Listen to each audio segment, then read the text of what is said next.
it's me. Today we're drawing furries. This is something that I've been wanting to do for a while, which is I wanna practice rigging furry heads, and understandably, I don't think I'm gonna get a commission from a furry until I can demonstrate that I can rig a furry head. So I'm going to make some practice heads. I don't have a lot of canon characters. Why is the music not playing? Bro, I don't have a lot of canon characters. I have one, so that's what I'm going to be drawing. I'm going to be drawing, let me get the wrap up.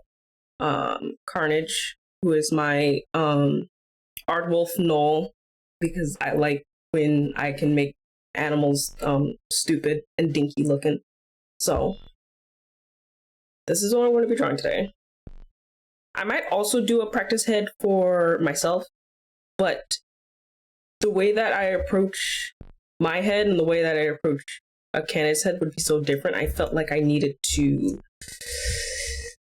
do a canine, because to no one's, if you know anything about furries, that's the most popular form. Music.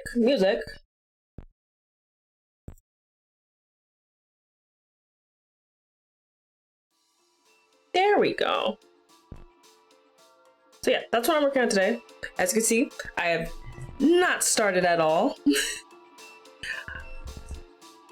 But since it's just the head, I should be able to do it pretty quickly.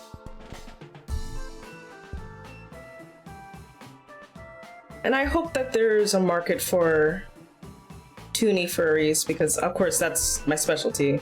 Because my specialty is just toony in general. Ow, ow, ow, ow, ow, ow, ow, ow, ow, ow, ow, ow, ow, ow, ow. Thanks. Thank you.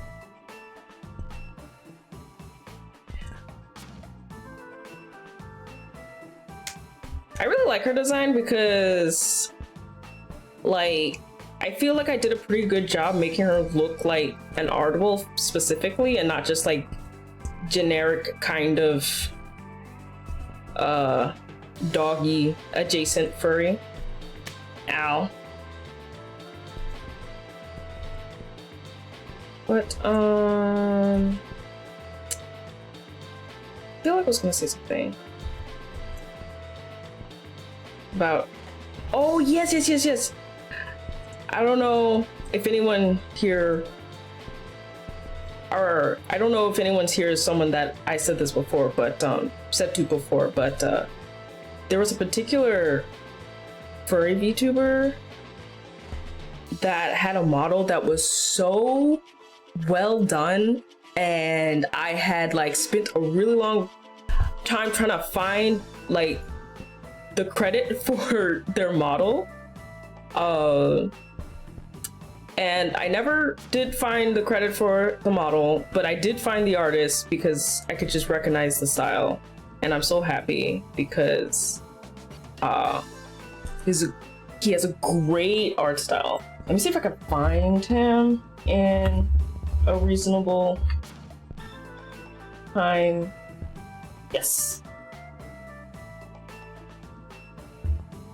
If you all are into furry VTubers, you need to follow this dude because his models are beautiful.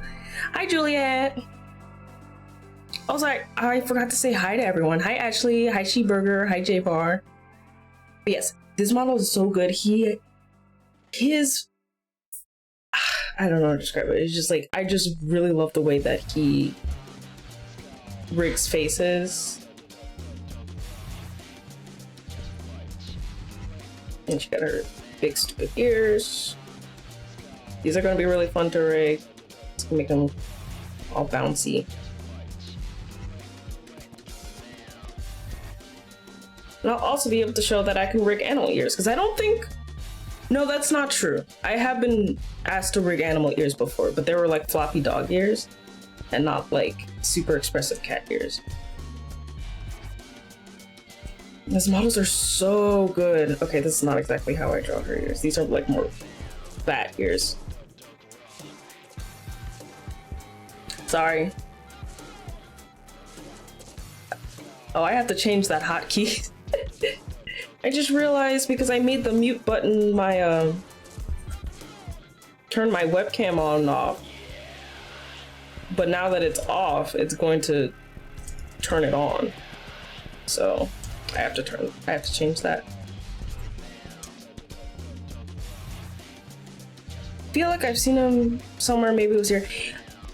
You might, what's his name? I think it's Whiskey Dingo. I'm like 99% sure that he made their model because it looks the same. Unfortunately, I can't know for certain because Whiskey doesn't have any credit on his page, which is like super cool and awesome. And I love it when people don't credit their artists.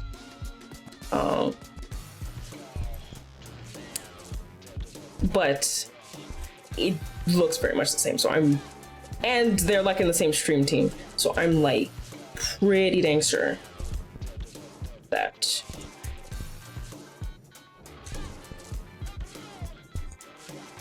that is the artist.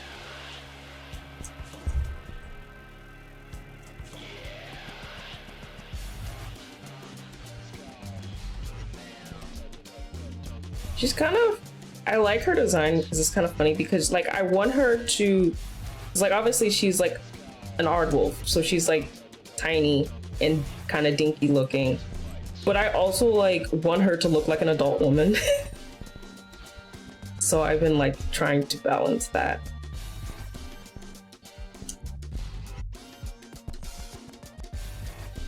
Not making her look too banal. So like I'll give her like a little eye bag. Oh no, the eye bag goes on the outside. It's like this.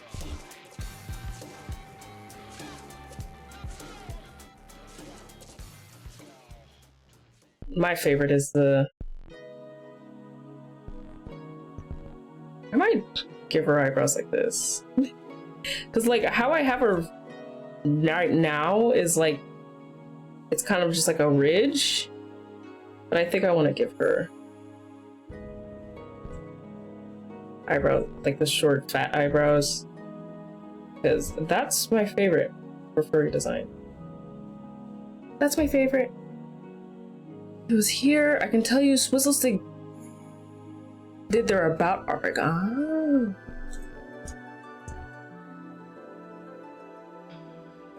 I'm a fake fan because I don't even like watch Whiskey stuff.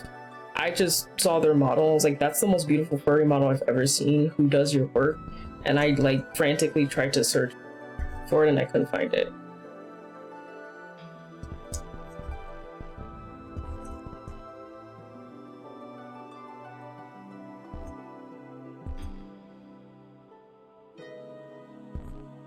Just her stupid long neck, which is fun.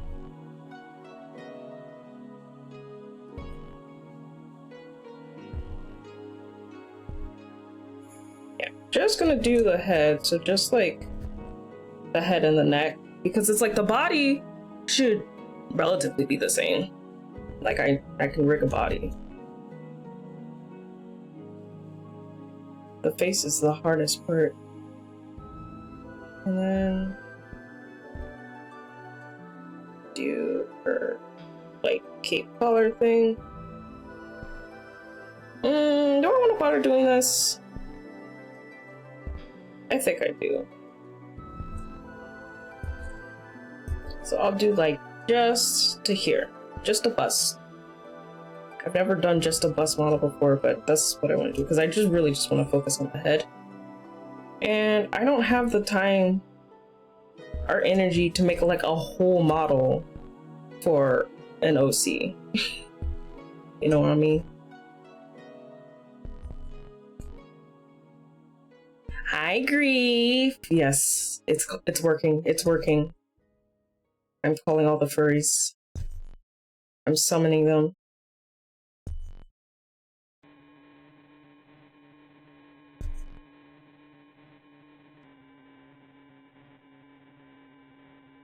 Yeah, I don't really talk about my OCs because I don't have like time to draw them, but this is Carnage. That's her name. Well, it's not a. It's a stage name. She's a heel wrestler for an underground wrestling ring. She's a tabletop character, but the campaign that I've made her for has not actually started yet. It's looking so good. Thank you! It feels like it's a little low. Yeah, should be able to get more of this part. There we go.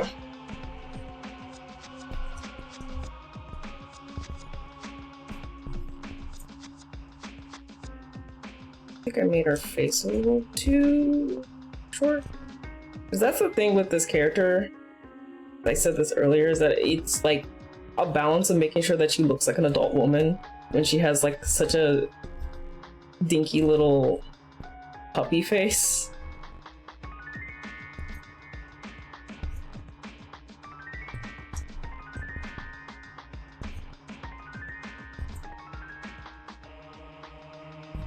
I don't want to change how I draw that.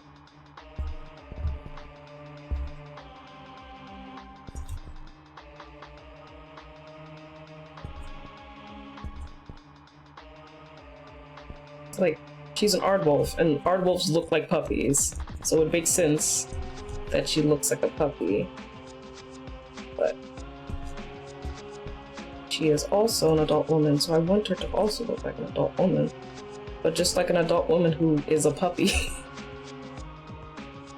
you say campaign as a tabletop? Yes, it's not D&D, but she's designed for a tabletop RPG, but it hasn't actually started yet, so I don't have any like funny stories. But it's supposed to be like a like one of my friends is gonna be running. It's supposed to be kind of like a diesel punk kind of story, and she's supposed to be from fantasy Russia, and her mom was like a famous air pirate.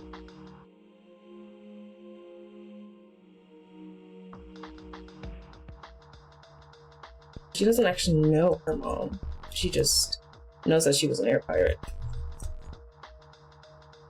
Okay. Let's see. That looks pretty good, I would say.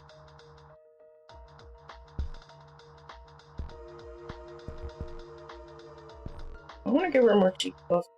Maybe just a little bit.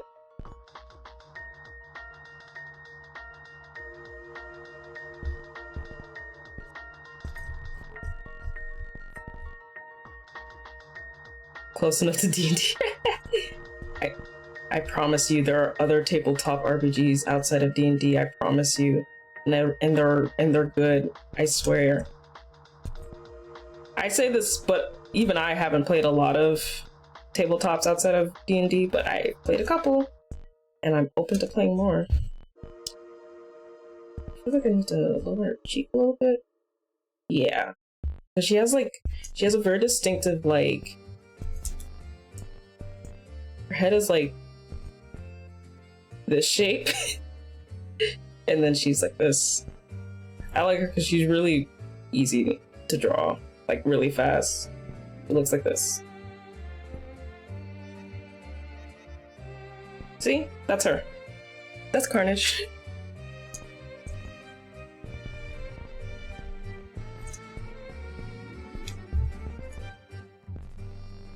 So yeah, usually I will do the sketching off stream, but I knew I would be able to do this pretty fast.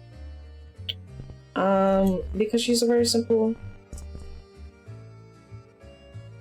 design.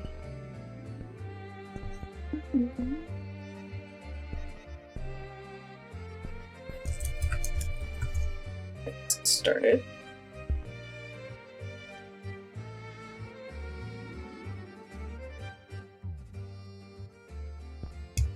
Yeah, I wanted to get to more. I played a bit of Call of Cthulhu. Ooh. Hi, game.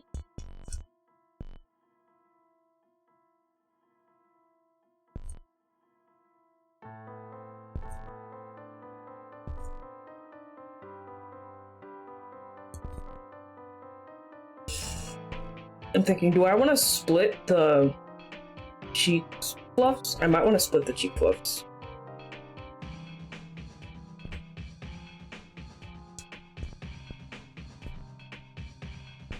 Like this. Yeah, splitting up the muzzle is definitely going to be the hardest part. Because I've only done one model that I would consider furry, my dragon model. And it's cute, but I definitely had to sacrifice a lot for the I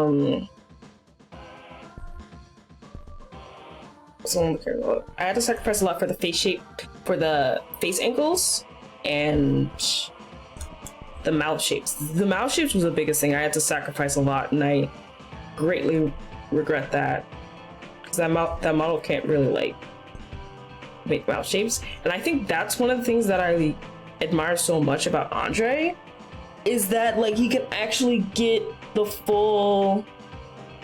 Sorry, I'm like twisting around to look at my third screen I have in front of me, which is why my model is freaking out. Sippy sip, okay.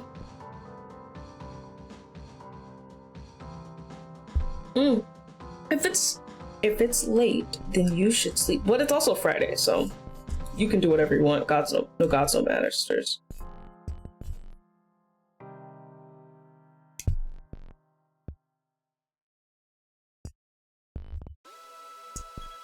Oh, what's this little dinky dip here? There we go.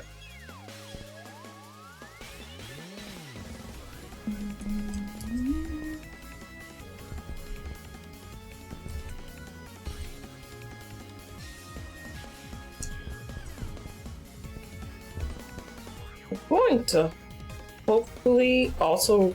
I don't think I'm going to get to rigging today, but I'm hopefully also going to rig this on stream, so that would be a useful resource for other people. Well, I don't know how useful it would be since I'm going to be like also learning, but lol. At least you can learn what not to do.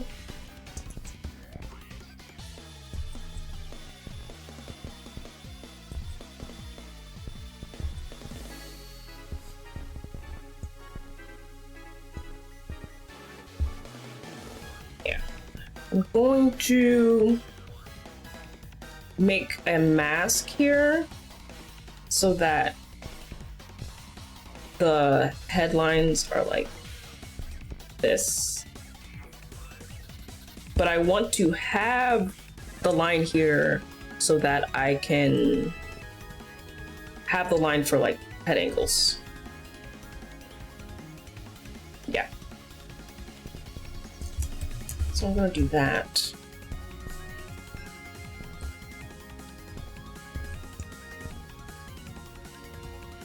I'm not gonna redraw her eyes. I'm not super in love with her eye shape.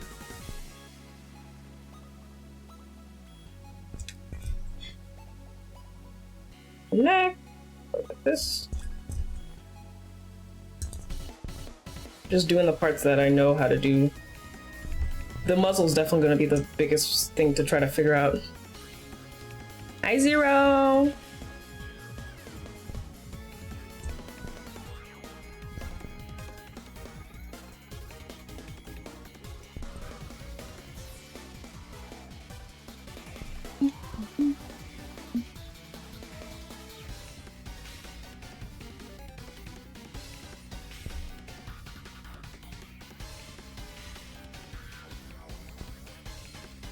Head clear. Where's our colors are still kind of a work in progress, so I might play around with them during this. Neck.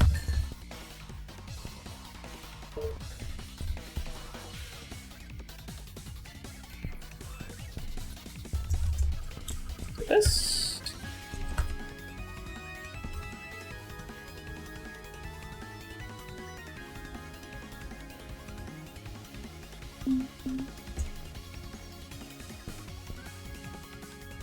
What's up? Not much. I have been hard at work with commissions. Some commissions that I frustratingly have to work off stream. Because that is what the commissioner wanted.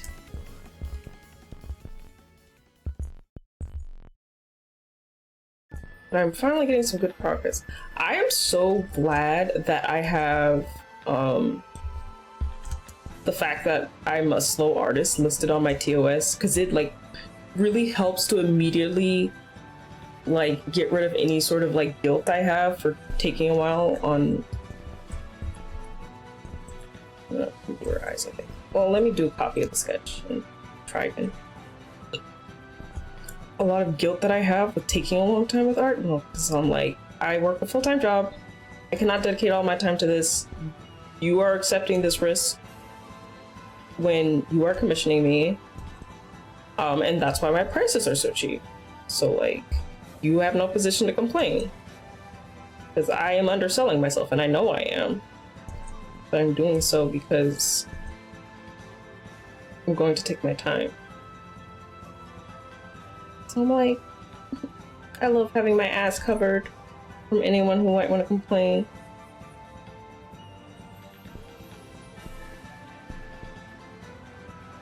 Do I like this? I don't think I like them, but these are like too far. Also, her eyes are kind of like small. So I don't want to make them too big.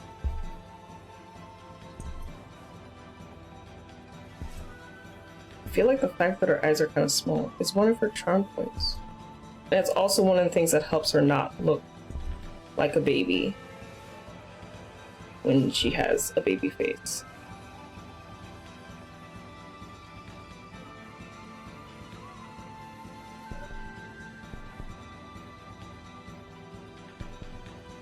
I feel like I like this one better. I think I just want them to be a little shorter.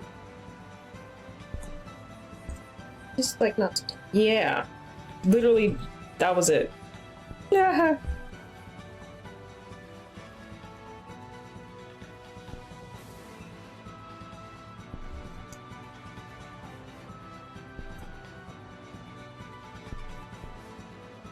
And I am just doing the head, but I am going to shade this because I want to know how to rig a shaded head. Shade. Also going to do that. Cheek fluff. I feel like I need a pillow for the back of my chair. Give me 1 second.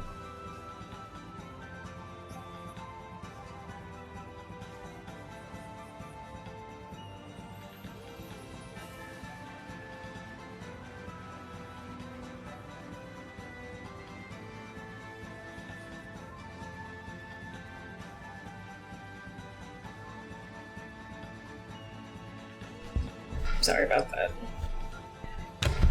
I will remember to turn that off. Maybe during VRB, because next ad break I am going to go eat dinner because dinner is ready. Dinner was actually ready early for once. Which means I barely got started on stream before I have to go. But it's like this. I would rather do this than not eat, so. Let me... Headlines...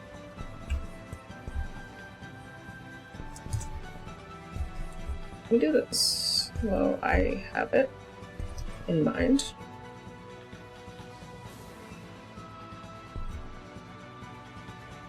This is basically gonna be a mask, which makes it so...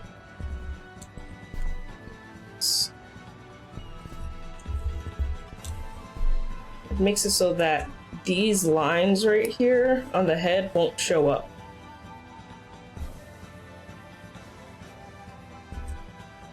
Because I usually do that for like when the model's looking up. I will usually have a mask like this that will like get rid of the the headlines, but because of the way that I draw Carnage's head, I want this at the default pose as well. I'm trying to get good like line. Yeah, I want it to look like yeah, like that.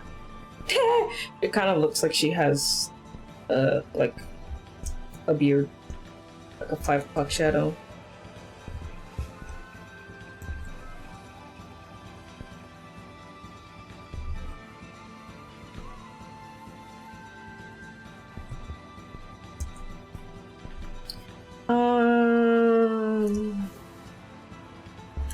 Chin mask. No, finish that for right. I also feel like I want to make her muzzle a little lower and a little too. This is such a quick sketch. I'm most likely going to be adjusting it as I go.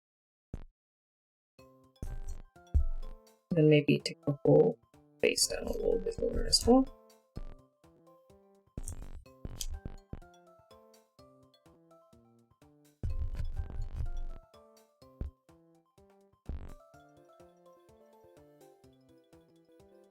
I'm thinking, it just kind of just looks like, it might just because I haven't added the ears yet, but it just kind of looks like her like head is small. That's why I was like, did that help or does that just make her head look small?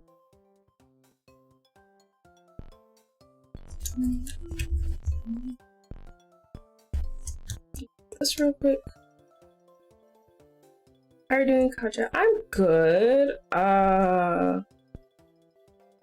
Does anyone have any holiday plans? I don't, because I don't celebrate Christmas.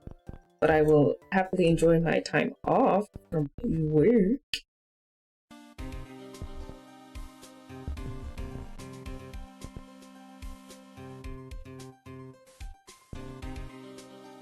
I have simply been hard at work.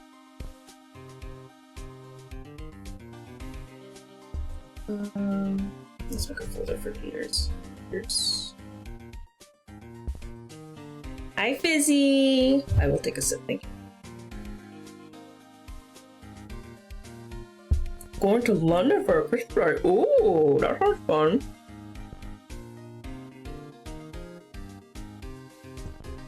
It's looking so good so far. Thank you.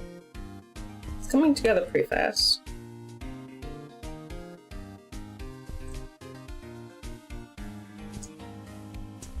That's because this character has a very stylized face, but like super stylized is the way I like to draw furries, so like I'm totally fine with that being the kind of style that I advertise.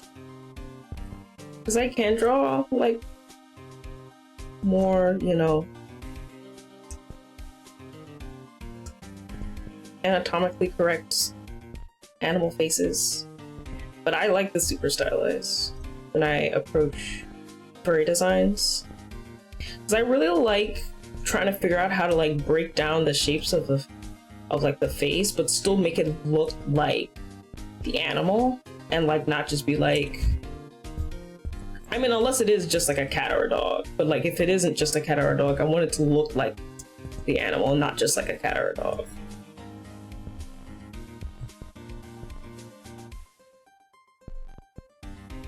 I think family might make a dinner Christmas Eve for my grandfather's sake since he's visiting, but otherwise I might play some games with people who don't get to celebrate the holiday. I'm considering possibly streaming on Christmas for folks who don't celebrate.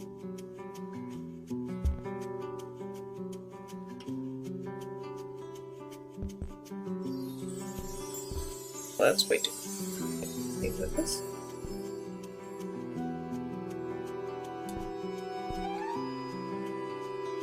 Yeah, let's inside of the ear.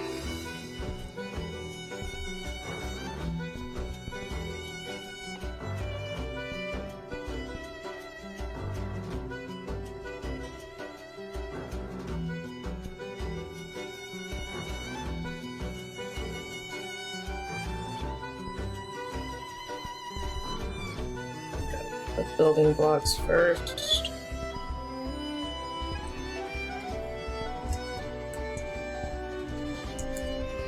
There are some people who will do like all the lineup for a model and then all the flats and then all the shading, and that's insane to me. I will like do stuff in like batches. I do have a marathon of D&D for this week coming up on Tuesday to Saturday. Ooh. This is the end of my campaigns for chapter. Ooh, that sounds really exciting.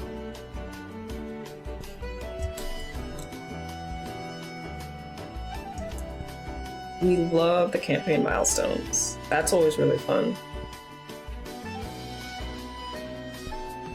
Outside. Here.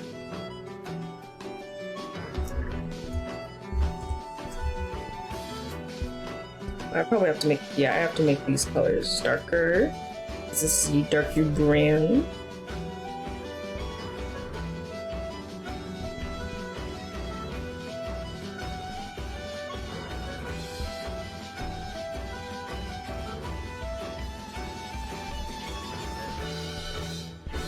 Go.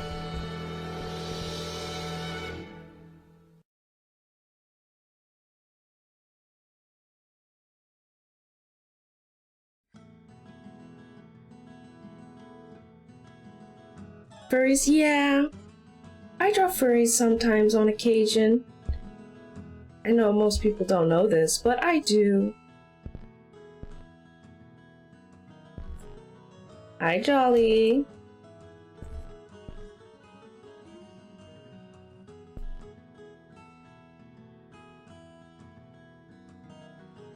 I'm gonna get burnt out after this. It's so fun, but it means we've out of the chaos in the first shower. Yeah.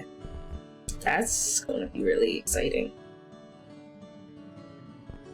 Yeah, but doing a ton of D&D is also really tiring.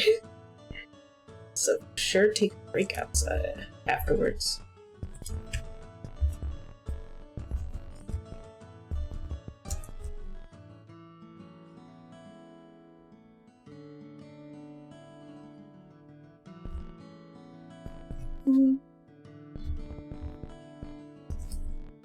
Ish. I'm probably gonna make this like a smooth blend. Only 3-4 hour sessions. That sounds long to me. I mean, I know I do like all day sessions, but don't mean those still aren't a lot. So the fact that you're like, oh, it's only 4 hours, and like 3 days in a row. It's like, sounds like a lot to me.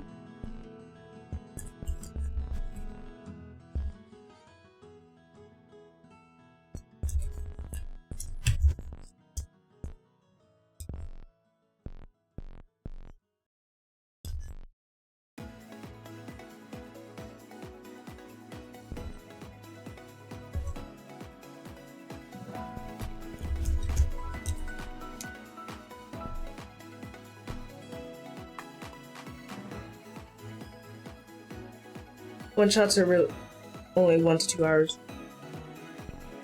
That makes sense. This campaign is meant to go for 4 to 5 years because of how I built it. Ooh.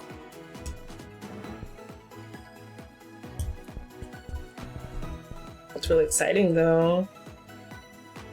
We love the multi-year campaigns.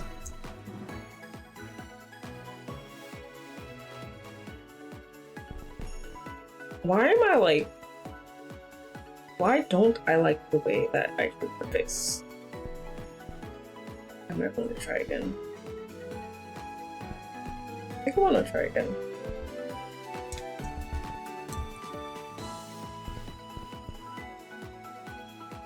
Only ever run a game for 1 year. I'm trying to think how long our longest campaign ran. So I know we started when we were in college.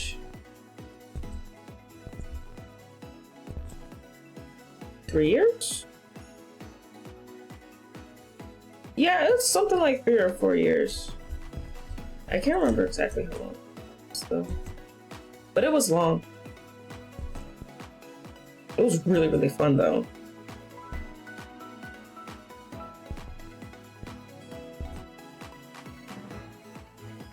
We have a really, really good DM.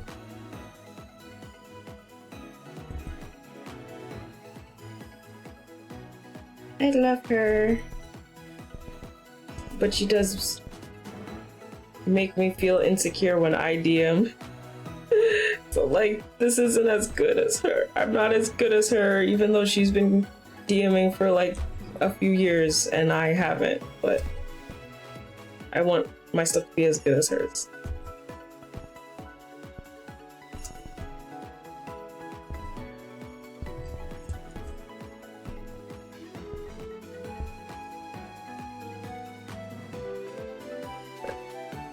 Free degree. Thinking about my campaign that we haven't held in like, let me check actually. If it's not over a year, it's getting close to that. Because I got... Yeah, no, it's over. No, it's not over a year. It's almost exactly 6 months. But it's because I hold a campaign and then I get insecure about the campaign and then I postpone hosting another session for months and then I'm out of practice, so then I'm insecure, so I fumble over it and then I'm insecure and then I get caught in this toxic loop.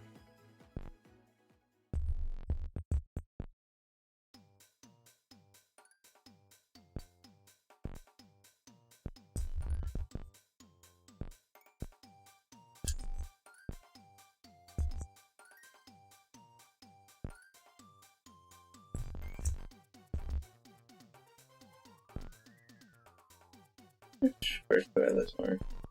Oh, I like this one a lot more, for sure. Oh yeah. Okay, I'm glad I redid it. I like this face a lot more. Have you tried running a one-shot to ease back into it? I did run a one-shot before I started my... To get back into it? That might be a good idea.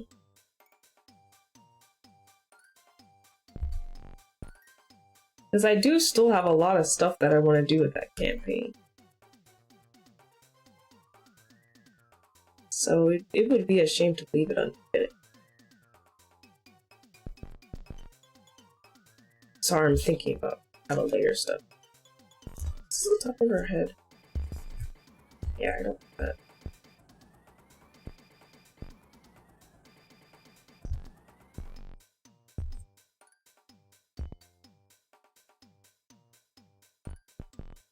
That might be a good idea. Inside here. Four quarters. Lol.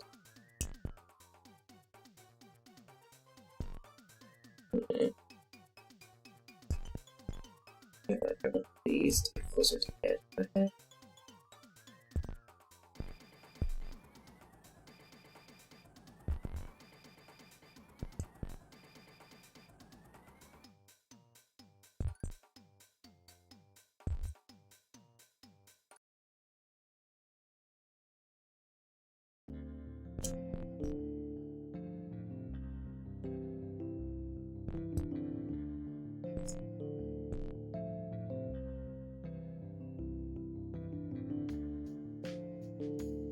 She's literally that meme that's just like, get your damn ears out of the caption.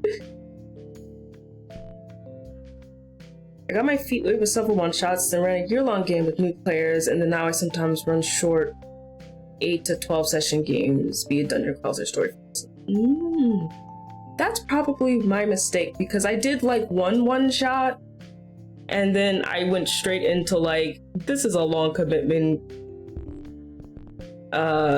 campaign, but it's because I'm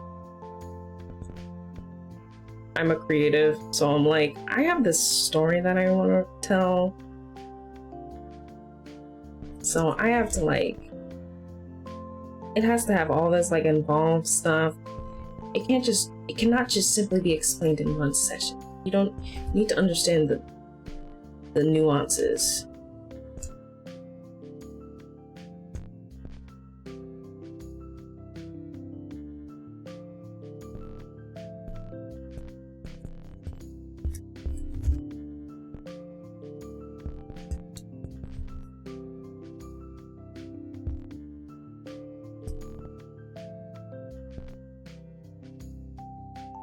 The year-long game was a learning experience for sure. It was rough at the start because all my players were new and shy, so I had to do a lot of the heavy lifting. But with it, yeah, that is one thing that is nice because my players, everyone except for one, were like experienced players, so I don't have to like go through the mechanics. I just need to try to explain the plot well.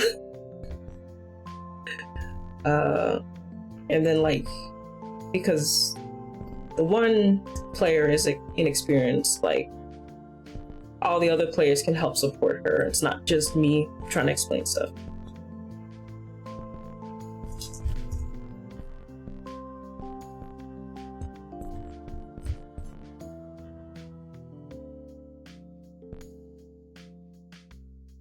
But then of course, because the way that I am, because I'm a creative and I want to tell like my own story, I had to plop like a bunch of like homebrew stuff on top. So I'm like, I don't want to do stuff in the standard D&D world. I want to make my own stuff. But I didn't really do anything with the spells, so that helped a lot. It has like the exact same like magic system. Yeah, mechanics plus very little RP because they were shy.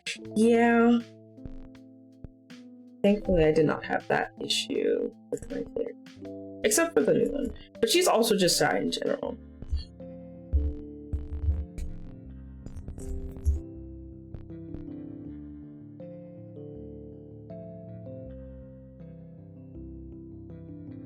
The way they would completely misunderstand a plot or mystery quest was both funny and aggravating. It was so funny because it's like so hard to like gauge how long a puzzle is going to take, because I had like one particular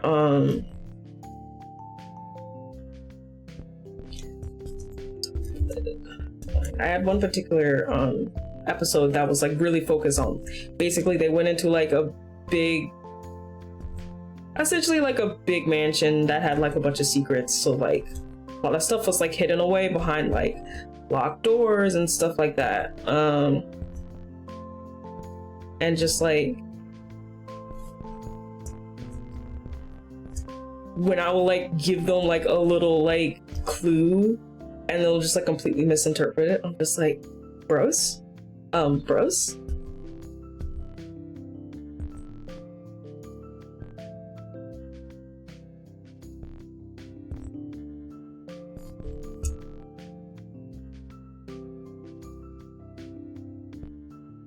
It's like there was one of them where it was like there were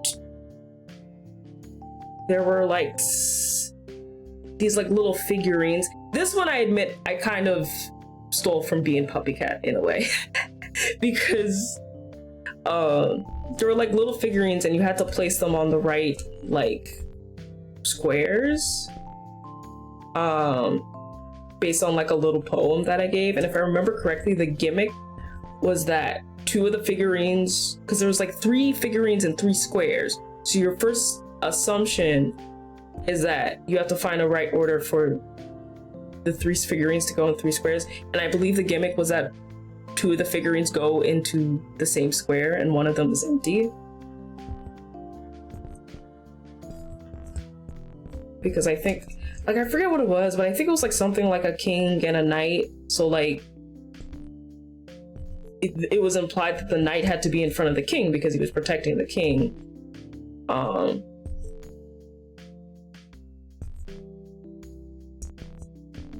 So it was like a little bit of a trick question. And they did get it eventually, but the like combinations that they were trying to come up with was funny. I'm just realizing that like I kind of stole puzzles from like a bunch of things, because it's like that I kind of stole from Being Puppy Cat, because Being Puppy Cat there was a thing where they had to like put little figurines in the right place in a music box to like fix a music box. And there was a puzzle that was like Infinite Staircase, and that was just straight up completely ripped from Super Mario 64. Like, absolutely.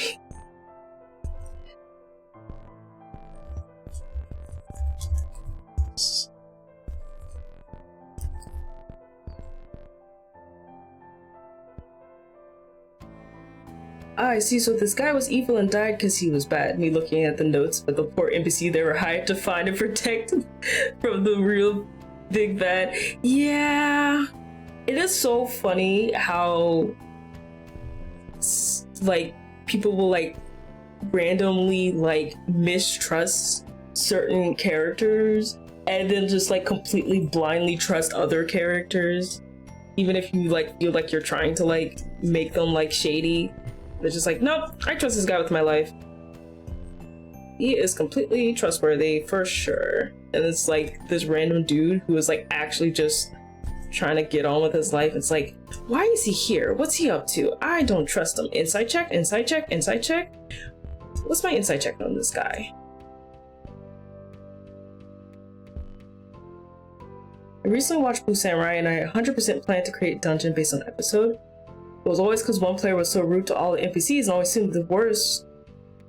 So we started there. Yeah. That is always so funny when like the players act like rude and distrustful to the NPCs and then like are surprised that the NPCs don't want to help them, because I'm like, I'm just trying to have them react like in a natural way. I'm like, no, actually, you can't just say whatever you want. Your actions will have consequences.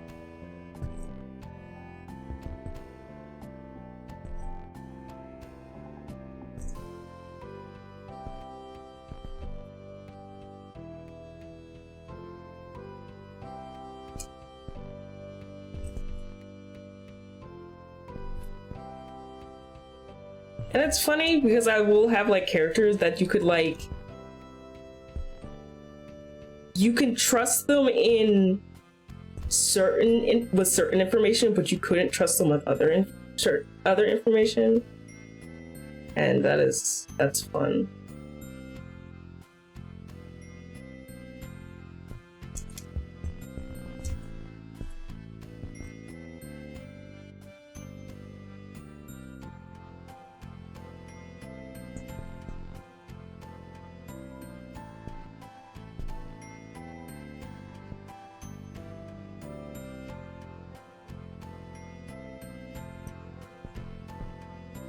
And like certain information, especially for like reoccurring NPCs, they will like be okay to divulge certain information, like, but only after you demonstrated that you like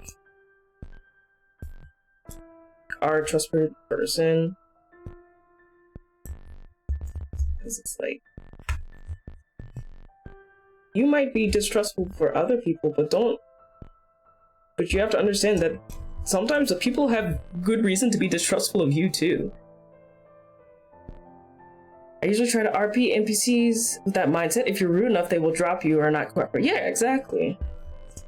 Like, you gotta treat the NPCs like people, not just like NPCs.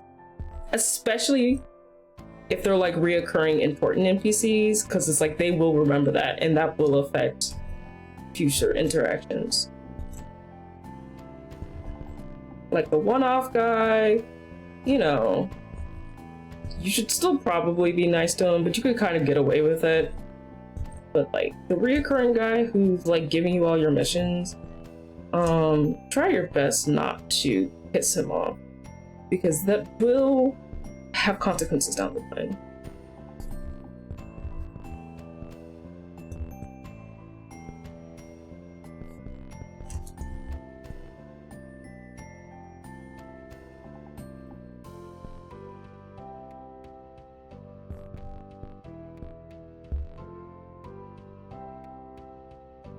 You know what? I think I do want to give her an eye bag and the inner part too. It definitely helps to make her not seem so young.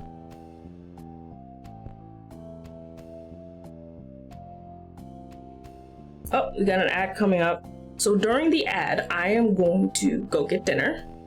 So I'm gonna do that, and I'll put on some Cocomelon for you all.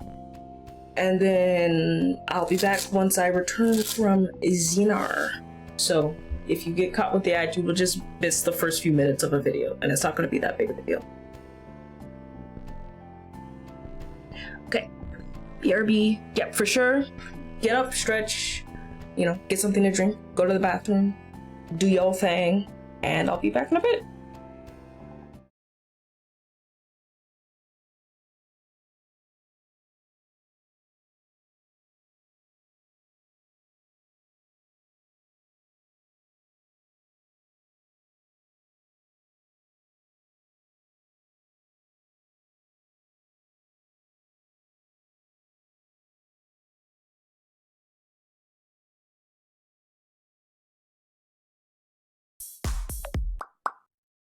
Annyeong! Welcome to Delightful! This is my first project coming back to work after my maternity leave, so did I go easy on myself? Just a face up maybe? Nope! We're reworking a doll from head to toe as usual. But in all seriousness, our start to parenthood has been great. I've enjoyed every second of it. But, workaholic that I am, I'm also excited to start a fresh project. This is one that's been several years coming, believe it or not. Where to start? I love norige. Norige are a traditional Korean accessory that comes in a variety of beautiful and intricate forms. In the ye olden times of the Joseon dynasty, they served practical purposes such as carrying ear and toothpicks, needle pouches for sewing, and the most popular of all, ones that carried fragrances. But they've always been decorative. Nowadays, people still wear them for any fancy occasion that might require you to dress in the traditional hanbok, but they show up in more casual places too. For example, my in-laws use them as keychains for their wardrobes. I'll admit I may have a little collection of my own. Only time will tell how out of control this gets. So, I've mused over the idea of making a Korean doll with norige hair for a long time. I've made drawings and sketches of norige-haired girls time and time again, but none of these ever manifested into dolls. Until now.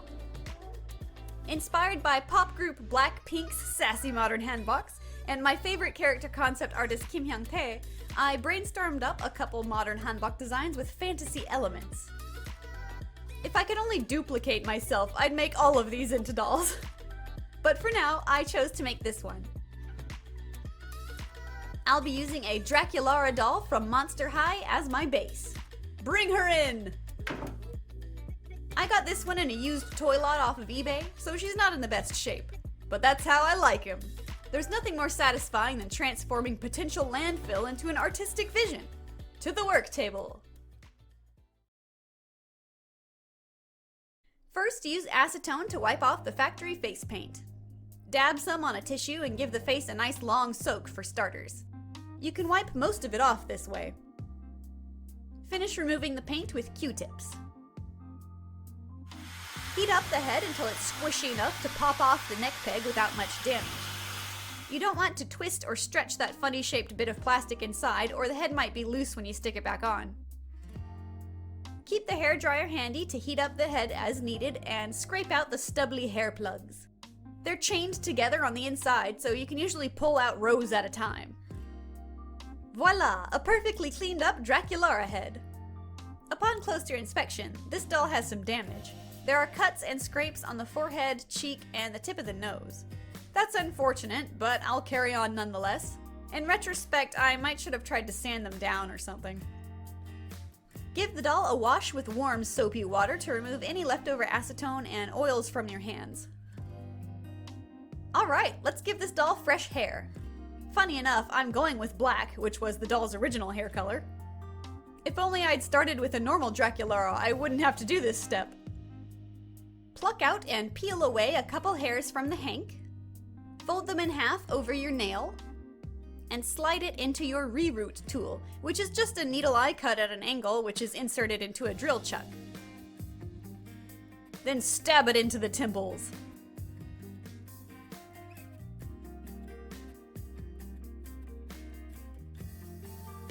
I like to work my way around the hairline first. I want my doll to have two buns, so the existing center part works for my purposes. Once that's done, I fill in the rest. Because I know what hairstyle I want the doll to have, and I know nylon doll hair can get very voluminous very fast, I intentionally fill in the remaining hemispheres with little to no hair. It looks sparse when viewed directly, but when styled, the amount of hair should turn out just right. Coat all those plugs on the inside with glue to ensure they don't tug loose. I pour some in through the neck hole and work it around with my fingers, trying to ensure glue touches all the hair, particularly around the part and hairline. Let that dry overnight, and when you come back, the hair should be connected nice and sturdy. Using a strip of fabric, twist ties, and pins, bundle the hair back and out of the way for the next step, drawing the face. Use our old friend Mr. Super Clear to prep the surface. Spray in a ventilated area and wear your filtration mask to stay safe. Alright, let's go! So given that her outfit is quite elaborate, I figured a simple face-up will complement her design. I begin with a timid light brown watercolor pencil to place my rough sketch. Once I'm confident with that, I add blush to the cheeks, nose, and lips. Draculara is a very pink base doll, so to edge her towards a more East Asian skin tone, I add a fair amount of yellow and orange to the blush instead of using straight up red like I usually do. I also blush the eyebrows. Use black pastel to form a soft, smooth gradient, then come back with a kneaded eraser to shave off the excess and carve the shape. Now sharpen that black pencil to the finest point possible and sketch in some hairs. Feeling confident with my rough sketch, I then dive in with black. Yes, straight to black. A little risky, I know. I switch to pinks and browns to soften the effect and add a subtle degree of shading.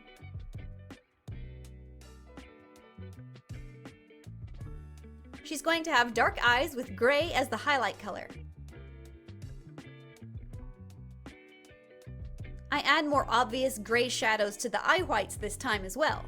I feel like I have a tendency to make the scleras much too white, like a solid white that really pops, so I figured I'd go for a softer and less cartoonish approach this time. Speaking of tendencies, I also have a bad habit of drawing a thick lower lid line. It's not intentional, I'm just a bit heavy-handed. So I use the sharp edge of a fresh eraser to pull those back a bit. Looks much more delicate, don't you agree? Wow, I got remarkably far on the first layer of sealant, but it's time to add another one. Spray the doll again and wait for it to dry before you continue. Think of it as making a new layer in Photoshop. From here on out, I repeat the same steps. The blush and watercolor pencil becomes more opaque and solid with each pass. Alright, now for fine details. I'll be using gouache paints for this part. Zoom in, hold your breath, and dab in a teeny tiny highlight around the pupil. Okay, now I know I wanted to keep it simple, but not too simple. What say we add sparkle eyeshadow? You can't say no to that. Lastly, red Pikachu cheeks, because I love these things. Alright, they're not actually Pikachu cheeks. They represent youth and purity and are worn by brides. I just can't resist face dots, apparently.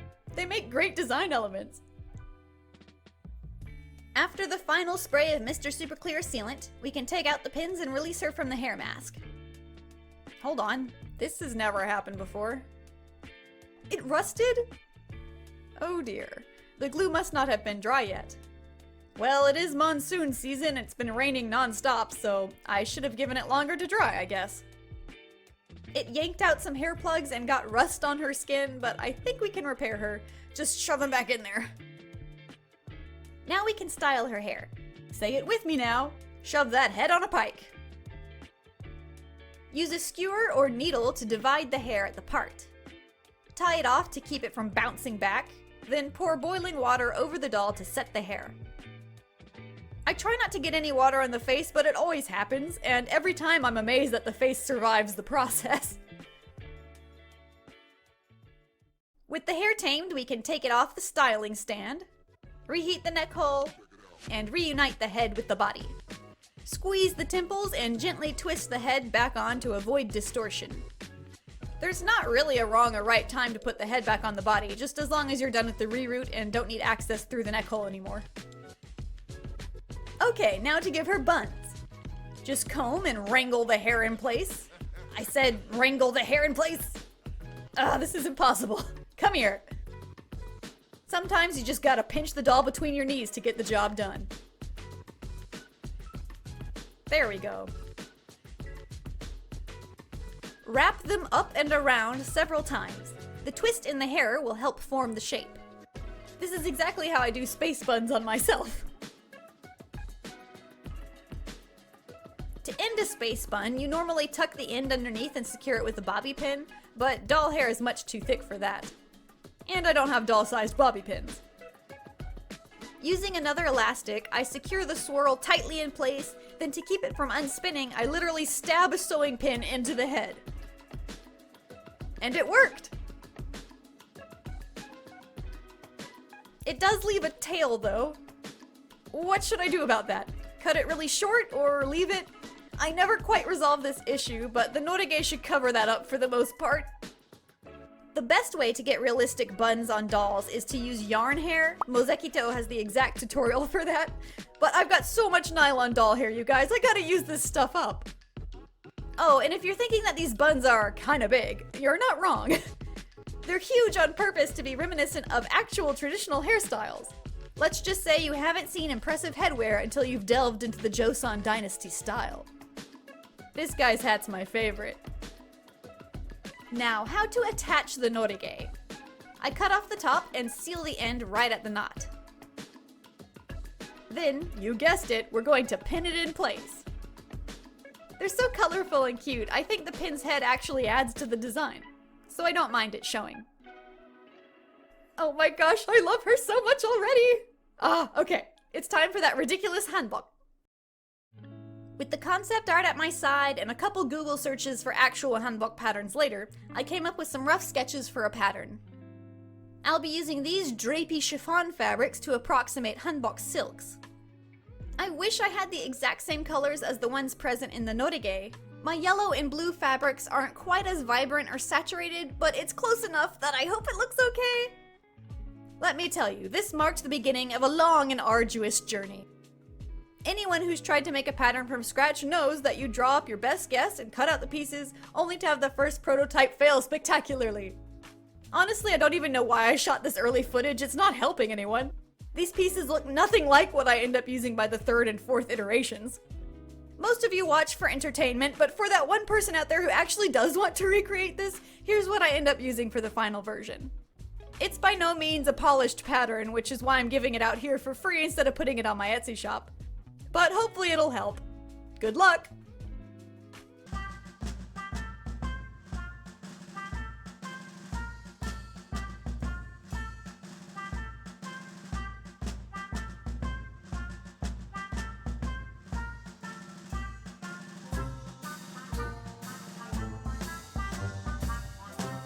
Let me show you how I handle some of the unusual parts of the costume though, like the pleats. I fold the fabric in half and iron it. Then I take a ruler and mark 2.5 centimeter segments all the way down. Fold the fabric over and line up the marks, then pin that pleat in place. This is where the transparency of the fabric really comes in handy, because you can see exactly how big the pleat before it was. Sew all the pleats down, remove the pins, and iron it flat. Aren't they cute? I love pleats. As As for the decorative elements of her hanbok, represented by these squiggles here, I sketched up a long vertical panel featuring traditional themes, then colored it digitally in Photoshop. Lucky for me, I have a Chinese friend who I could run the hanja by, so she helped me double check for accuracy. I want this decal on the front of the joguri to say delightful, and she helped me get it close. Thanks, Ting Ting! Once the designs are good, I print them out. Along with some other stuff because I didn't want to waste a piece of paper. Following the instructions on the package, I carefully iron on the decals one at a time. Ah, shoot, I think the iron was too hot. This brand is more sensitive than the kind I used previously for things like Phoenix's wings. The fabric transfer turned out, okay. A little warped maybe, but hopefully they'll layer up nicely and no one will notice.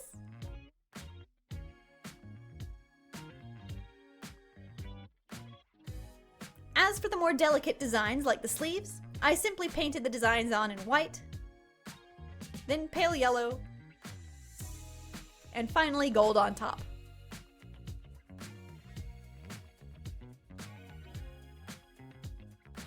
She's got knots hanging from her skirt as well, to echo the knots in the norige. I chose to make a simple button knot for each of these.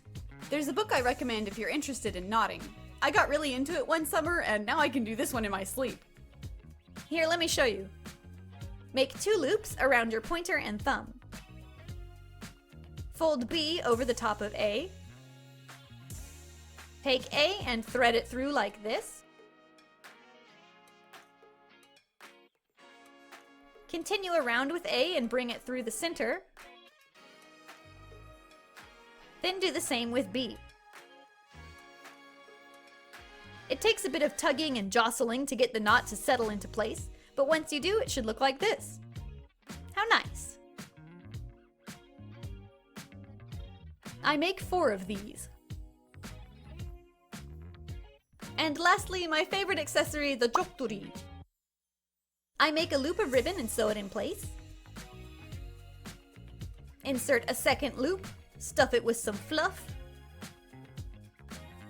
then tuck in the ends. I use embroidery thread and beads to make the tassels. String 4 beads onto your thread, then run it back the other way. Tuck a thicker clump of embroidery threads into the loop and pull tight. Tie the ends. Smoosh glue down onto the ends to shape them into a broad, flat surface, then wait for it to dry. Cut off the excess, and now you have a tiny, perfect tassel. Aren't they cute? So small. Sew these into the bottom edge of the jokturi.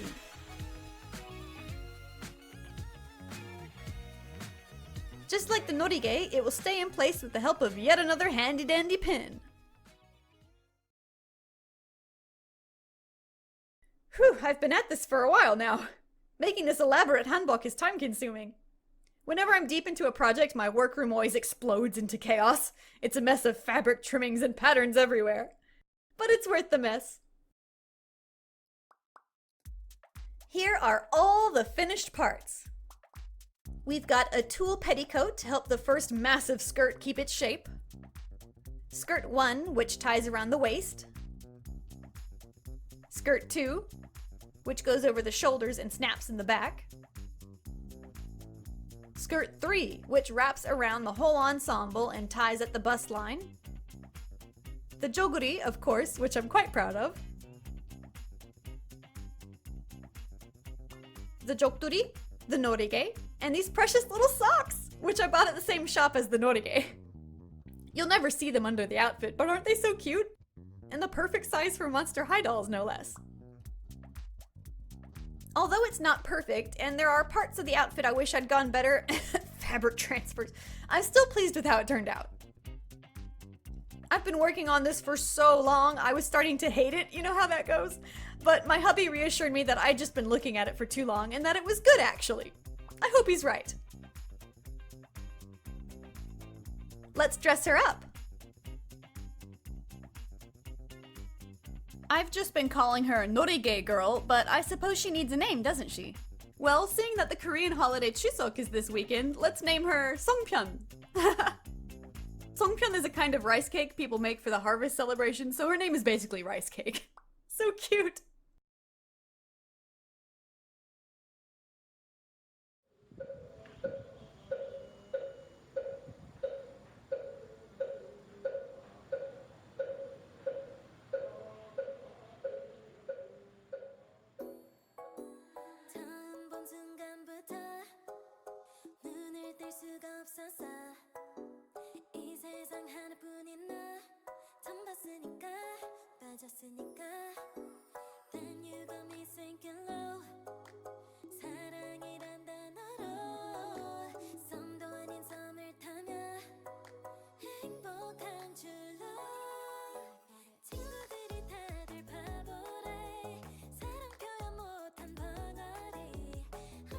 I wanted a lavish layer upon layer of beautiful fabric design, and I think she comes across that way. There are also just enough traditional elements to identify her outfit as a hanbok, but it's clearly fantasy. As usual, I'm aiming for that over-the-top game art aesthetic.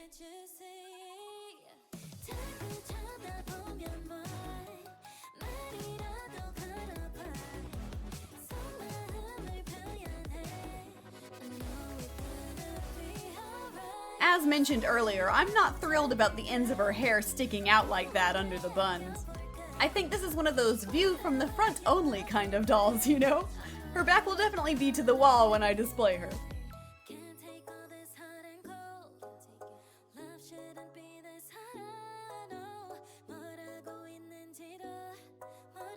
Thank you so much for joining me! I hope you love Songpyeon as much as I do. I've wanted to make something like this for so long. And to be honest, I could totally make more. Leave a like on the video if you enjoyed it, and subscribe so that you never miss a custom doll. Catch you in the next video. Stay artsy! 안녕!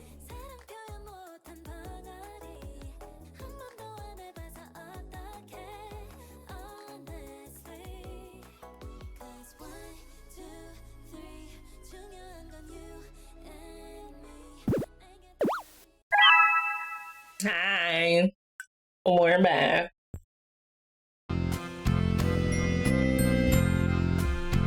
Hi everybody. I had shrimp pasta. Shrimp pasta, it was really tasty. Oh, the music is super loud. One sec, sorry. Let me take that right down for you. There we go.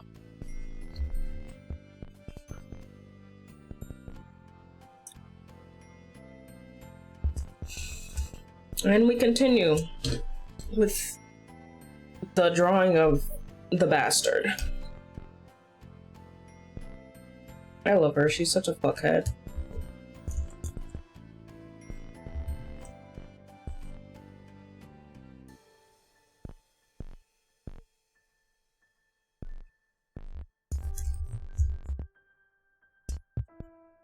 Okay, now we're starting to get into the territory of things I'm a little bit more scared.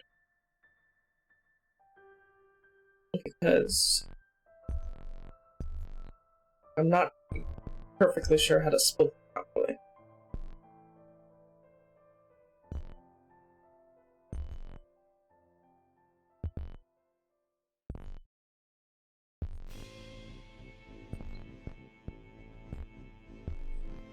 Why is my shuffle off?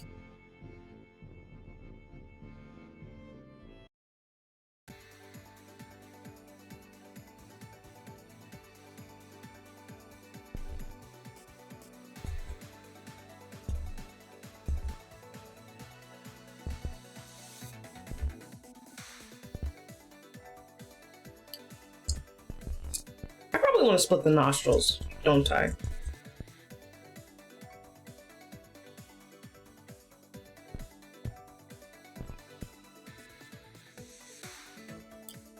If I had to guess, I'm probably gonna want these nostrils split.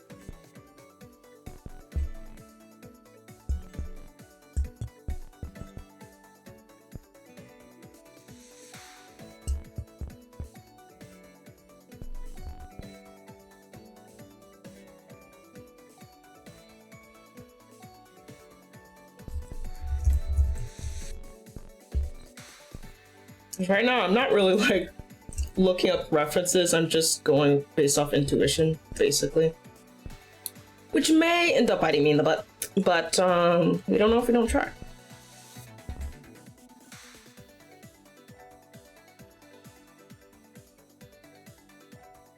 I didn't get this far by looking at references or watching tutorials. I just fucked around until I found out. And I wish that was a lie, but it was not.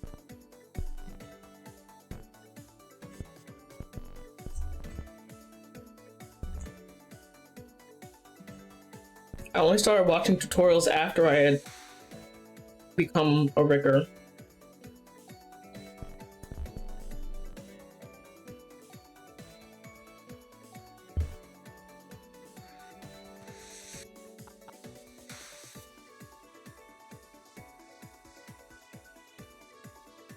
I'm looking at Andre's Twitter. Oh, now this video isn't loading. So awesome.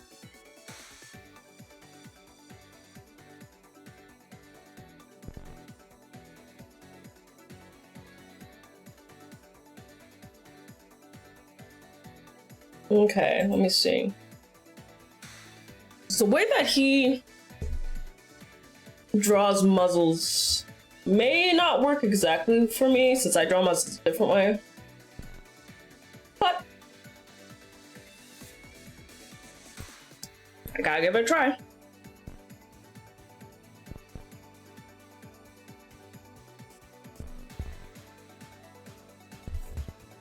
I also don't really like how I drew this mount, so I might go freehand.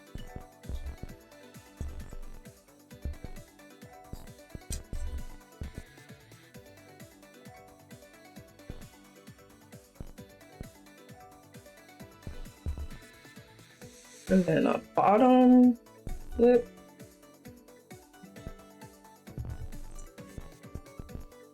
Okay.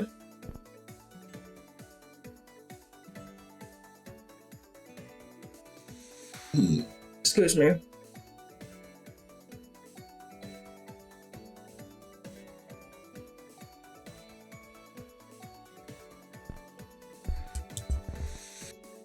And on top of the muzzle. This could be the brown.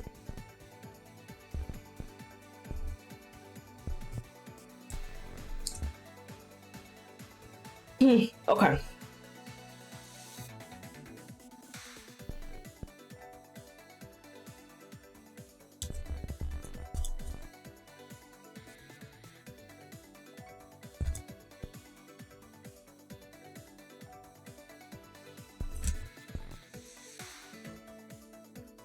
Give her eyes.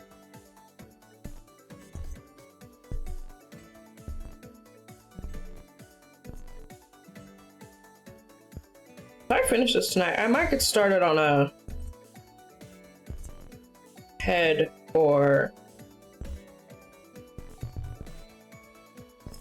my dragon form so that I can practice reptilian heads too.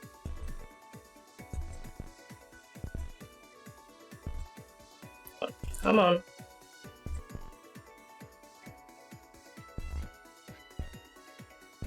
Yeah, my biggest thing is that I want to be able to do a pretty good mouth. That's the biggest thing that I'm worried about right now.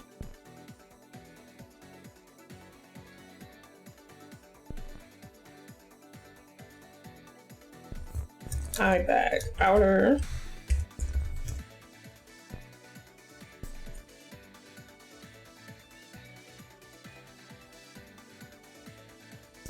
Eye bag, inner. Eye white.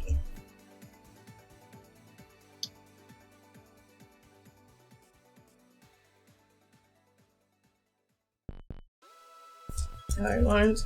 This song already played. There we go.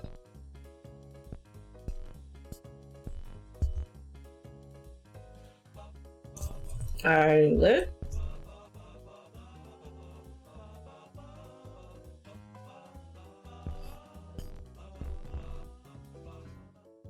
Okay.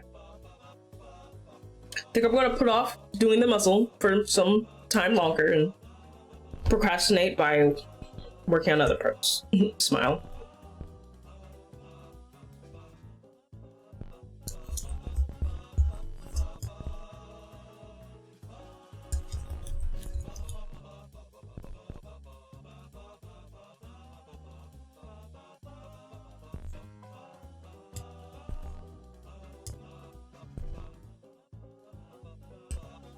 Oh, I'm sorry. That does... I don't have a hoodie anymore, but I can do this for you.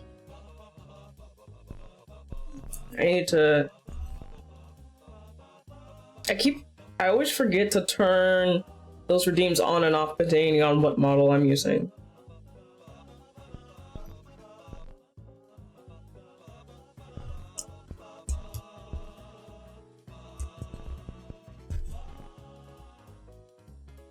I even read the jacket one day process. Well, it would have been the same result because I don't have that redeem set up for this model either anyway. Like, even though this model has a jacket, you have to set those top kind of redeems on per model. And I forgot to do that, so like I don't think I have head pads on this model either. Actually, let me check something real quick.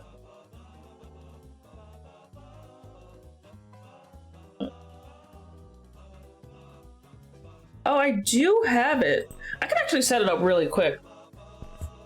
Let's mix it up. I'm gonna look crazy for a second because I'm looking at my far away screen, but I should be able to do this pretty fast. Where is...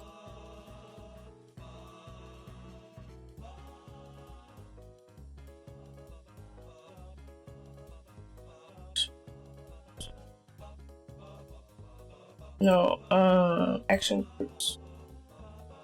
Oh, duh, Twitter chat out points. There we go.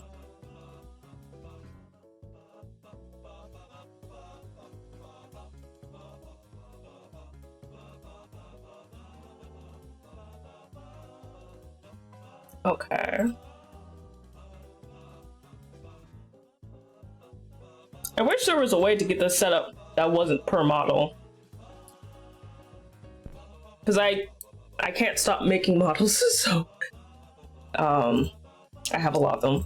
Like, this wouldn't be a problem for people who only have one, maybe two models, but I have like 4 because I'm an insane person.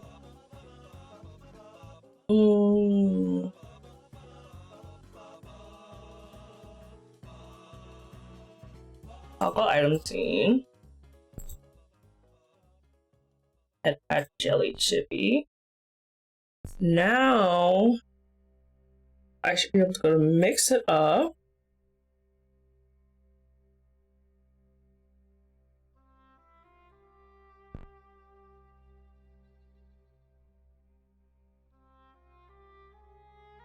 And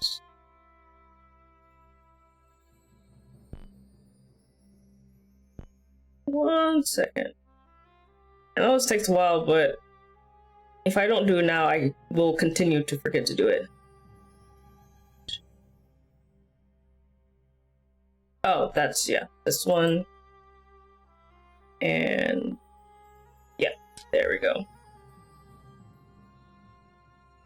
And then do this. Almost done.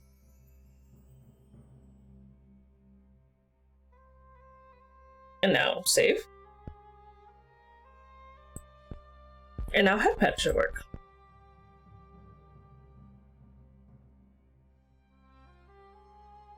Yay!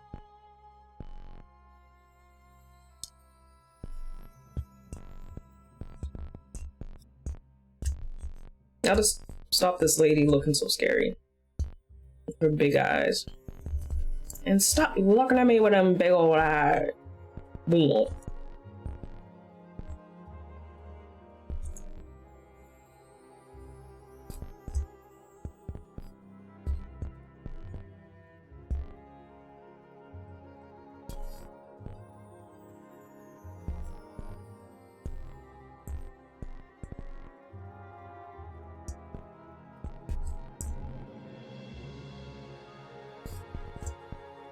I'm pretty sure I typically draw her with a light in her eye, yeah.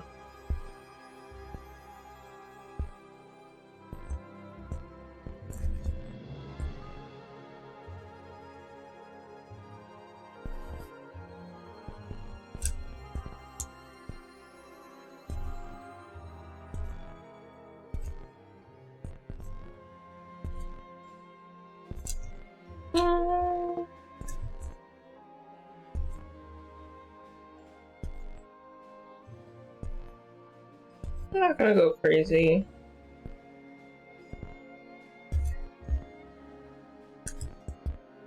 It is pretty crazy because a couple years ago I was able to unlock my old DeviantArt account, which had been frozen.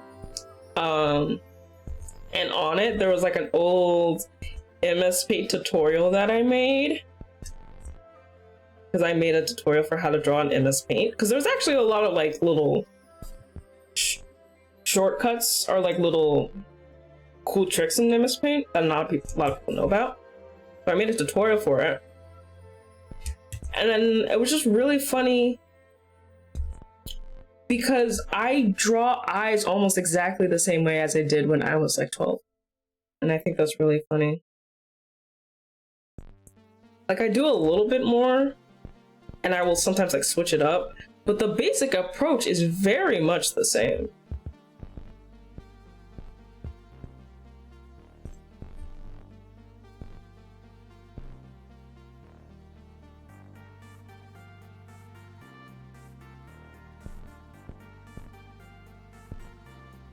Yeah, look at her.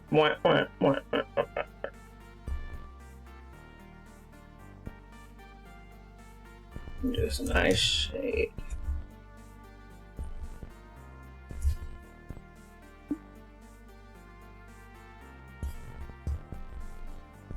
Oh, let me do this. It's a little too dark. There you go. Now she has eyeballs. She has beaten eyebaldened. Okay, let me do this stupid hair thing in the front because this is annoying me. This is just sticking in the front of the head. Not done.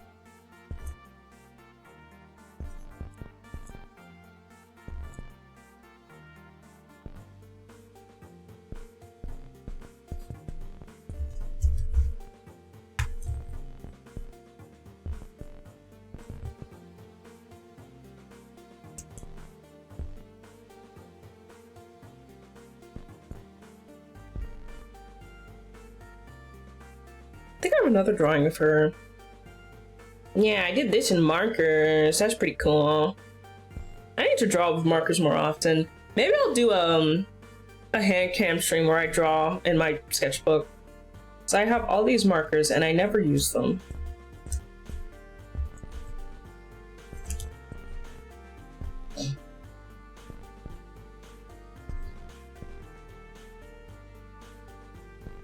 Oh, I'm gonna have to make this a darker line art. I just realized.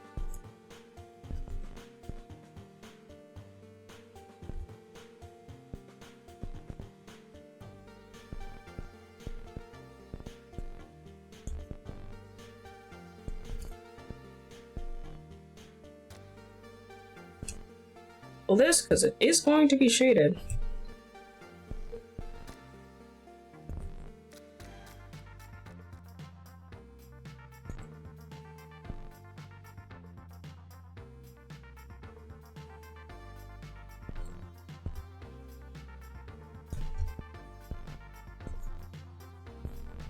I'll just do this while I'm here. Do this. Do I like this color?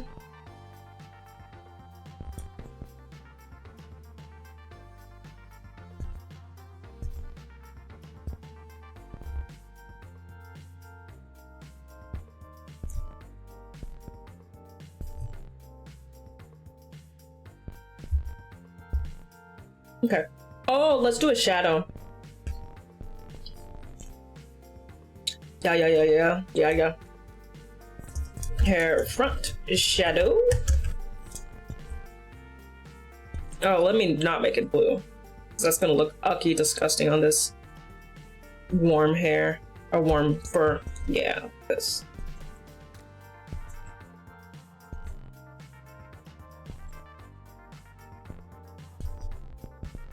Oh, there's something. It'll look better once I render everything else.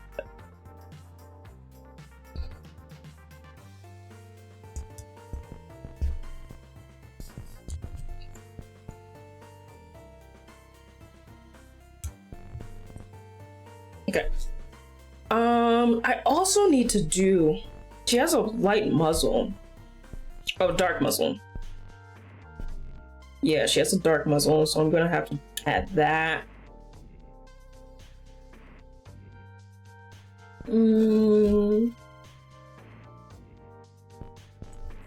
Hair front. Well, I'm up here though. I guess I will do the little top of her hair. Actually, all of this probably should go beneath the ears.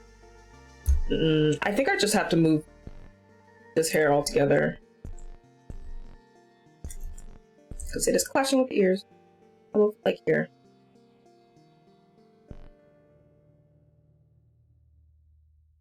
And then I have.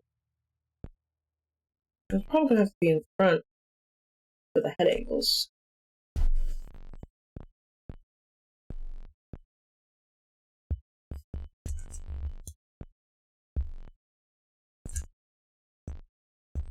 Now I will do the little top of her hair. Because her hair is slicked back, but you can still see a little bit. Why does YouTube keep buffering on me?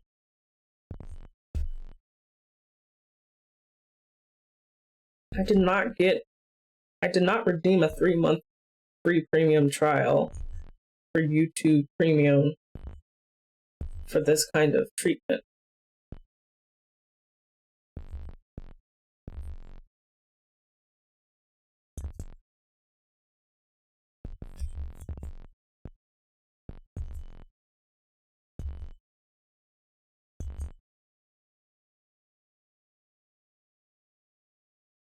Hi, Weeb. Welcome on in.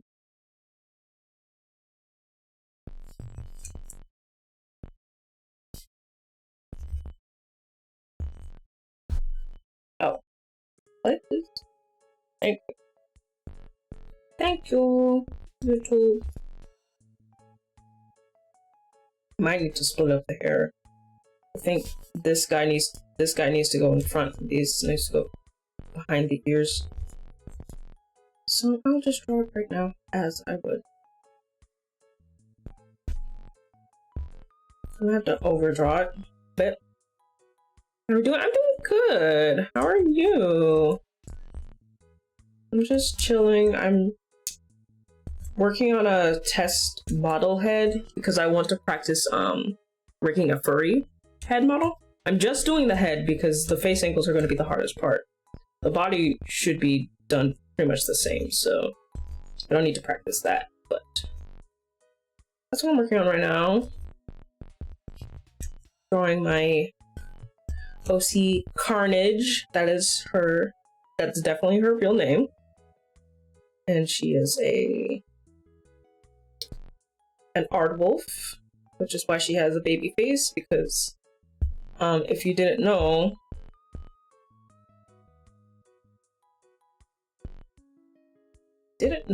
Firefox, open, please. Firefox, thank you.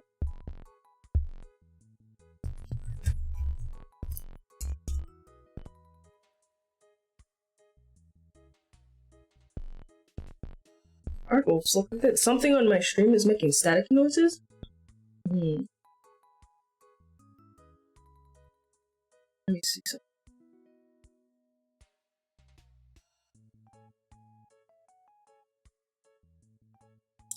The only things that are picking up audio are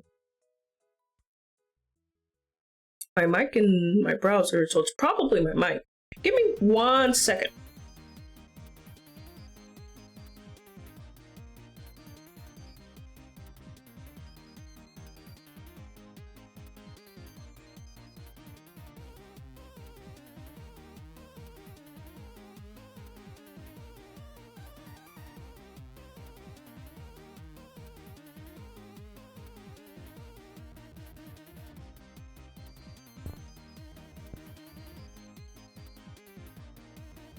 watching the meters to try to see if I can see something. Can you only hear it when I'm talking? But yeah, this is what our wolves look like. They're little baby hyenas and they're so cute.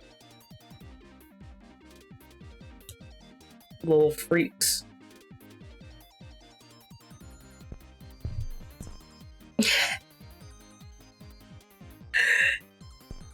No, I just randomly think it's up. The only thing I can think of, I did unplug and replug in my mic, so that might have helped. Hopefully that worked. This looks really funny, by the way.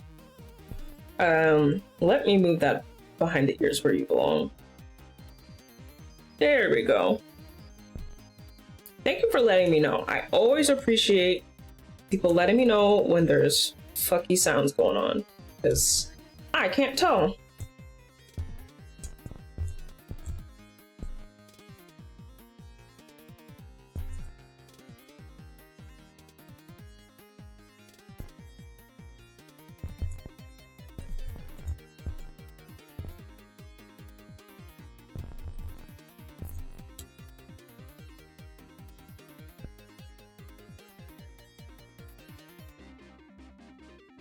Let me make this blend a little bit, because her hair is a little bit lighter.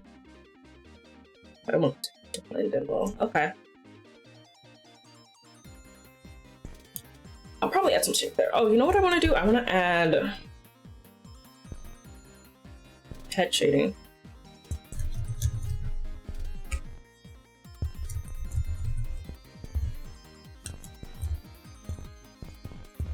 I'm kind of bouncing a little wildly, but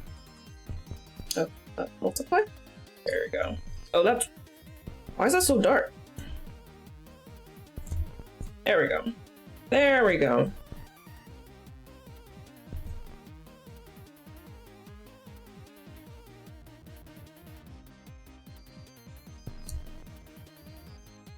Okay. Well, let's go for some eye shines.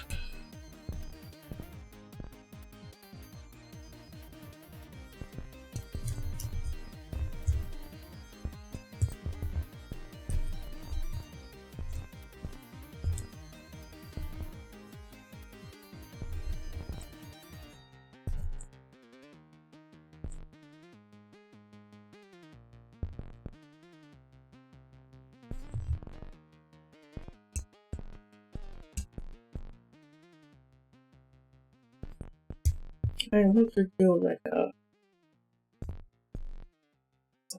this.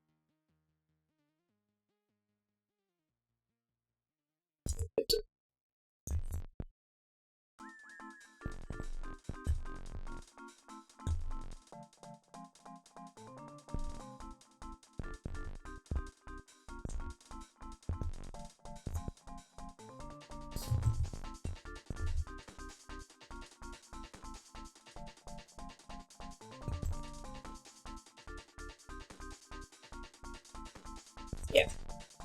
There we go.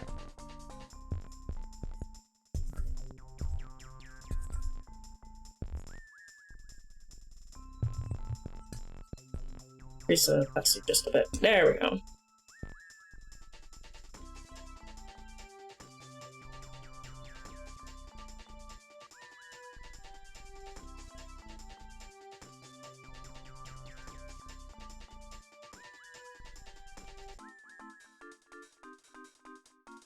Okay. I'm avoiding the muzzle because I'm scared. Let's do the ears. Let's make them blend.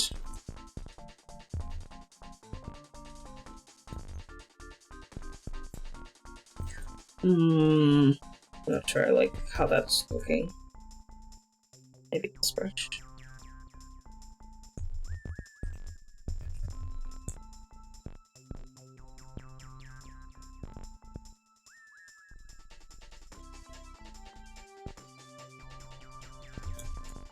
Then have the brown come back.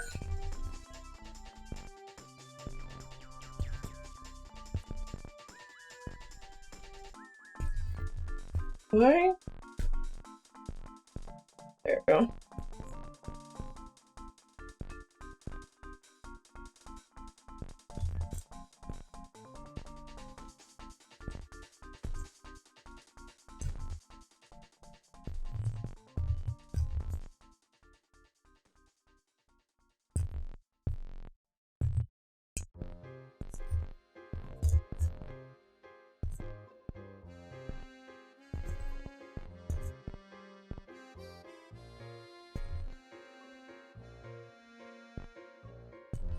Okay. I do like the technique that I did before. Just I add a little bit of the tan and then bring it back with the brown so that it blends more.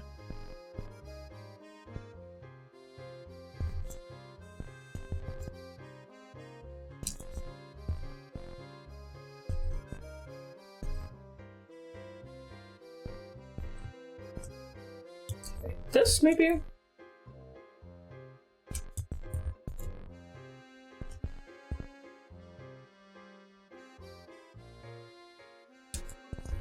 Let's blend it a bit more.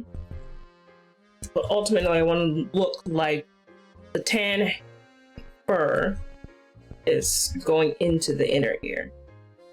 It's like here we have the dark fur going out into the tan fur, but I want this to be the tan fur going into the pink. So first I make a little gradient and then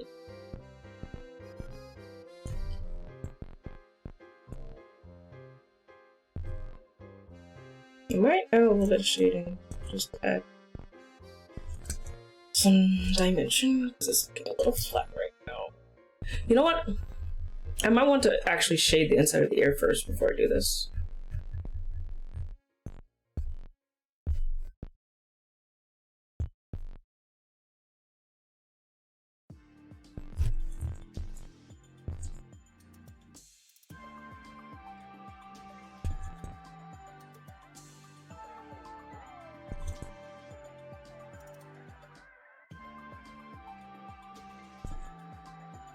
So a little transparent looking.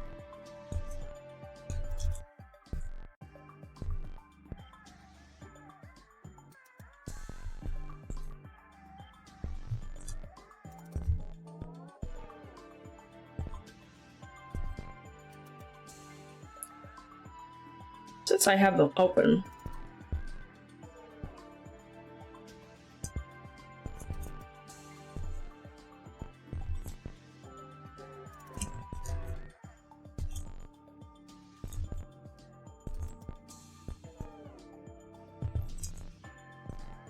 how's this look with the rest? Okay. Now, what was I gonna do? Oh, I was gonna do this.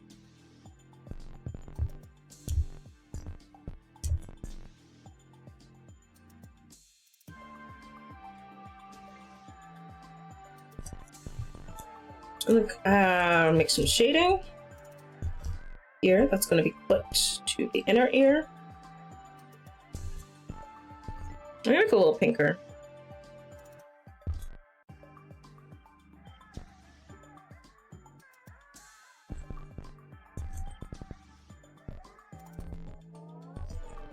Gonna be clipped, so it's fine if it goes over a bit.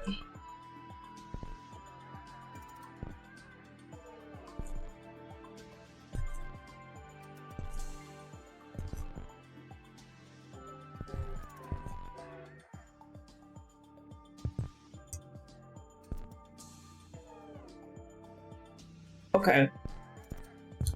Now, let me make the gray transition.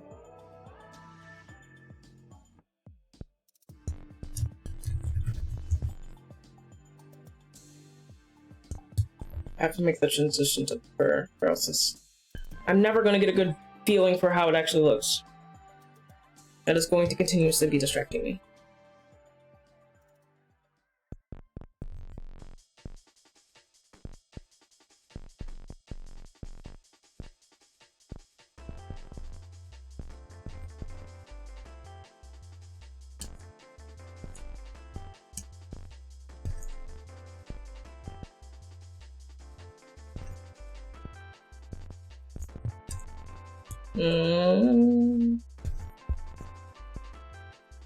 I don't draw furries enough, so rendering fur is not my strong suit.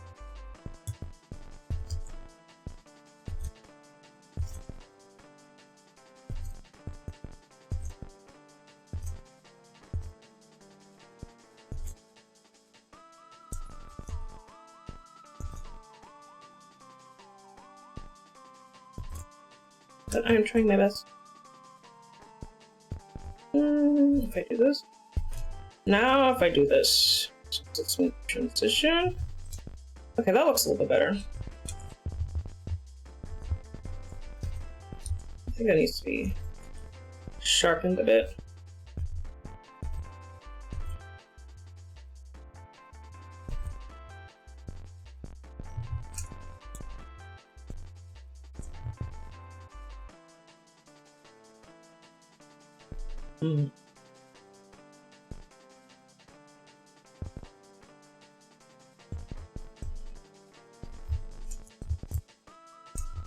I think I might also need to do like, oop,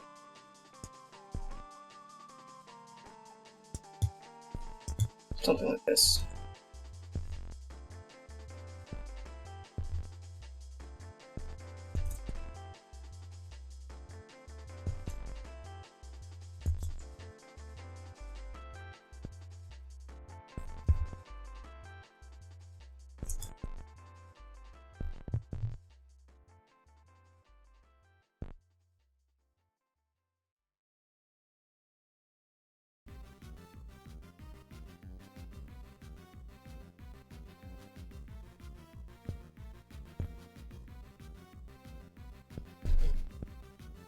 This part of the ear goes too far.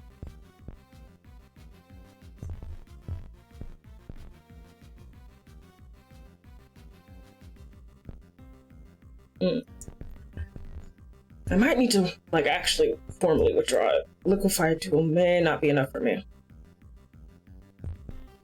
But I'm gonna try, because I love liquefied tool. It fixes all my problems all the time forever.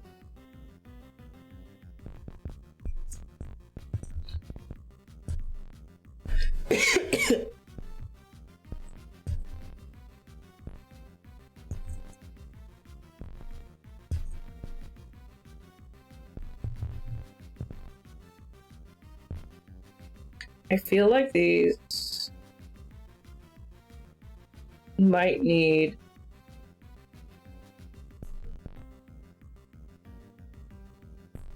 I think they need to clip to the head once I get into VTube Studio, but I can't do that until I actually get this into VTube Studio.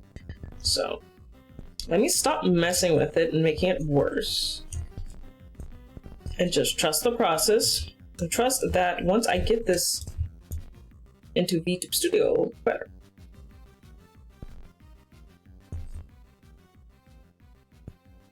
And let me add some tape while I'm here.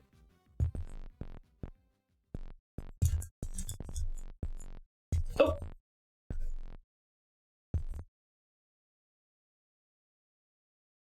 That's kind of so dark.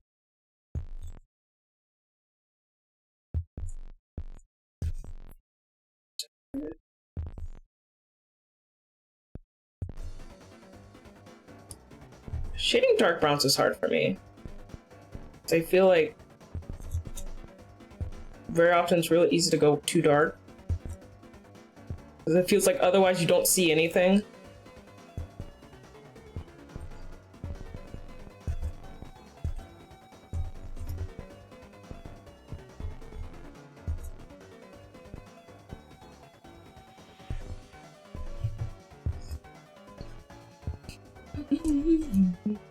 Do I want to a little highlight in the ear?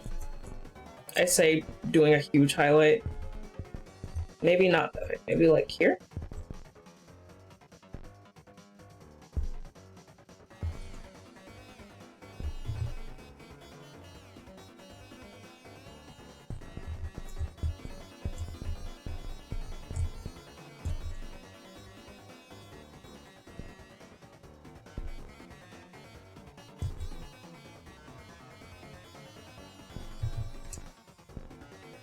Okay, that looks pretty good. Yeah, the shadow. Oh, not that much.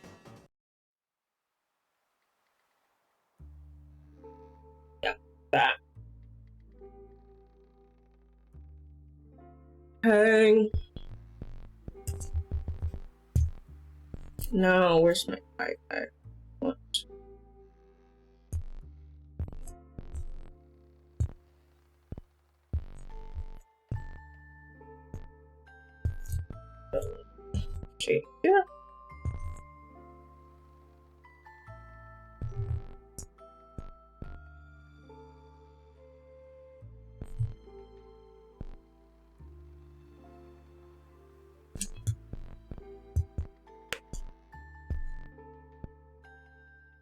Oh, I missed the ad break. Okay. Then I'll take an ad break. I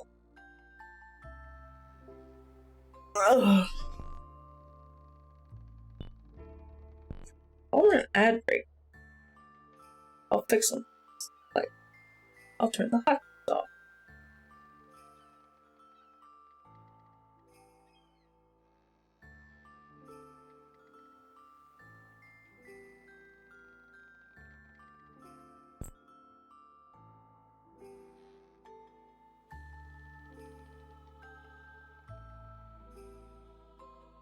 And I'll turn the redeems off.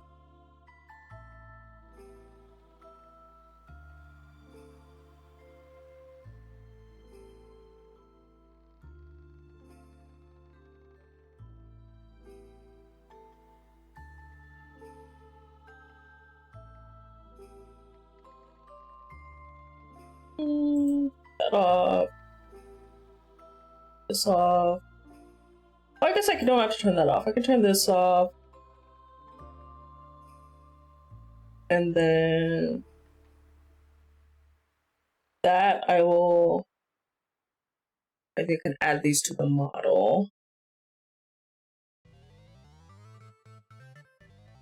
I hope all my subs enjoy this really riveting fixing toggles action.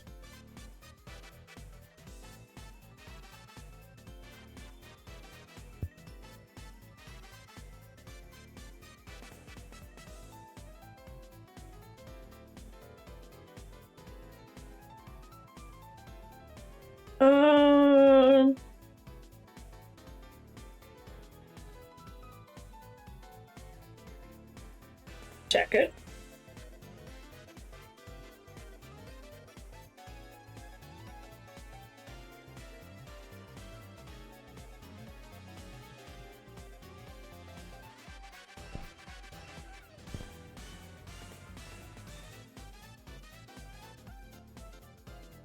Jacket toggle. And then where's bald? I also turn off short hair.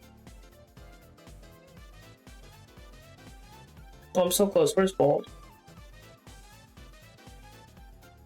Can I fix this before the ad's over? I don't think so.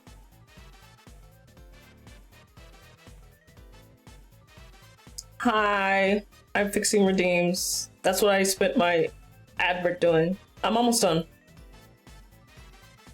I'm just adding this model to the list of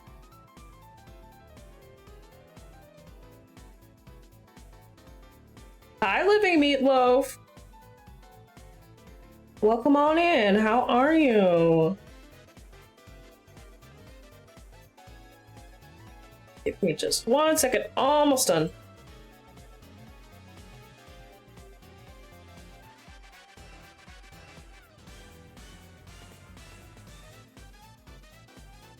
There, okay. Now everything that can be applied to this model should be working. Yay! Yay!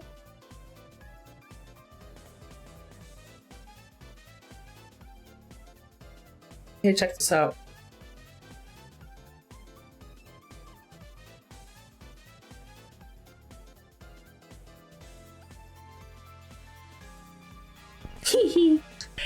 Silly. Okay, back to ER.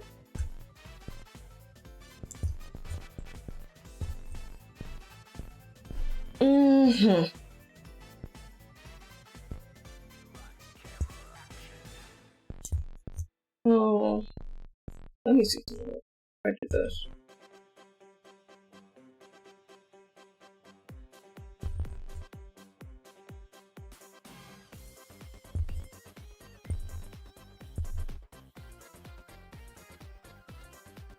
If I do that,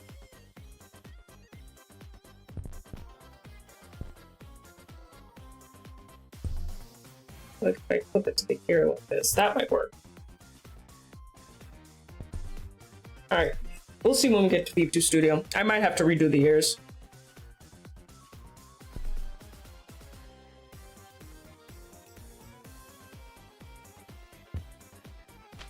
Ow. Hi, Ray.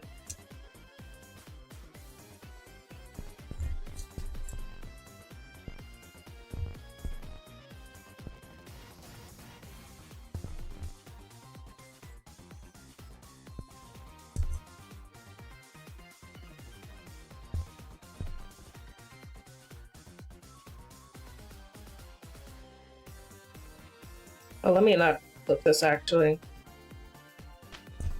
Ow. Thanks. Thank you.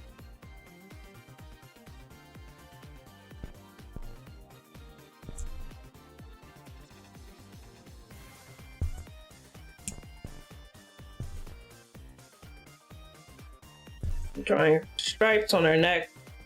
Well, actually, this one might be lower down, like here. It's gonna be clipped to the neck.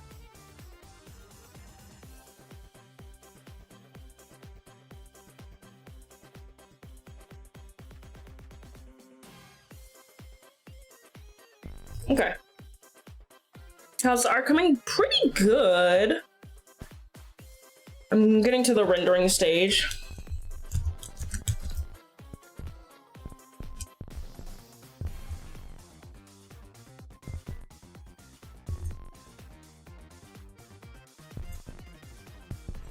But yeah, basically, I'm making a test head because I want to get better at rigging furry heads.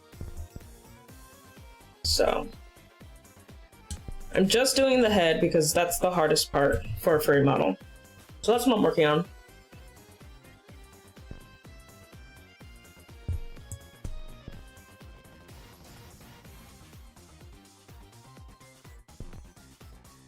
Let me actually do like this.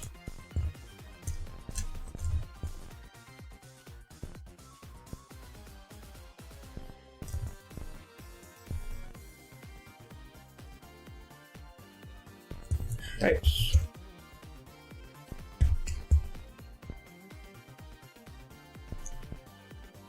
Stripe doesn't need to multiply. There we go. Why is this not working? Oh.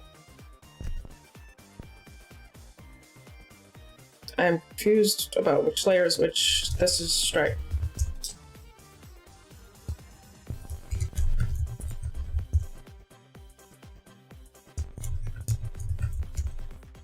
Okay, now multiply now. Okay, finally.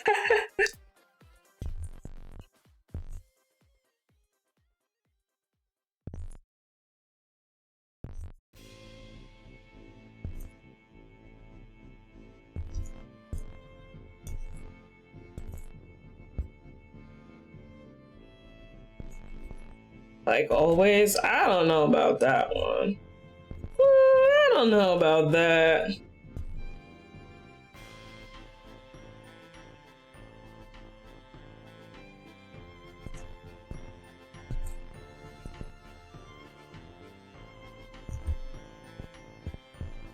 Yeah, let me try to add some fur texture to this.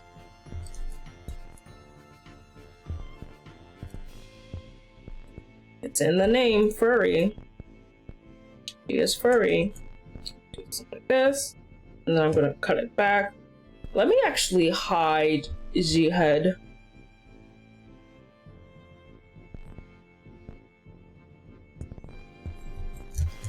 Oh, let me add this while I'm at here.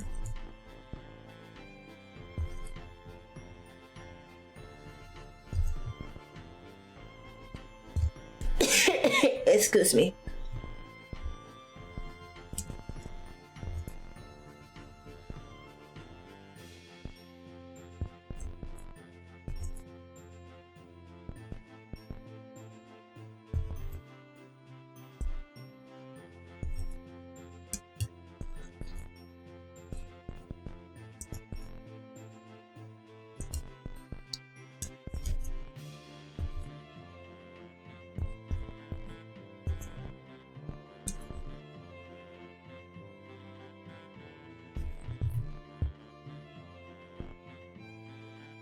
So dark.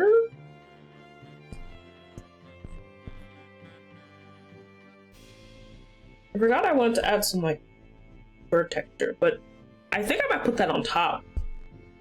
I think that'll look better because it will be hard to rig the neck looking like 3D with that on. So let me do that now.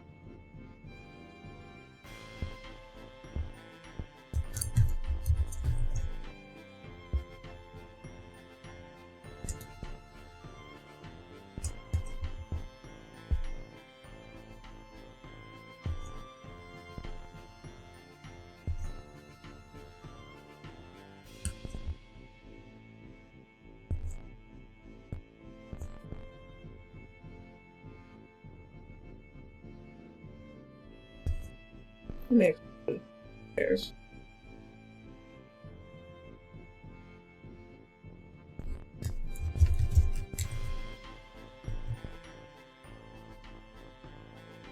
And then blend it out with the shading.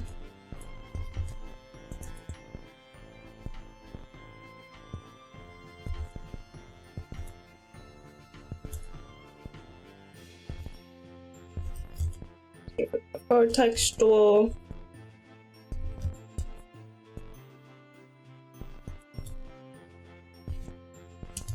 Let me actually blend it out a bit. Yeah.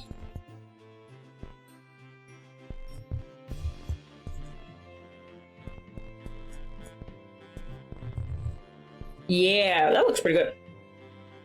And I'll do another one like over here.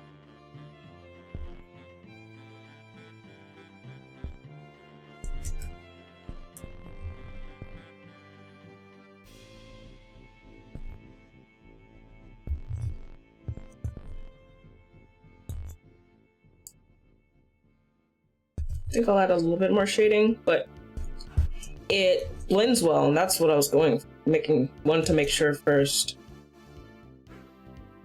Yeah. A little over there.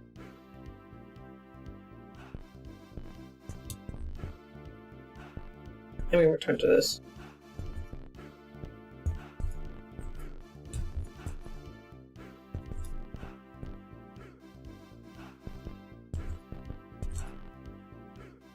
Now shading looks too dark. And now I have to bring this down.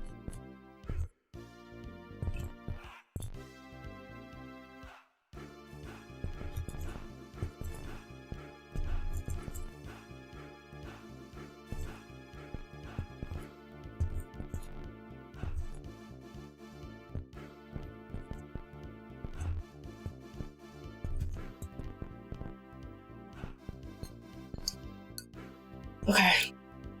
Now let's blend it out. Oh, let me put my wrist brace back on.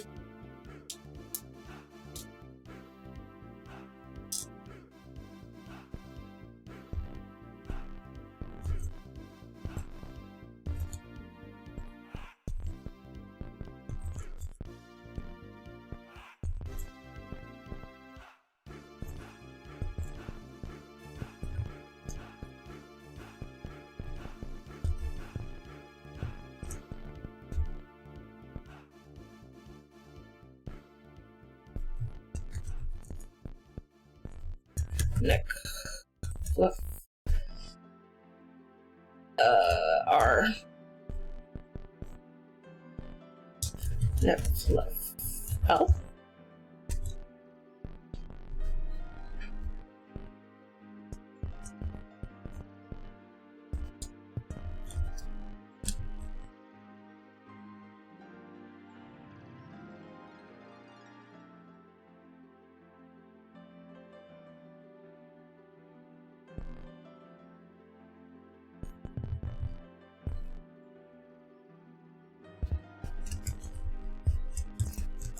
Look at the basic shapes first.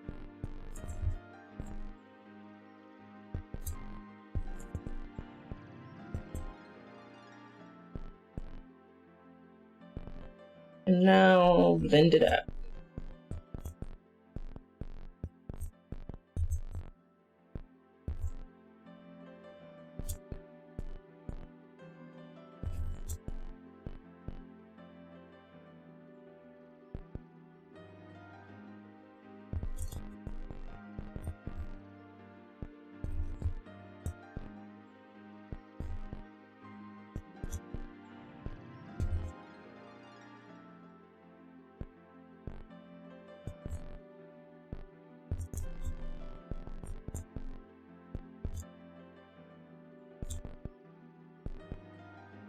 Yeah. Let's see. Okay, I think it could be like moved around and it will look like it makes sense on other parts of the neck. Okay. I think the neck is done.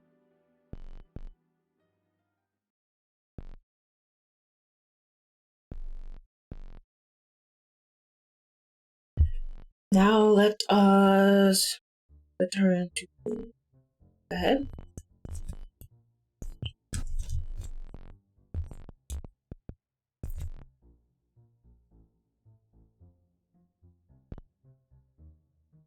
Really funny, which is not. She looks like a different figure. Without the nose, she almost looks like a llama. There we go. Now she's doggy.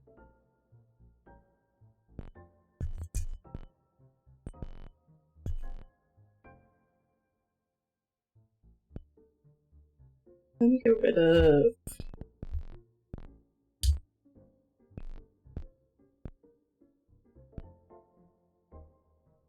happy. Other ears. Where are my ears? There you are.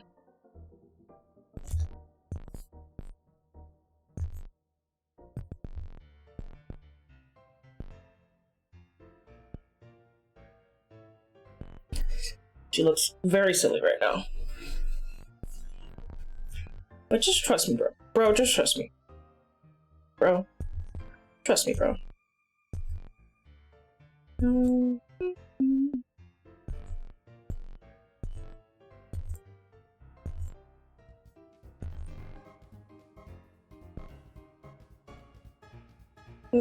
Oh, this is gonna have to be above. That's fine.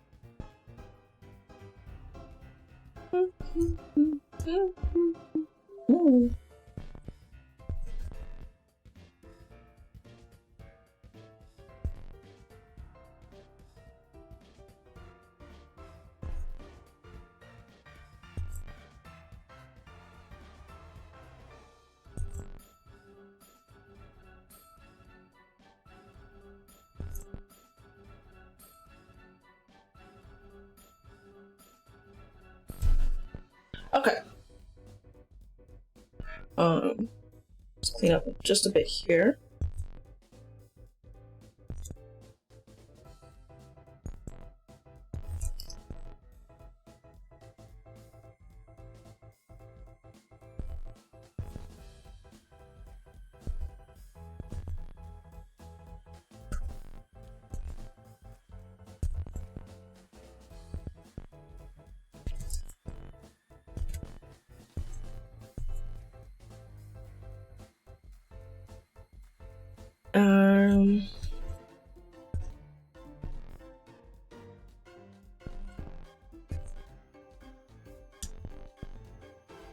Okay. Now I think that's the right shape. Now I just need to cut it back a little bit. Let me try transparent watercolor. That's probably gonna help, but there we go. Just a little bit of a softer transition. There we go. Okay. It's looking very stupid, affectionate.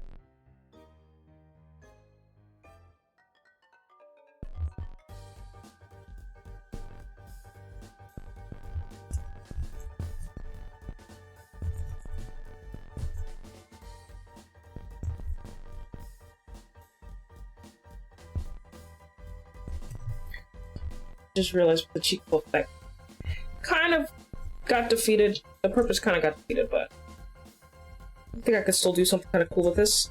What is this? I don't need you there.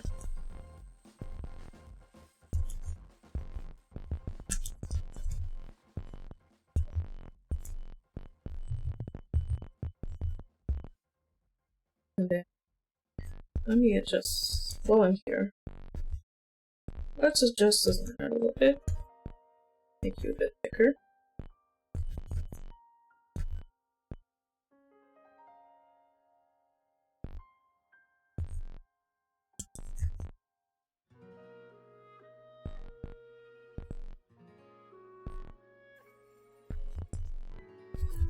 Okay, now let's start painting.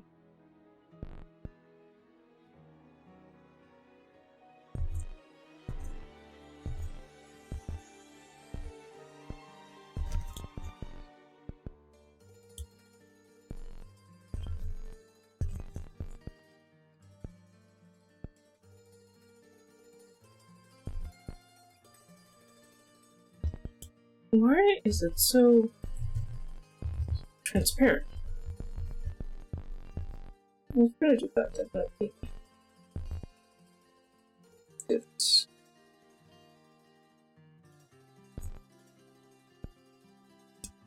Hello? Are you auto-saving? No. Good. I was pretty sure I told you to stop doing that. So I would hate how it would make my screen freeze in the middle of drawing.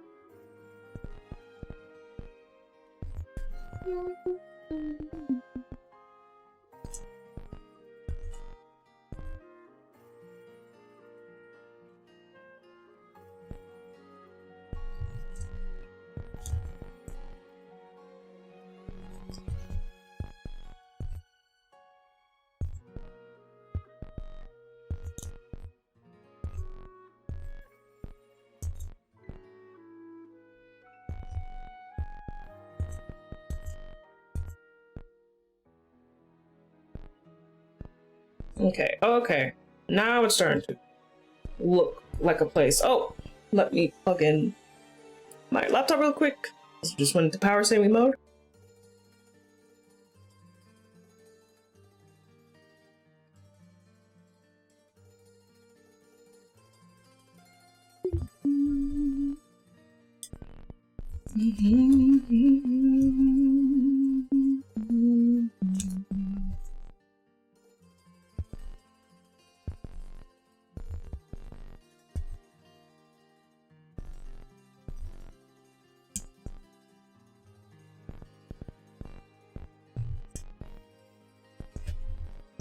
This light is way too strong.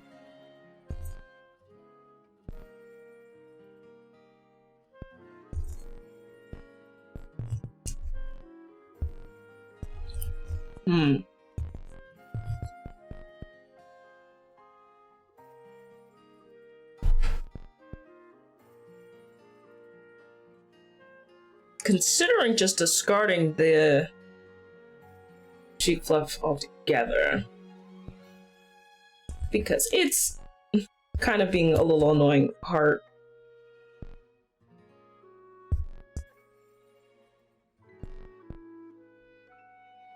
The thing that just keeps getting me is that these brushes that I'm using to blend, it's like making some of the parts that I colored like not completely opaque. And then so you are like seeing the liner of the head base underneath. I'm like, that's not what I want.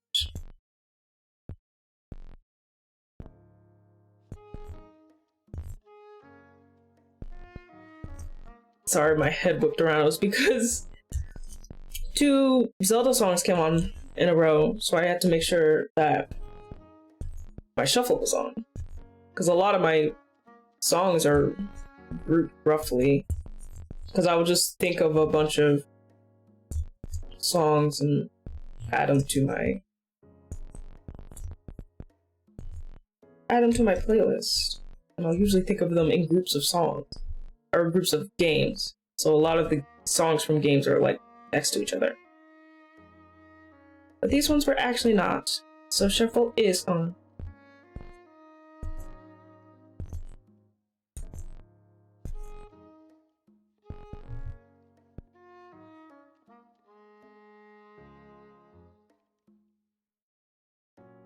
Okay, I do like it with the cheek fluff more.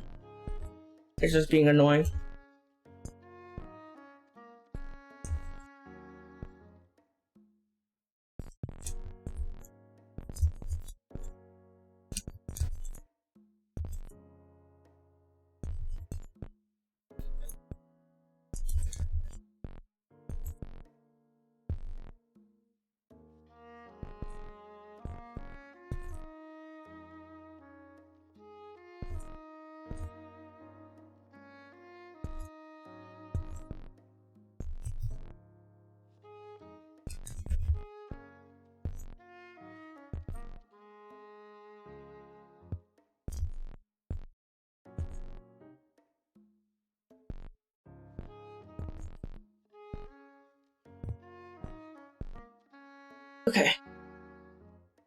There we go.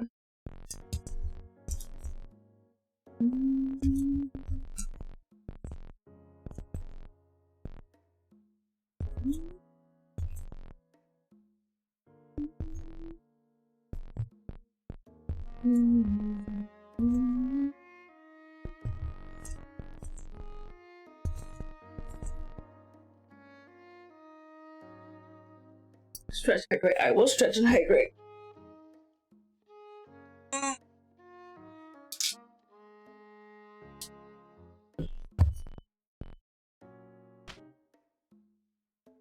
Ow.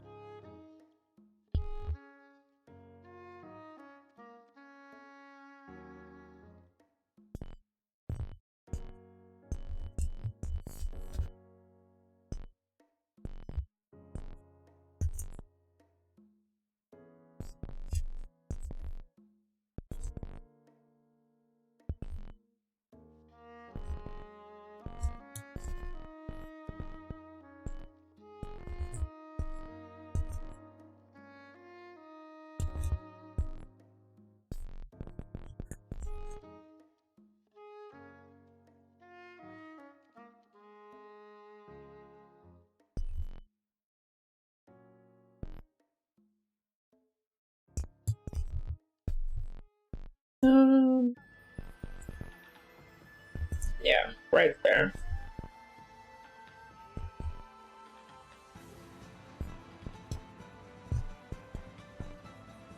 The music is here. Thank you. This is my curated list of video game music that makes my brain go hee-hoo. Makes my brain feel good.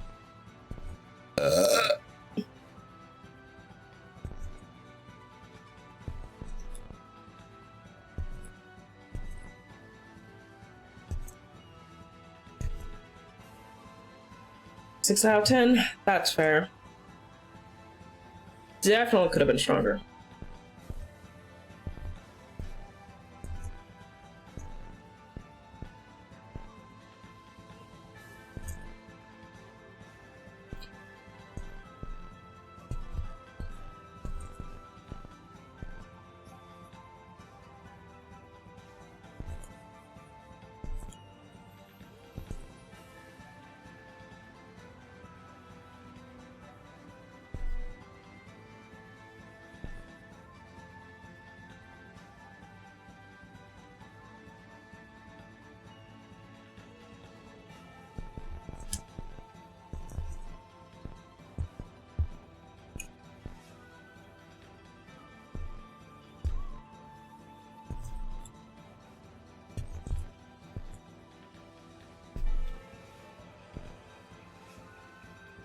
Okay.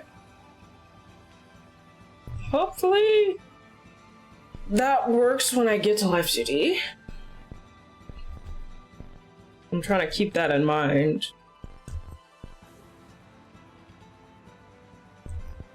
So I'll go like this, and then squish up. And this side's gonna squish up.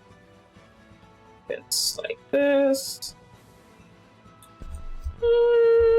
Well, we'll give it a see. We'll give it a try. See how it works.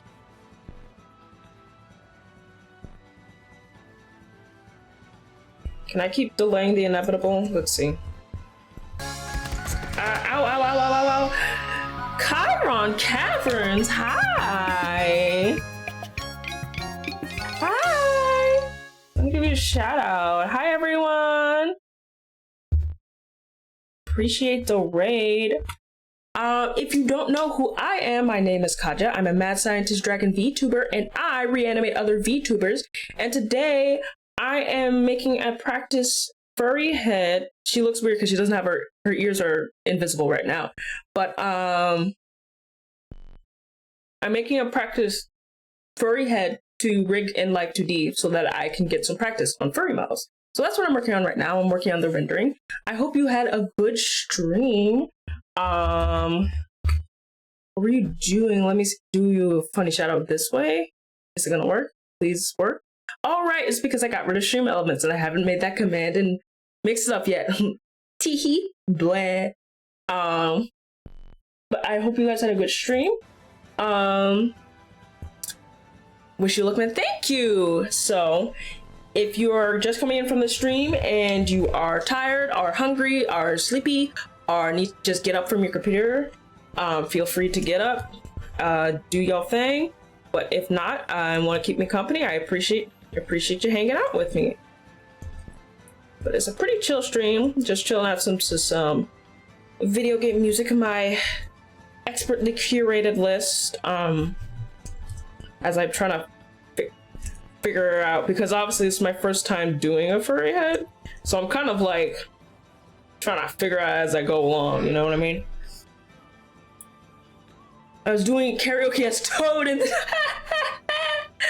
that sounds awesome. I hope you had fun with that. That sounds really fun.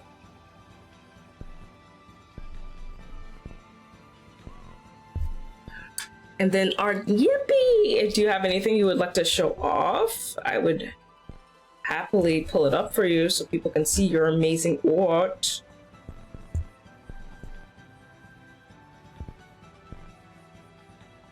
Oh, I just realized the head shading is now messing with the... Now these colors are not matching. Oh.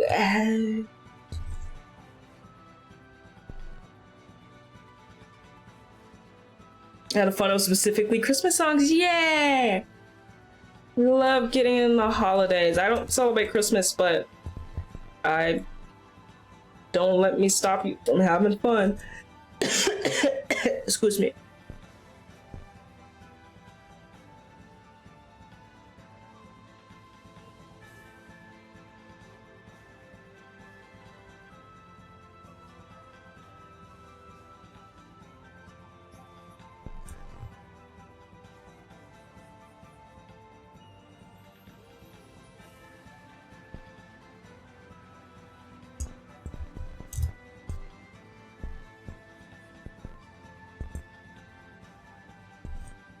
Oh, where are the ears? Let me have the ears for a sec. Now I have to blend all this stuff to the shading.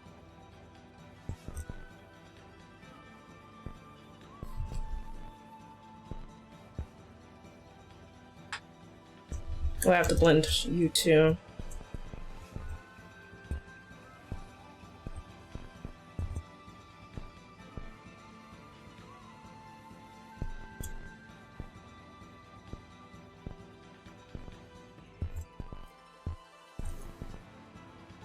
I think it's okay to sin. I'll happily show the... Yes! Yeah, you... links are allowed here. I haven't had any instances of any stinkers, so... Link permission has not been revoked. This song has already played. Eating cheese pizza, yummy! I had shrimp pasta for dinner.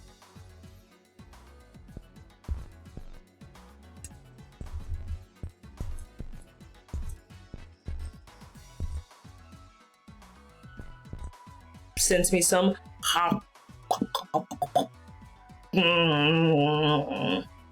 apologies for the big link. I can only do the discard. No worries. Give me just 1 second to pull it up. Let me hide my screen for a sec.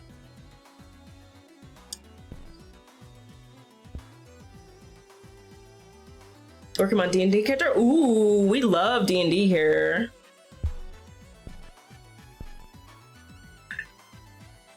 The character that I'm actually drawing, she's actually a character for a tabletop campaign that we haven't started. Ooh!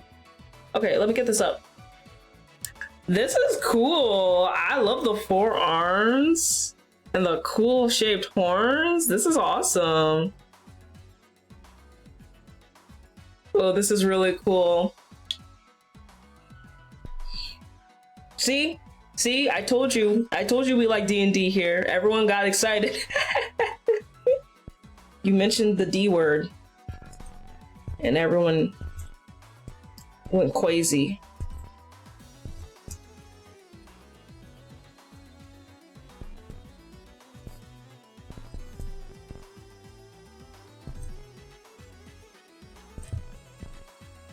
Yeah, thank you for showing your art. It's really awesome.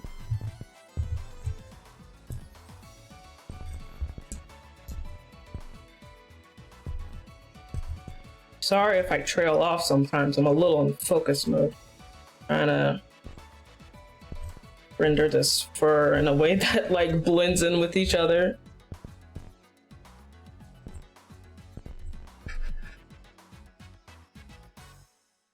I don't get D&D. Someone explained to me and it made less sense.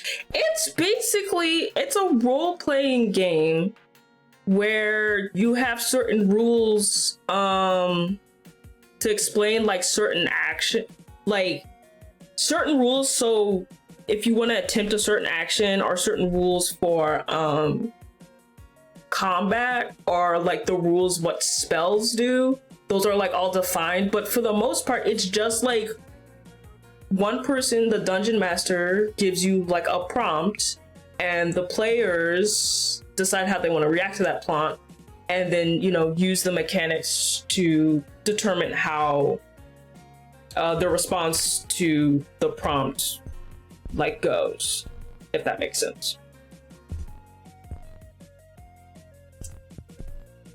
So it's like kind of a role-playing game, but it has a level of like mechanics to it, so it's like a little bit more structured, and it also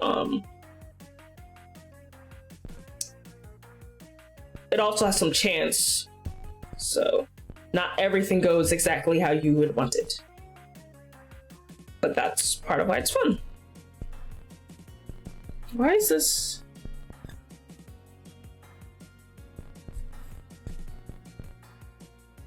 Oh.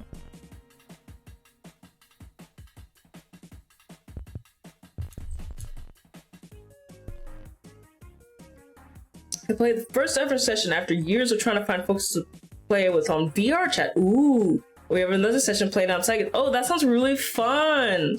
I've never played D&D in VR chat before. That sounds really fun. Tiefling Bard, and the arms are orc arms from a curse item during the campaign. That's so cool.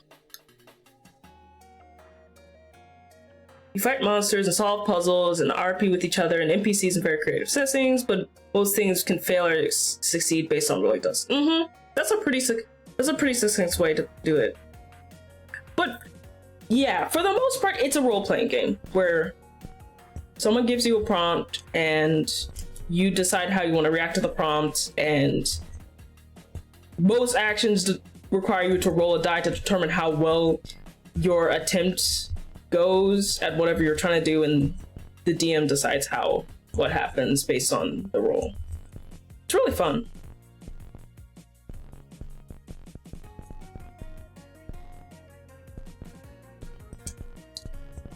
And it depends on the campaign, because some are more like role-playing based, and some focus, and some are more puzzle focused, and some are more combat focused. And it just depends on the dynamic of the group. Like my group is mostly role-playing, and then we'll usually have like one big boss fight, like a campaign. But we don't have like a bunch of like little fights. Like if we're gonna go into combat, usually it's like for a good reason.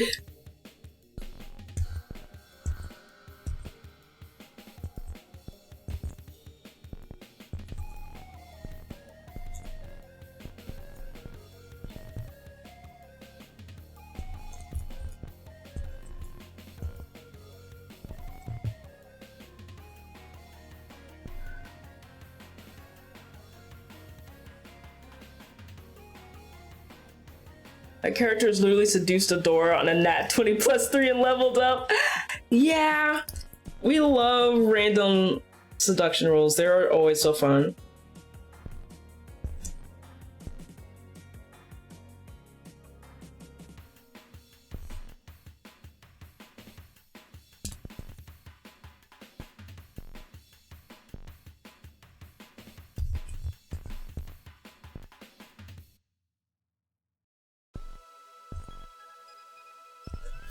Why do I keep getting so many repeats? This song has come up like 3 times.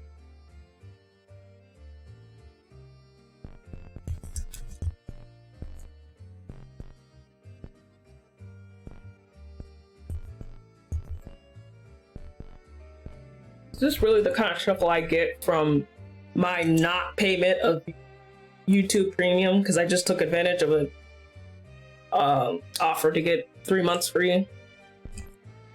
Is this how you treat a non-paying customer, YouTube? For shame.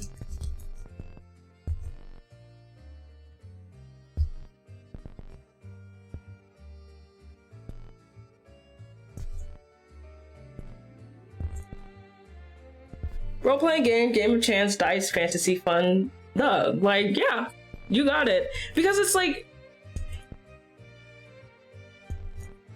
Because, like, the story... You can't describe the story because that's whatever the DM determines. Like, a player comes up with the story.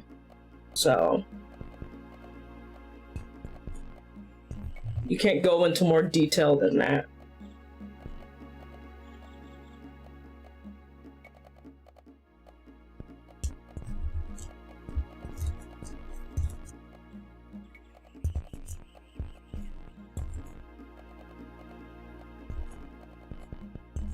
And because it's so freeform, it really depends on the dynamic of the group.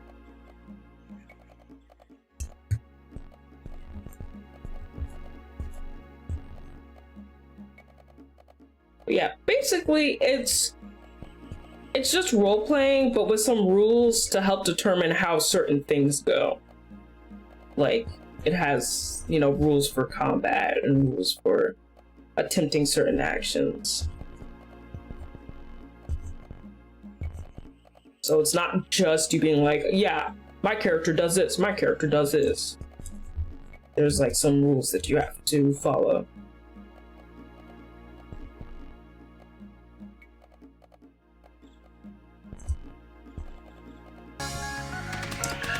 Azure, hi! Let me give you a shouted outed. Hi everyone, hi every pony. Hi, I hope your stream went well. Hi everyone, if you don't know who I am, my name is Katja. I'm a mad scientist dragon VTuber and I reanimate other VTubers. And today I am drawing a head of my character because I want to practice rigging furry models. So I wanted to draw a test head so that I can rig it in Live2d. I had no time to copy the raid measure stream engine too quickly. I'm here now, Elise. Hi, Mesmer. Hi, Sasquatch. Hi, every pony. It's been a while since I've seen you, Mesmer. I hope it's because you've been getting good sleep. Because I know it's late where you are. Azure and crew popping in. Hi, everyone.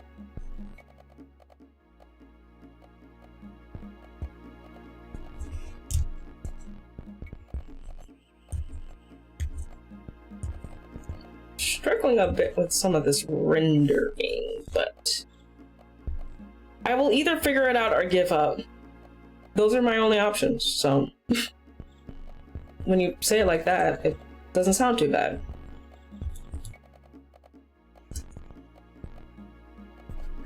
I've been having a little lurk here and there. The vibes here are lovely to work to. Oh, I'm glad. Oh, your model and art looks lovely. I love the eyes. Thank you. This model that I'm using right now is drawn by my lovely friend Jelly Moon VT. I rigged it because we are doing a Your Character Here combo style where they draw the art and I make it move.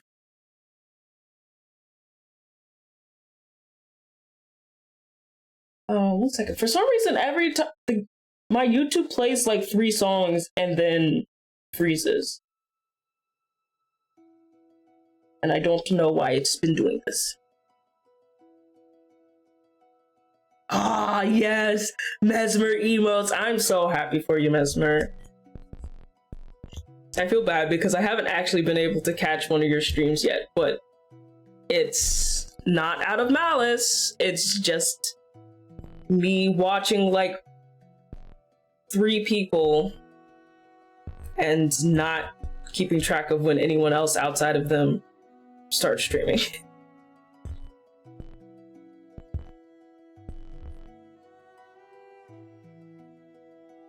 Oh, okay. I think doing the soft shading is helping a lot.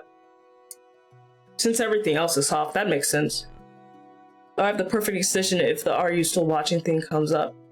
Oh, no, it wasn't that. At least the pop-up didn't come up. It just like stopped playing. I know how it goes. Yeah.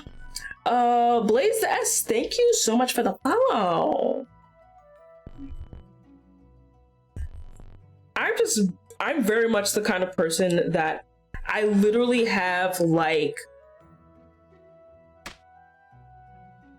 I'm trying to count them. 1, 2, 3.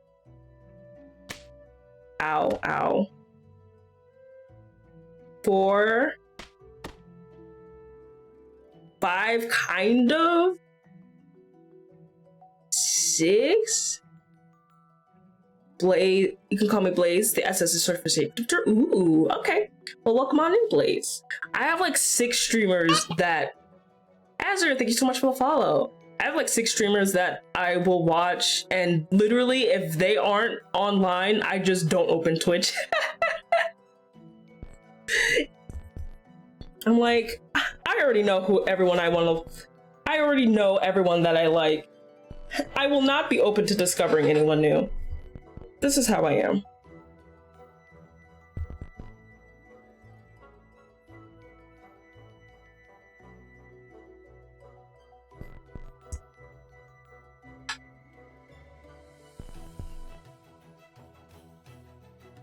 I watch way too many people. I wish that could be me.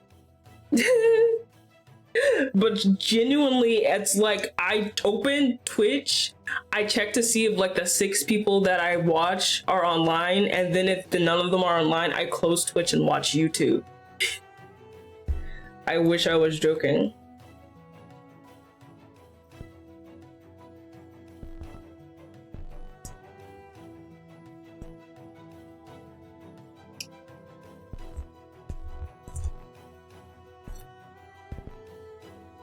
The thing that's funny is this, like, obviously this is a furry model, but I want to give her blush so bad. Will you guys do mad at me if I give this dog blush? Well, she's not a dog, she's a hard wolf, but she looks like a dog.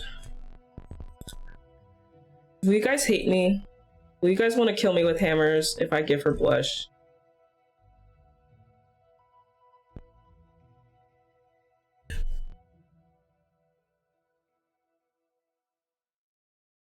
Putting on Twitch streams is like the lowest effort task for my brain versus any other thing.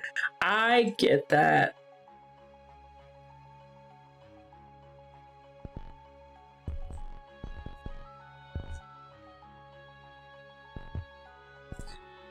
I'm literally just avoiding working on the muzzle because figuring out how to split up the muzzle is going to be the hardest part. So I'm just like, la la la la la, working on literally anything else, la la la la la la la.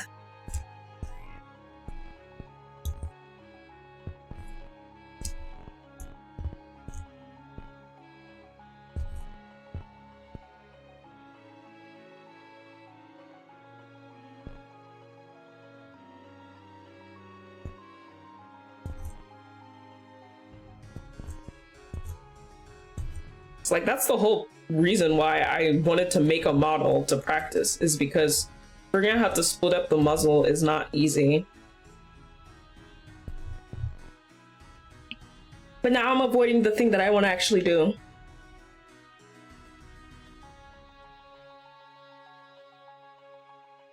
Friendly Miner, you superb scientist supporters are all loved and appreciated. Your feelings are valid and important, and you matter. Please make sure you all drink water, eat food, and please follow the lab safety rules.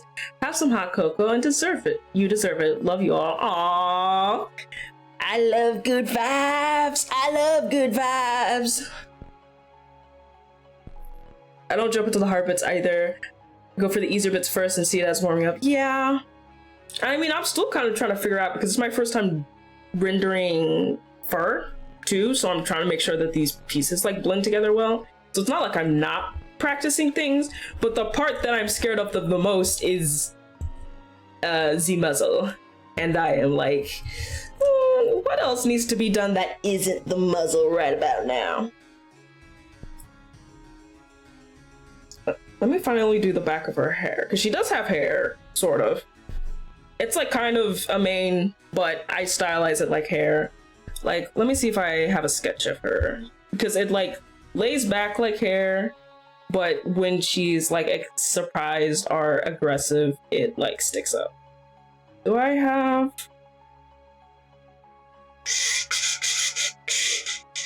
Yes, here we go. Here it is. So like when she's surprised, it like sticks up. Because it really is a mane, but I stylize it to kind of look like her.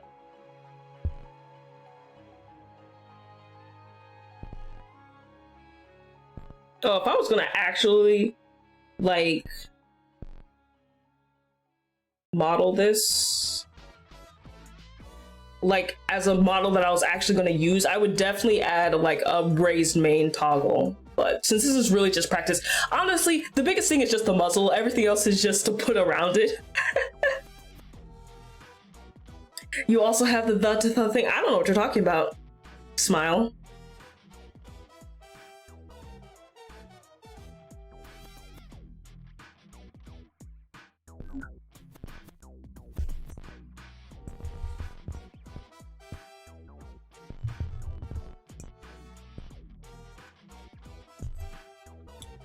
But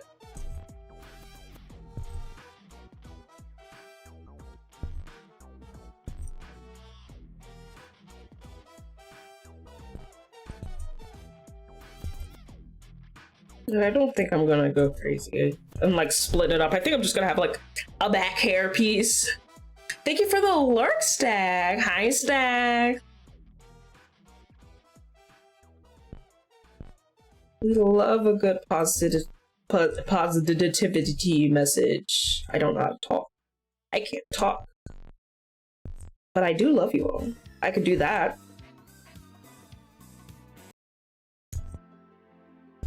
I already heard the song.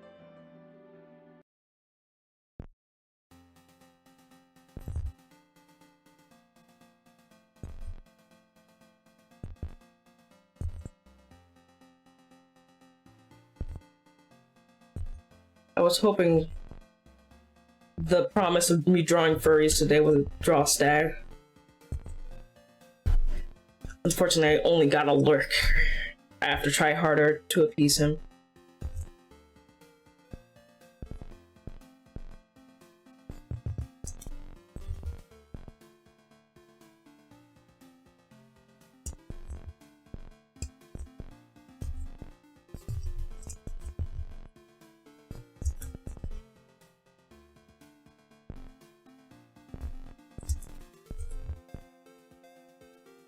Just clean up the scraggly bits a little bit.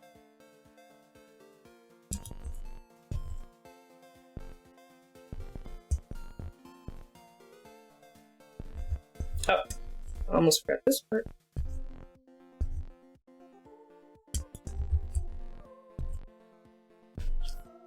One second.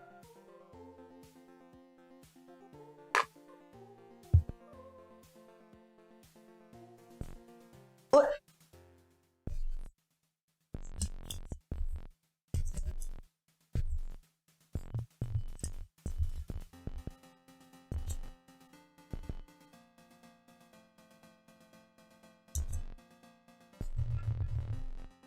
Okay. I think this sketch needs to be like more faded because I can't see. Okay. Oh, here's a little funky bit.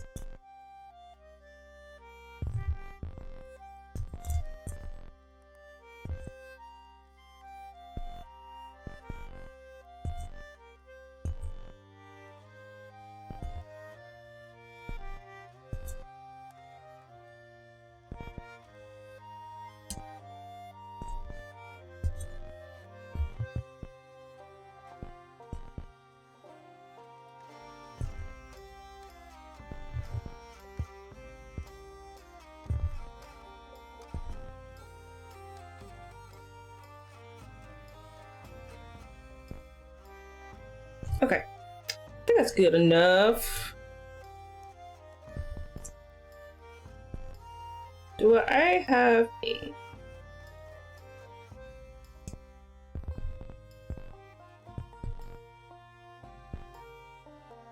just have it properly end up here, even though no one's gonna ever see this.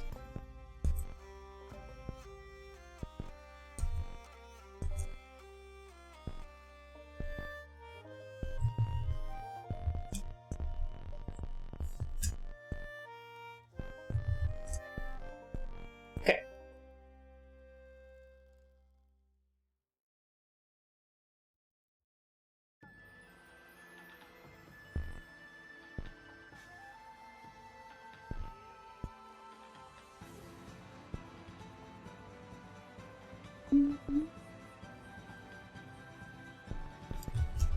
Pretty sure I already heard this song.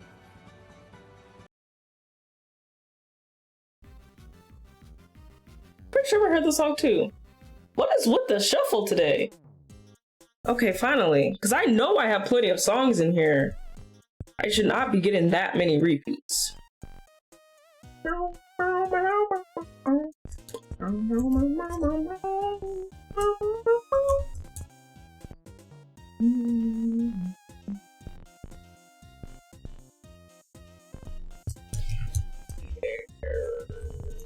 Back shading.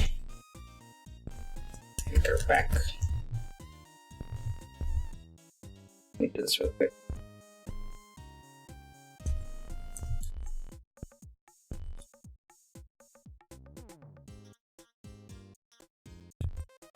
Let's go a little bit warmer, I think. Oh, not that warm.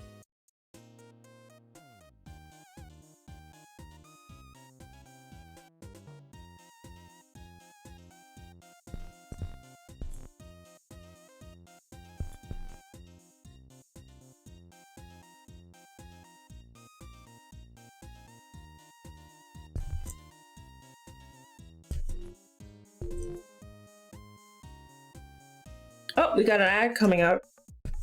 Feel free to take a break, get some water, stretch your legs. And I'll see you all when we come back. Because I'm not going to be doing nothing. I will wait for you all to return.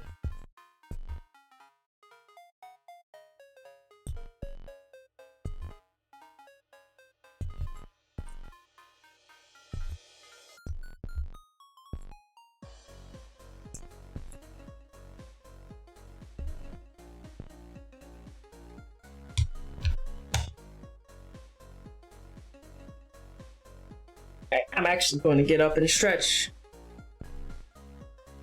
So you're not going to miss anything. Alright, be right back.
Sorry. I was gone a little bit longer than my ad break because I made myself some tea. Hi, Shy. Oh my god, it's that Shy. Hi.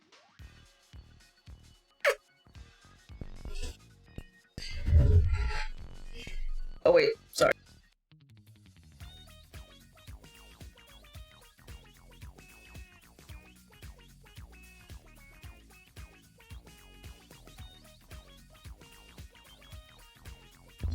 Making a furry model? Well, we're just making a head, but yeah. I want to practice because I want to tap into that sweet, sweet furry market.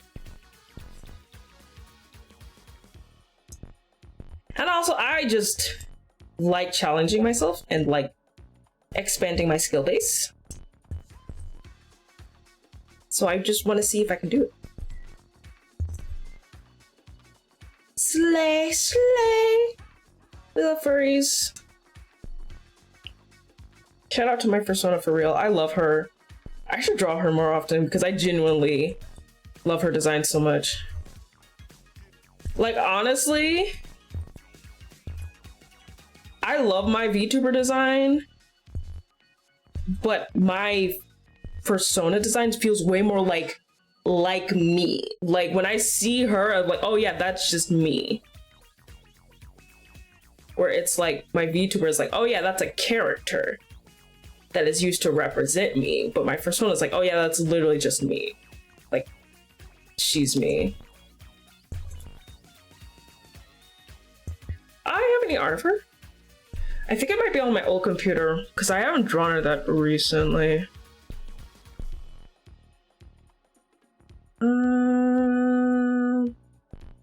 No, yep, here she is. Yeah, I love her. I love her.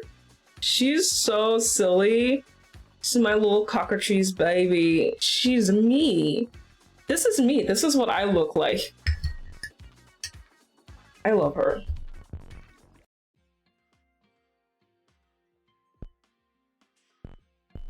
She is so baby girl. I still love her design. She's like flawless. No notes, cannot be improved upon. That's like the perfect representation of me. That's exactly how I think I look in my head.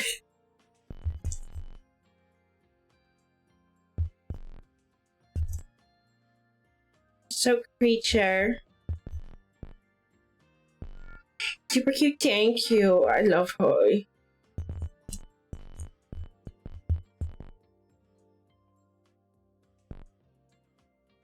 I want to make more money for commissions so I can commission other people to draw her.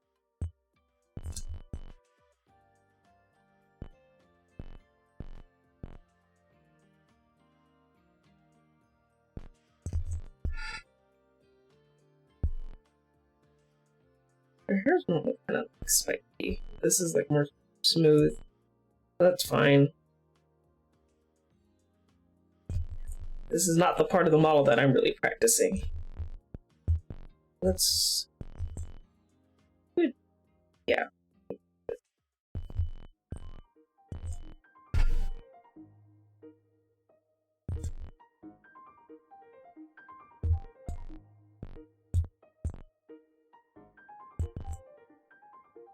Okay.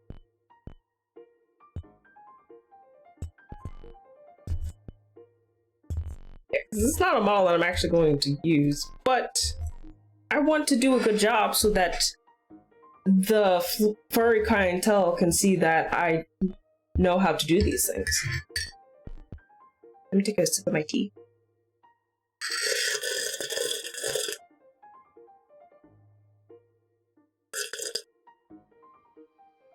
Is that ASMR?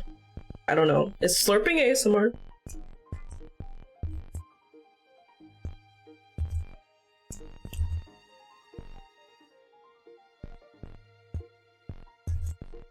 It's like anytime I make a sound that I'm not sure people will like find soothing or want, or a sound that'll make people want to kill me with hammers, I'm like, is that ASMR?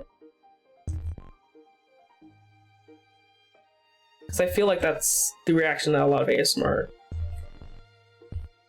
invokes. It's like it makes a certain population be like, ooh, so soothing, wow, so niceys. And another group of population be like, I'm literally going to strangle you.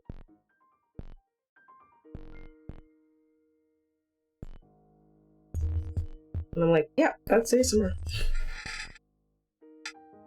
What kind of tea is it? It's honey citron tea. Yummy. I got it from the Korean market.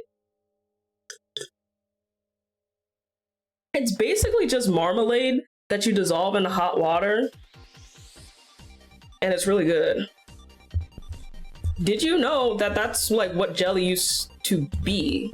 It used to be called grape aid because it was intended to be put into water and as a drink. Like basically like you know, like a drink concentrate.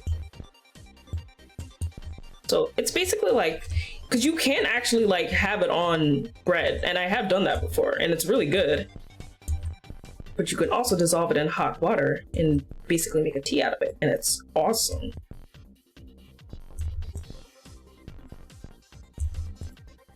It's honey and citrusy and yummy, and I like it.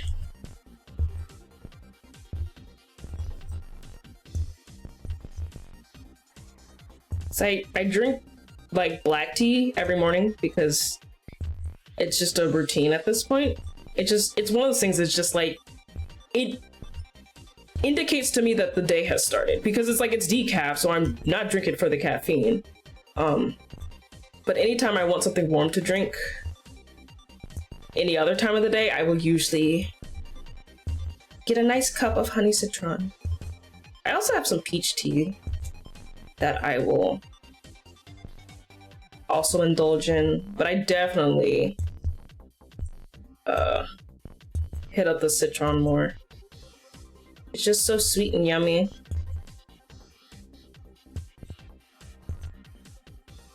I love tea.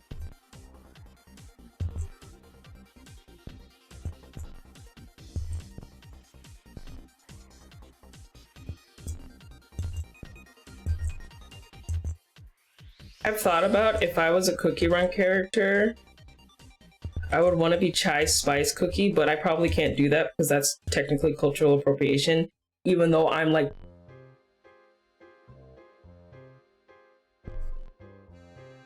either 1/8 or 1/16 Indian.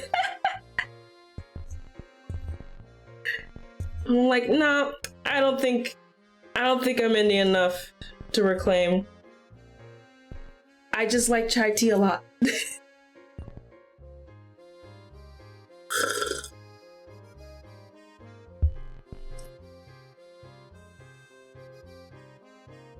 Okay, I think this looks pretty good. Let me do just a couple of highlights.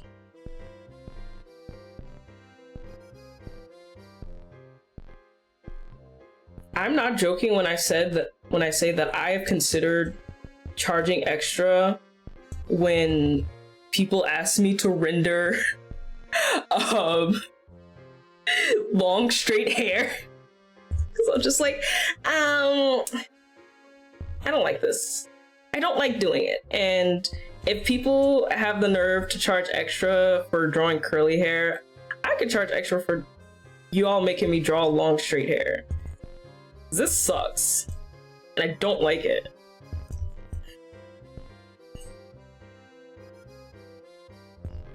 I just think it would be really funny because I feel like it would cause like a bunch of outrage. Just like, how can you charge someone more just because of their design choice? And I'm like, I don't know. Why don't you ask other people who try to charge more for drawing black features? I'm like, I think it's the same thing.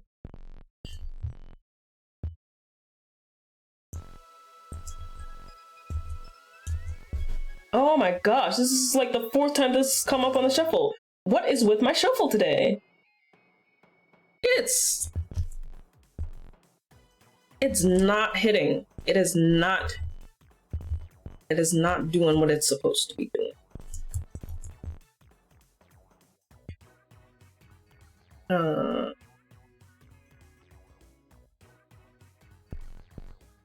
Forgot what I was doing for a sec, lol.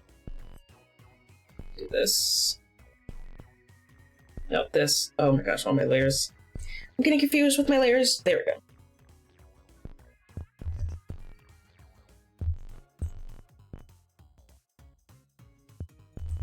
I just think it would be really funny, and I love being a little hater.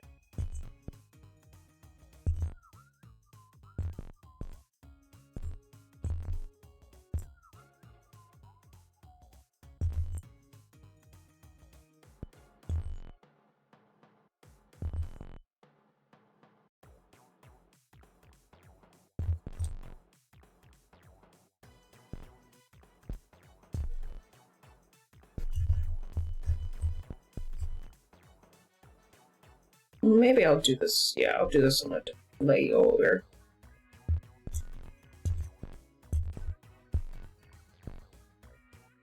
Yeah. Get that dimension. Let's click this.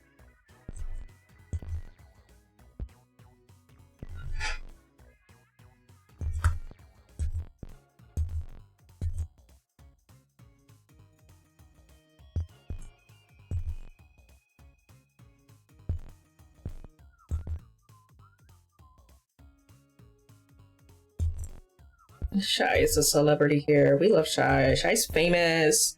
Everyone should follow Shy or I'm going to fucking blow you up with my mind and lasers. Oh, I am so in love with Shy. I started crying.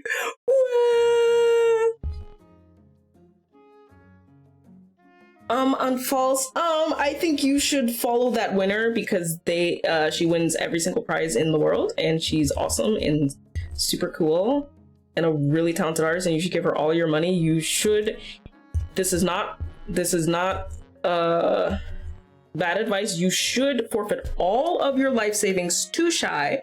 You should forfeit your children's college funds to Shy. You should give your rent money to Shy. You should put yourself into financial distress to commission Shy. You should do all of these things because she's awesome. And she deserves it.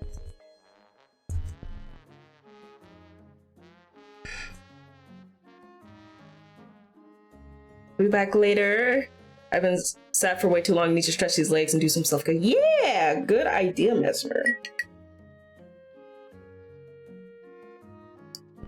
That's one of the reasons why I started doing ad breaks, because I know the ad breaks are annoying, and it affects 90% of my viewers because I do not have a high sub percentage.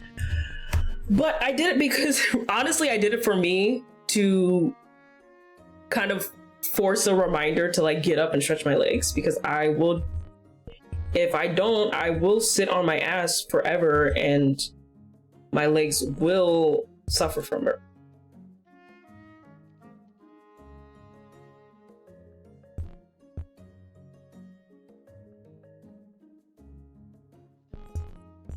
And also getting rid of pre-roll ads is pretty cool. But I'm still debating of whether or not I'll keep the midstream ads. But currently I'm kind of liking the fact that they kind of give me a reminder of how much time has passed. Be like, you should, streamer, you should get up. Streamer, you do have a physical body that needs to be taken care of.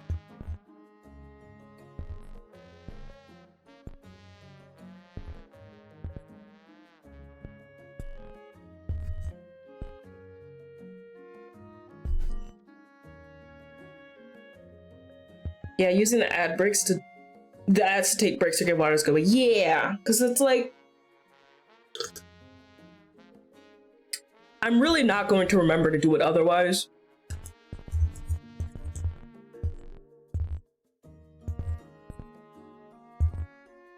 And it's like, the ad breaks are literally once an hour, which is like how often you're supposed to get up and stretch from a chair anyway, so that like I feel like that works really well.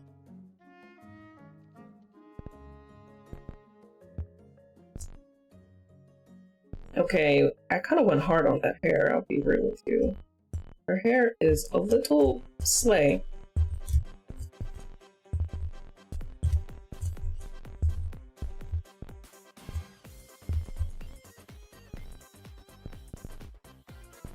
Let me decrease this shape. This highlight's a little strong. Okay, there we go. Oh, I haven't saved this whole time. That's not good. I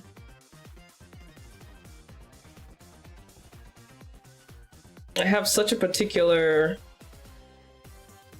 folder set up and I still get lost. What's her name? Carnage. Yeah, her name is Carnage, by the way. Carnage head.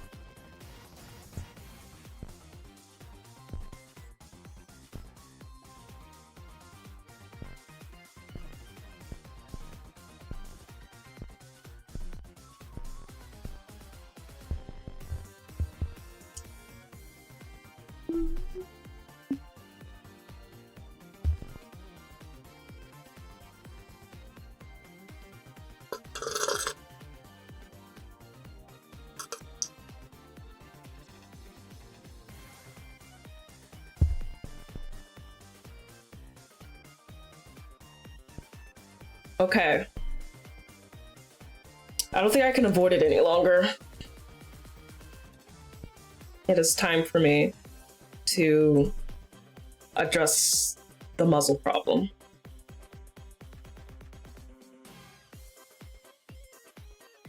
Okay, that's not completely true. There's more things that I could do to procrastinate. Smiles. Smiling at you.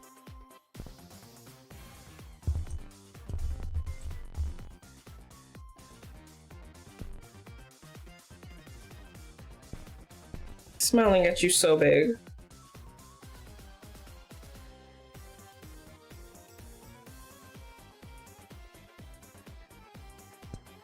I love procrastinating on the hardest part of the model. I don't want to, even though that's the whole reason I was doing this practice model, is to figure out how to do this part. But I'm scared. What if it's scary? I don't know. Have you considered that I might be scared of it? Did that ever cross your mind?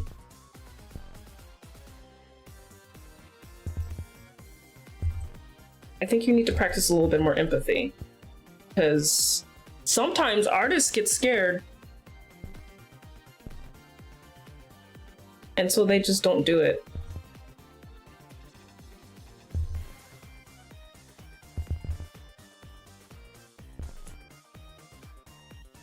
Every single artist in the world is scared of everything.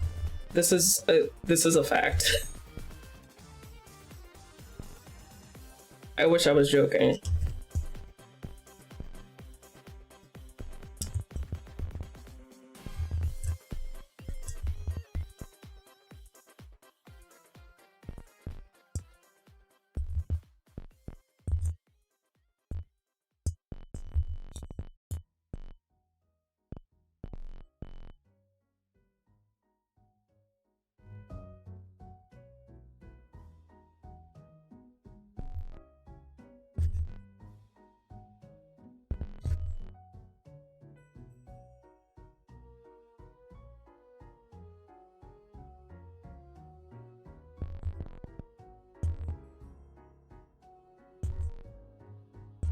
I guess I should probably do these separate.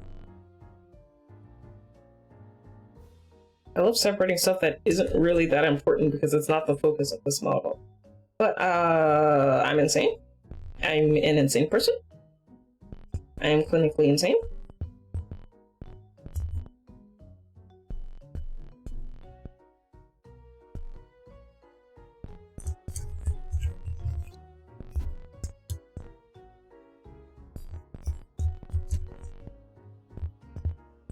Guys, what would you do if you were insane? Just hypothetically. I wouldn't know because I've been sane my entire life, but what if? So you're saying the real way to tell if you made it as an artist is to see how many furries you have? Yeah. The better you get at art, the more scared you are of everything.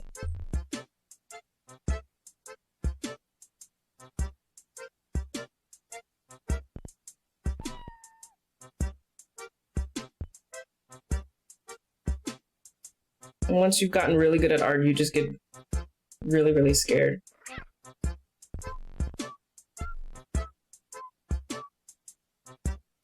If I was insane, I would likely spend time on Twitch so I get the top 10 badge. That is pretty insane. It's a good thing that didn't happen. Good thing that's purely hypothetical.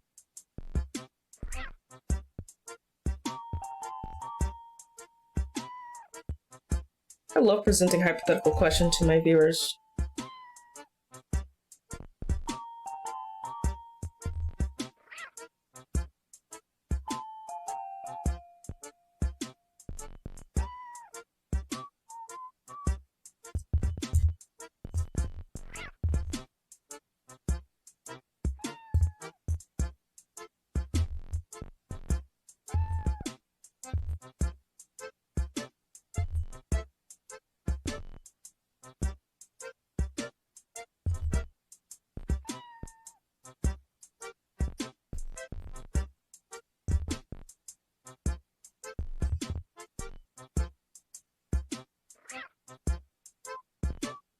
Better question, what if we were just saying I wouldn't be here?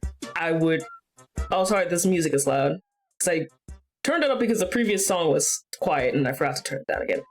If we were just saying I would not have an online presence, most likely.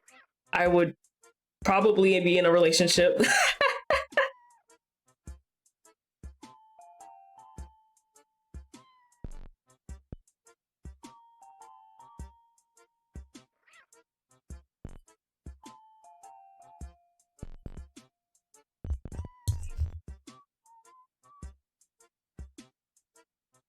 I was saying I would probably be exactly what my mom wants me to be, and I would probably be married and with kids. Smiling so big. Hope that's not too deep. But that's the reality of it. Oh my gosh. What is with this shuffle? First of all, this song is on my playlist twice, so I'm gonna remove this version because I didn't realize that I had two versions of the same song. I'm literally listening to two streams at once and pondering turning on my Spotify too. That is pretty crazy. I do be having two streams on at once sometimes. Like, not long term, but I will like switch between streams and then I will like have them both on to determine which one I'm like going to put on focus for the time being.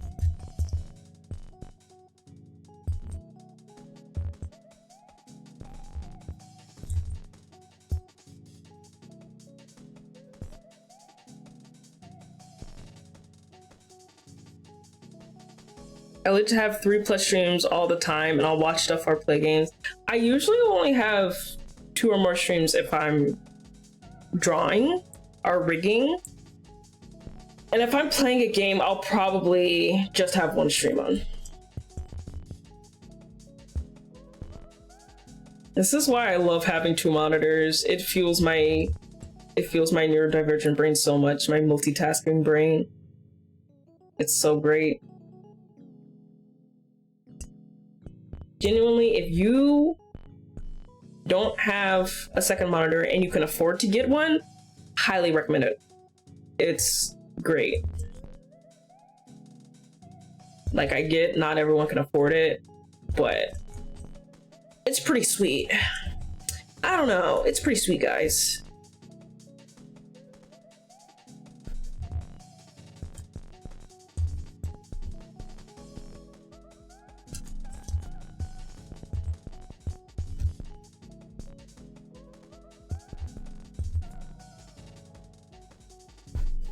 I will get another monitor in 2024. I will this for you, Shy. We will get you that second monitor.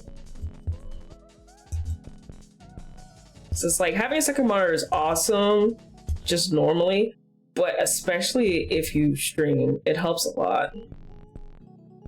Why? Okay.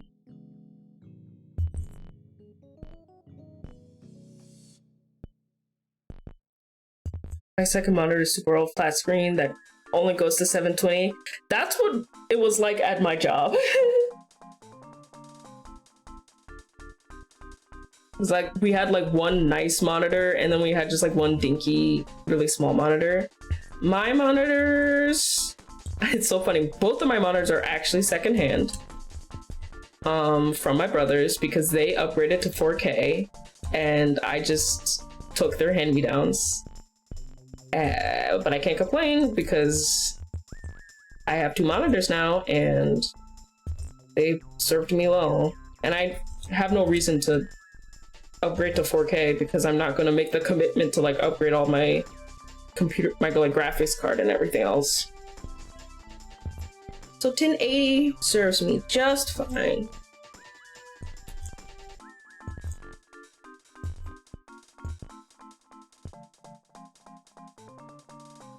And it's funny because I got them hand-me-down at different times, but they're like almost exactly, they're like basically the same generation.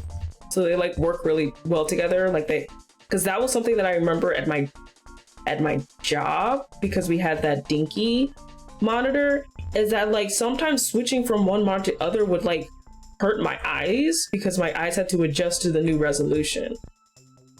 But like, even though I got both of my monitors at the different times, they like work really well together because they're basically like the same resolution and same size. Like they look like they're made in around the same year. Like they're old for today's standards, but they both look like they were made in the same time relative to each other. And I think that's pretty awesome for me. It's quite convenient, I must admit.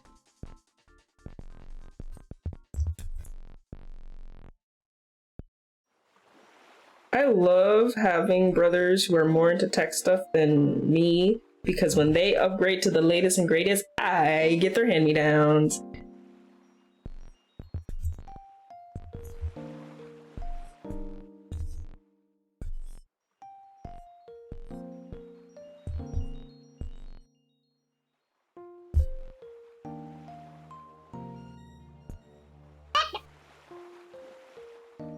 Jojo's, thank you so much for the follow.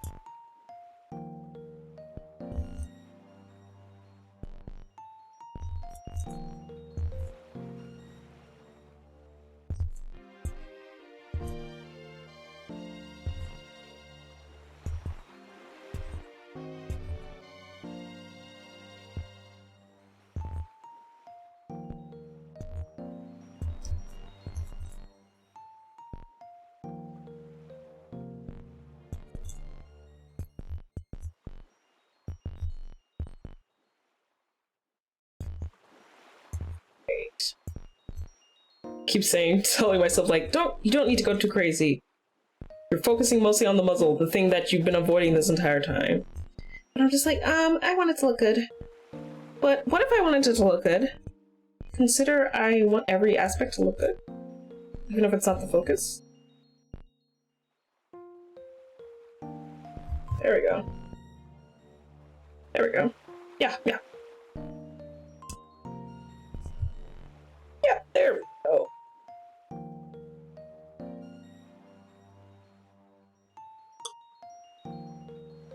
While my tea is cooling down fast. Okay.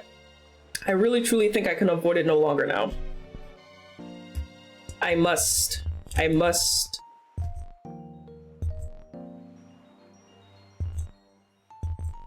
start the muzzle. I say, finding something else to get distracted by. Okay, Let's start with the nose, because that shouldn't be too hard.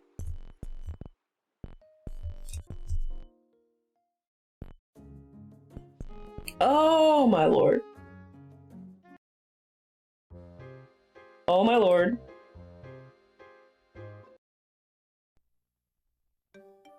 Okay, fine. My shuffle has been on some shit today. And by shit, I mean bad. It's doing bad.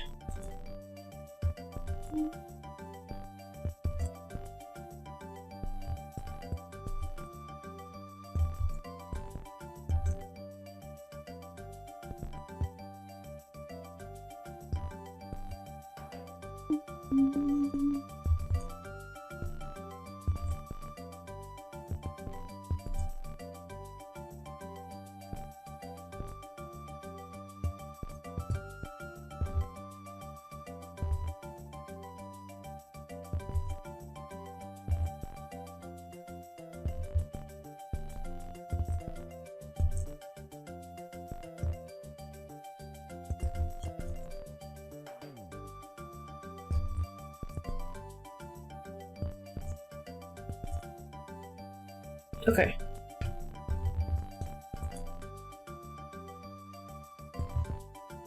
And then see nostrils.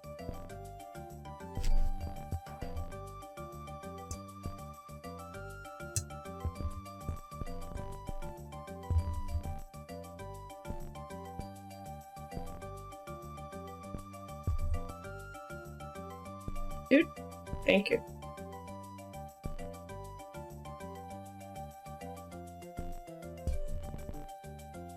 Okay. A little nosy. Okay. Then let's do this. Ooh. This actually probably gonna want to go under the nose.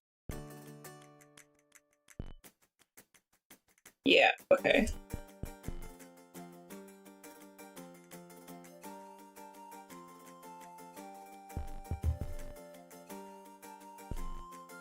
And this will be muzzle top.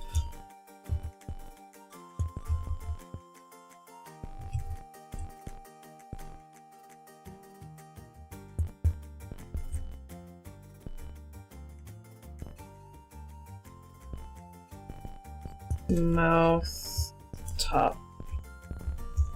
It's gonna go like this? Question mark? Yeah, I think for muzzles you do actually need the this needs to go both.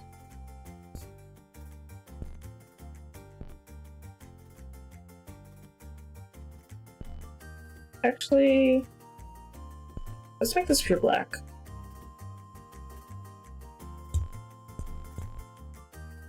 Yeah, pure black. Now this.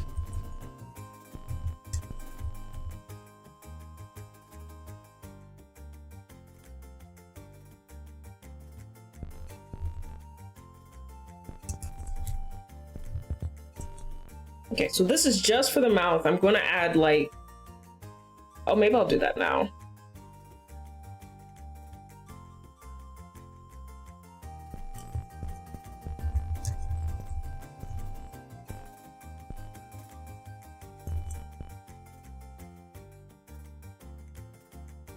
Why is it? Oh, it's blush.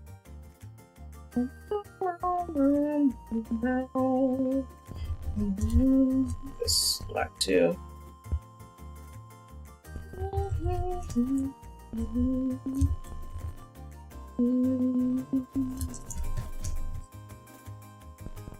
Blush. Yeah. Hi, Crystal. And the artist come a long way in just 3 hours. Yeah. Doing just the head is not that bad.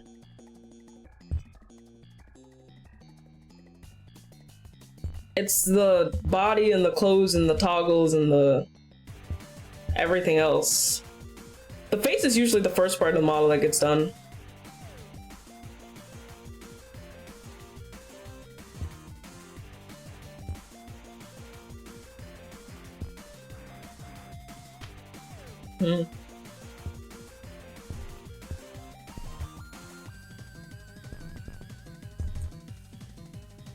And then, what if I take this? No, this. Head shading.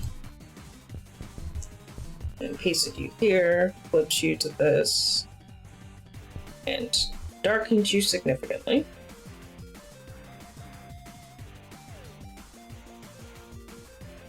Up the saturation a little bit, darken it some more. Not that much.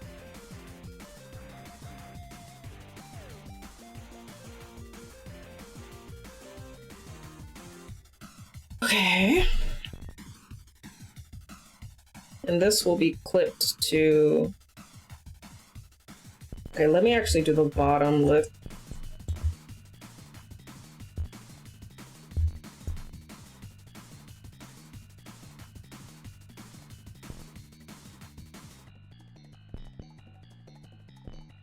Mouth. Bottom. Honestly, drawing this mouth from opening might have been easier, but that's fine. It's fine, it's fine.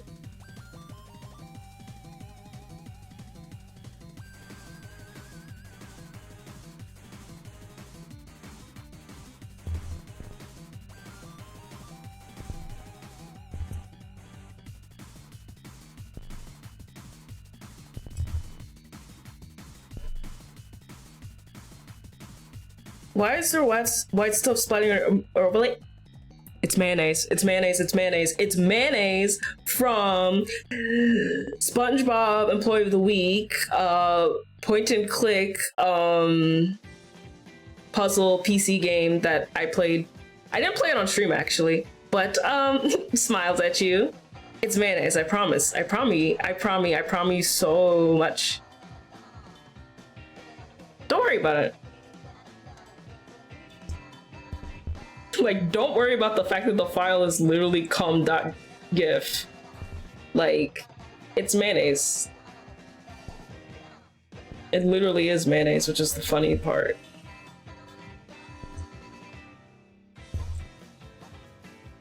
Do I want to try separating these, maybe?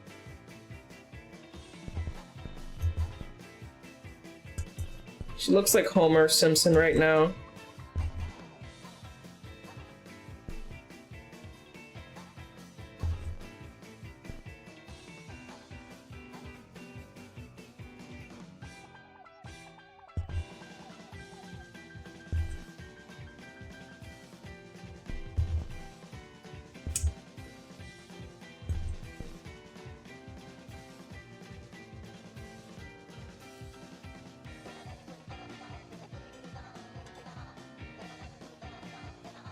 I'm just looking at references of her.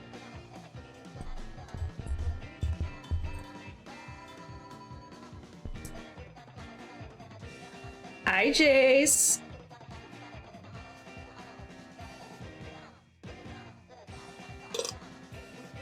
Ooh, cookies, yum. Was it yesterday? Yes. No. Wednesday. Ow, ow, ow, ow, ow. Hi, Glad. Oh, Glass. Thank you so much for gifting us sub to Jace. That's so awesome. That's so based of you. I made Oreo cheesecake on Wednesday. I got mixed up on the days because I didn't eat it until Thursday because it had to set. That's why I was like pausing for a sec there. It came out okay. I think I didn't bake it long enough because it's like a little pudding-like. It still tastes good though. But it doesn't have that ideal cheesecake texture. It's a little soft in the middle.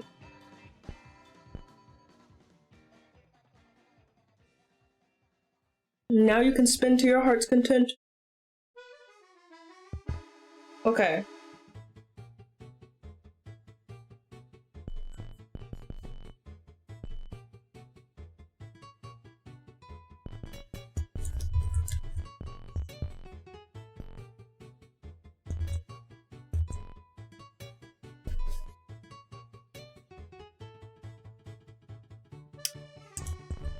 Add some shading.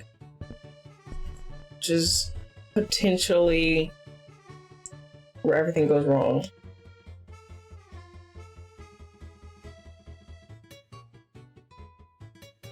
I'm scared.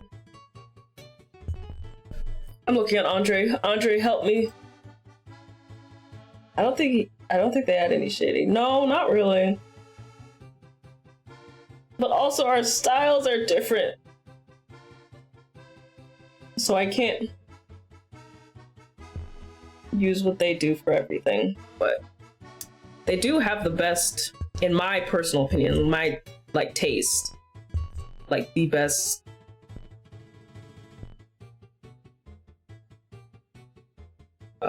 furry model.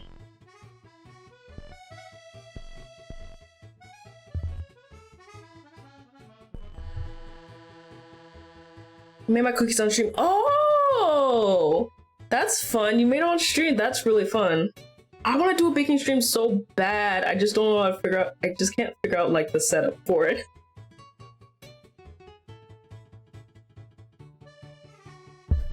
That's so fun.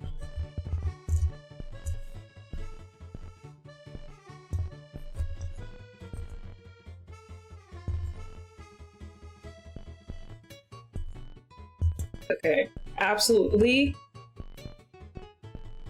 If my mom ever goes out of town again, for sure, I am going to do a baking stream.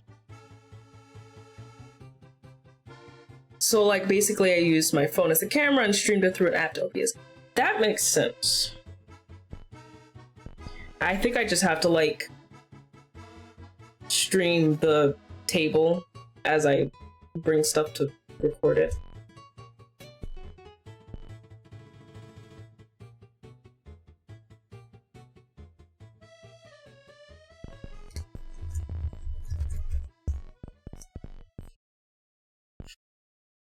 Okay, I'm trying to envision. So it's like this kind of goes this, and then this will like go like that.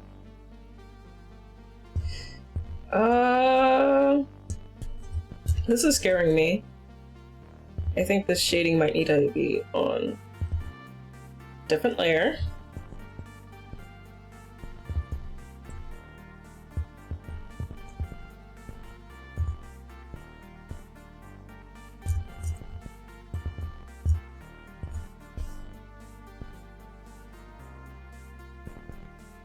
Now, top line. Well, I'm also gonna separate the dimples, because I've started doing that.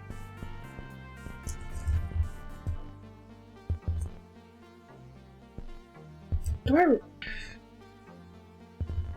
I'm like, do I care this much about having shading on the mouth? And I'm like, the problem is kind of, yeah. I think I can put them on the lines. I think I can merge those together. I think. Smile, question mark?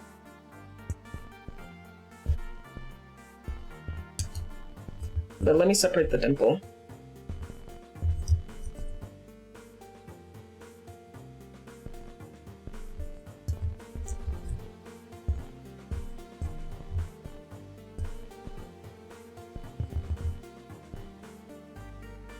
I can show you sometime if you want. Yeah!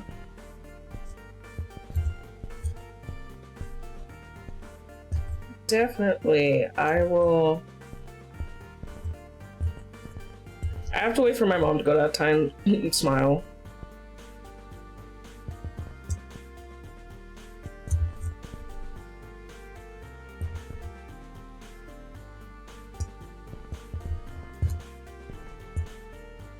Which she does, like, twice a year, roughly. Do I want this? No. I don't want crazy shading our nut in.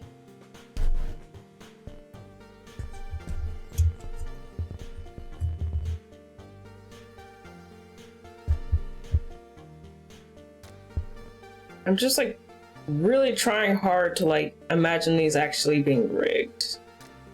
I love her, by the way. She's such a little idiot. I love her. I'm so excited to roleplay as her.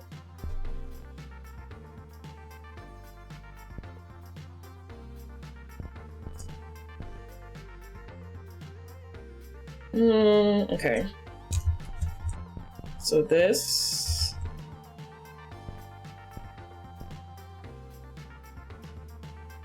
So these layers go over the mouth, which I'm going to draw now.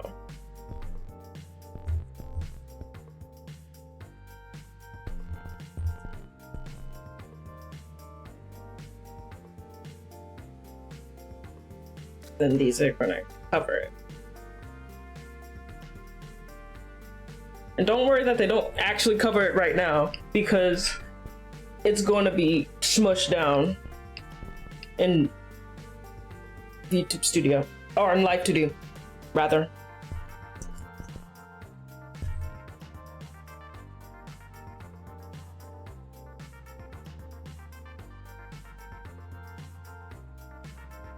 You have to trust me, bro. Just trust me. You have to see the vision like I do.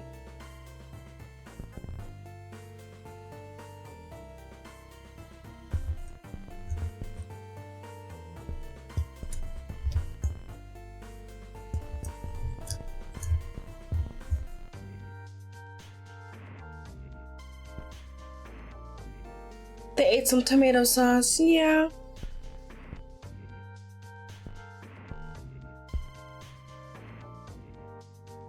That's definitely why she has red all over her face. She definitely would not bite anyone, for sure.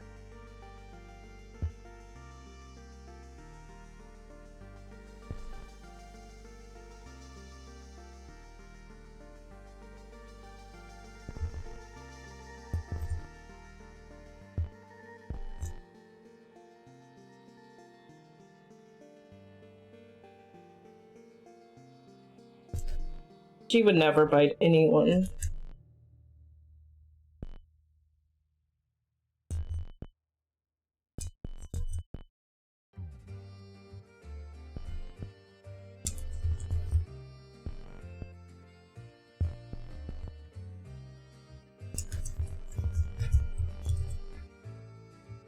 I would. Base. I love biting. I think everyone should bite each other as just like for fun. What are we so scared of? People should bite each other more.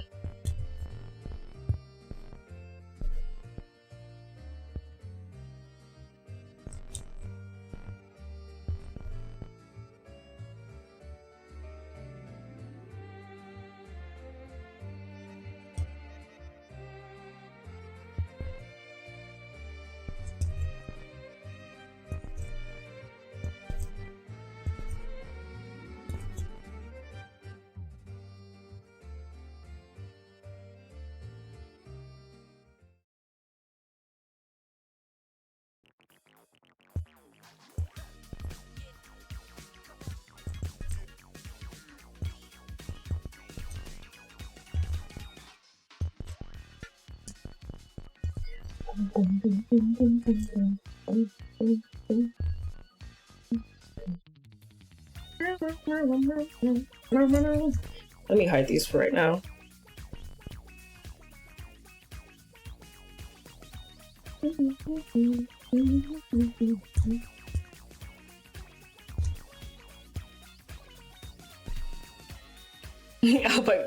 I'll buy my sister get home. Exactly.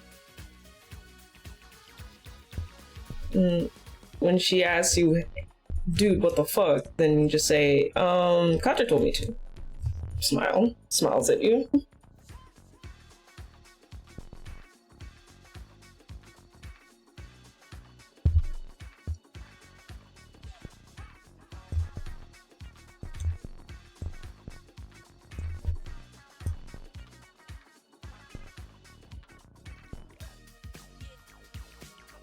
She's a dog. Make these fucking canines bigger. I'm insane.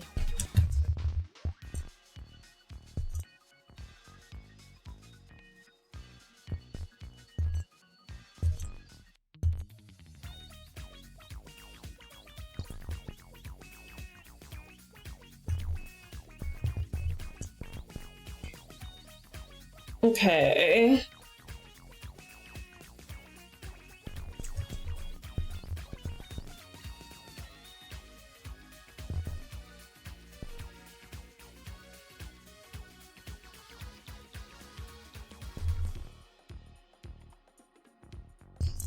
Oh, I have to give her fangs on the outside. I'll just do it for right now, and then I'll just erase that side. It's fine, it's fine, it's fine.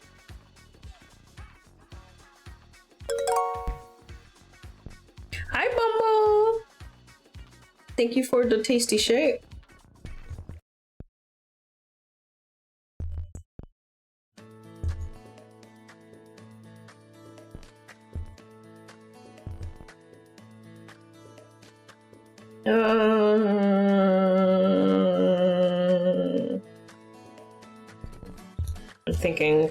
I'm thinking.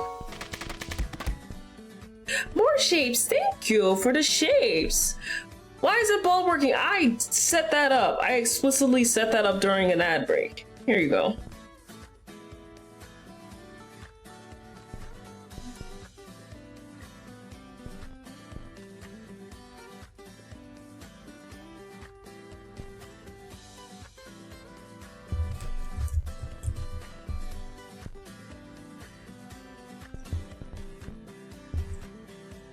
Oh, you know what it might be? I might have an old version of the ball redeem, and that's what I added this model to. I'll have to check. I'll check next ad break.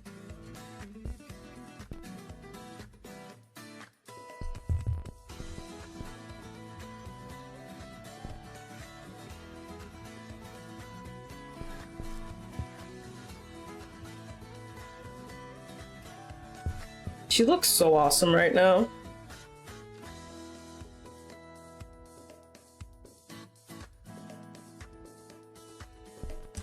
She looks like one of those fucking Denta Elsa iPad baby games.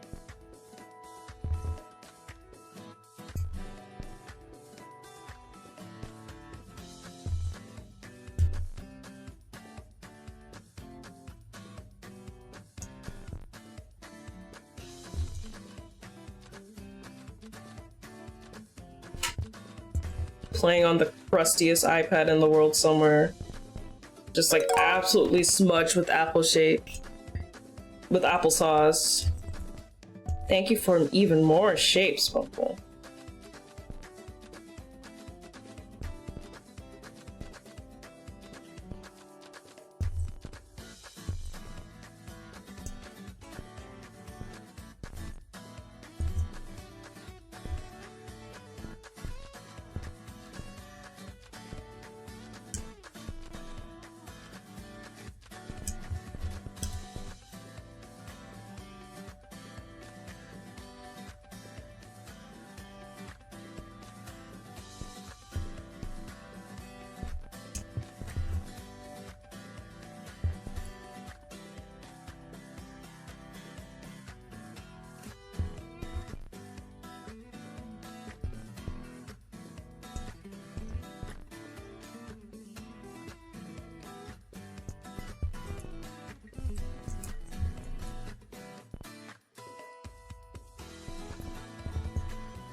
You like giving out the shapes? I like receiving the shapes.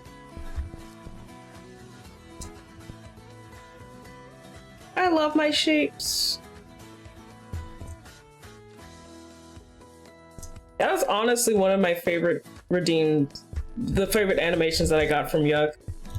And I'd like rarely ever get to see it. It makes me sad.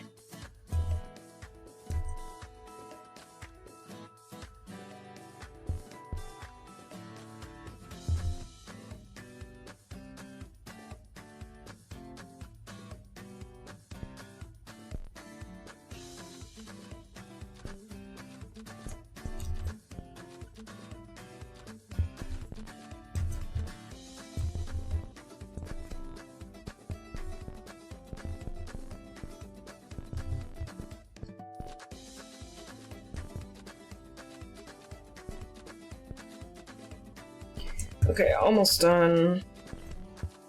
Just need to draw the back bottom teeth.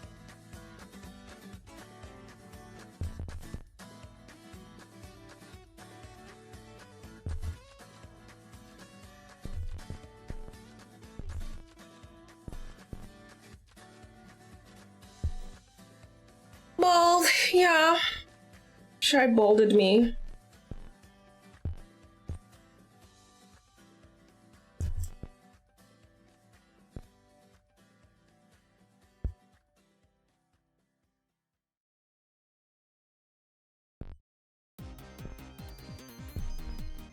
Oh! That ad stuck up on me. Well, if we're gonna have an ad, then let me take a break and take a look at that redeem, because I had to do the bald manually.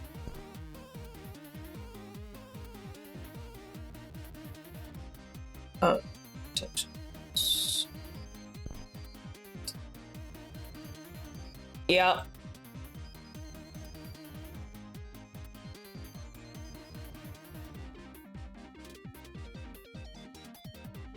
Yep, I updated an older version of the redeem. I should just delete that one so I don't get mixed up again.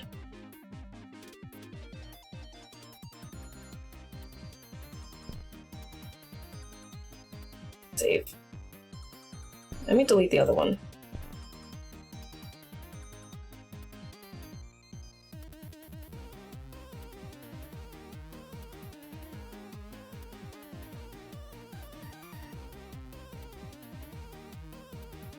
Is that a pupil or a mouth? It's a mouth. It looks very fucked up right now, but don't worry about it. All right, we're in an ad break, so I'm gonna get up and stretch my legs real quick.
Oh, you know what? You know what I need? You know what I think would fix me?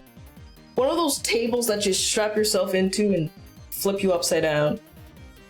I think I need that.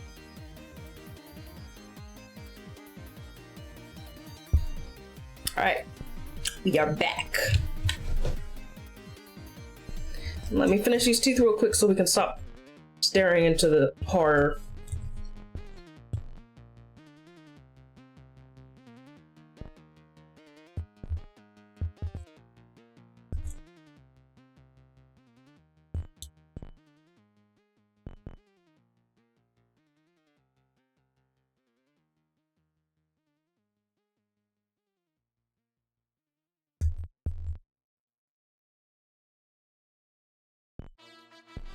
Hi, F, by the way, sorry.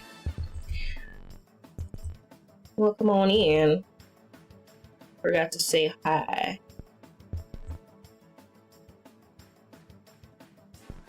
I've been multi-stream drifting and lurking, but I feel you would like to know that Jelly is admiring balls on their stream. That sounds like Jelly.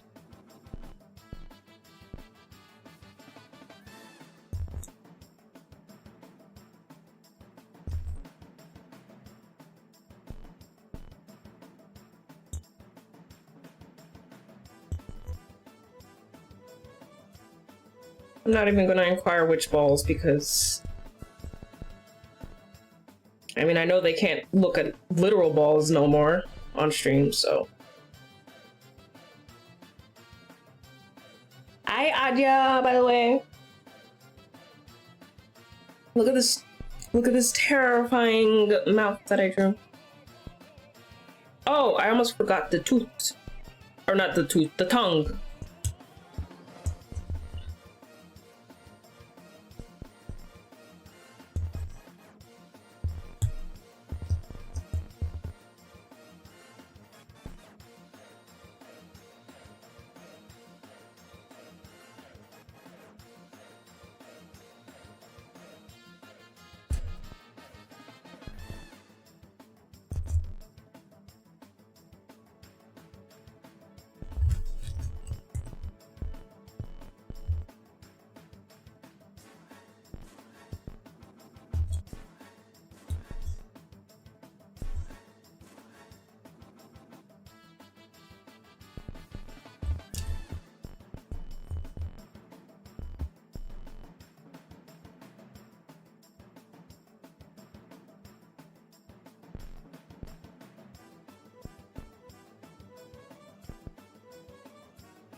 Okay.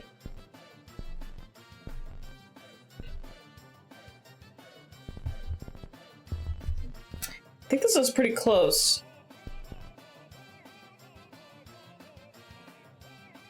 I just need to start merging and naming some of these layers because I'm getting confused.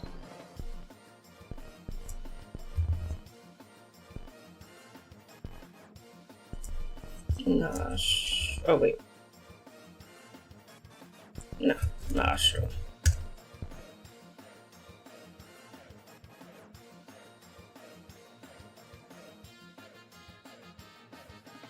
This little top. I don't know if I'm gonna need that part.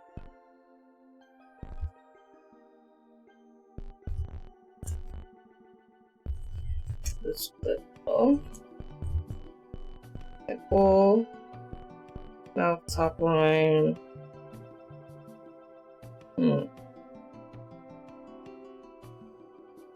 This is gonna be tricky to rig.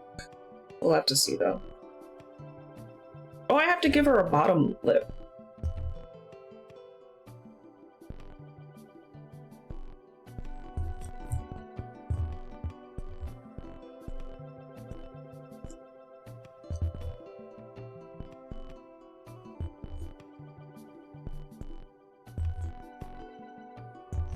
Yeah, let's do bottom line.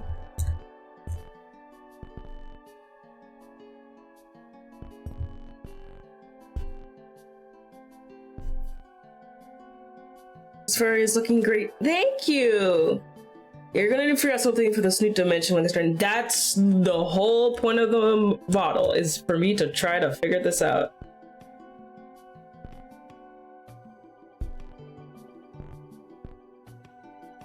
It's just an experimental model for me to try to figure out how I'm gonna do that when it comes to that.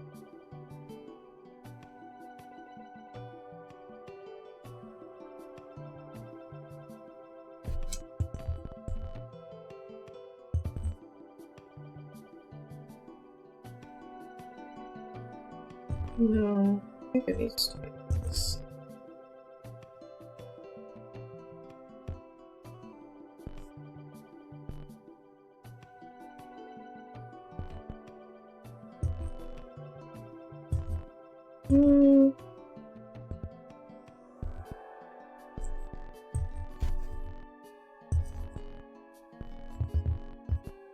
Okay.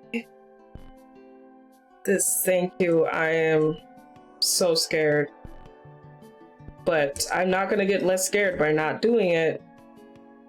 Let that be a life lesson. You're not gonna get less scared by not doing it. Wisdom of Adya. Up top.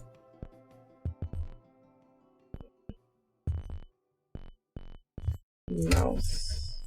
Bottom line.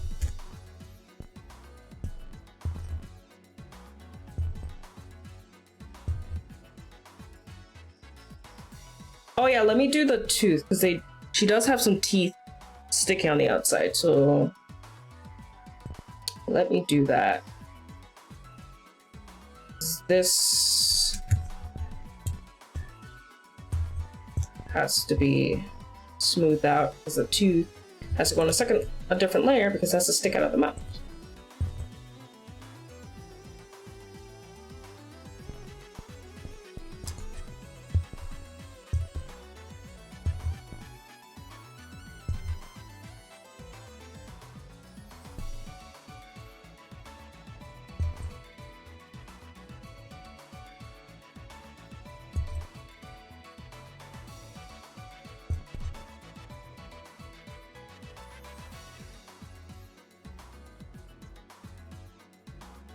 Like this.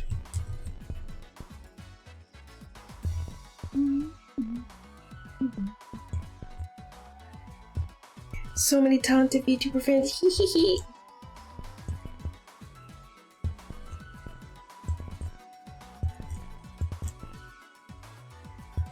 Yeah, like Jelly and Shy.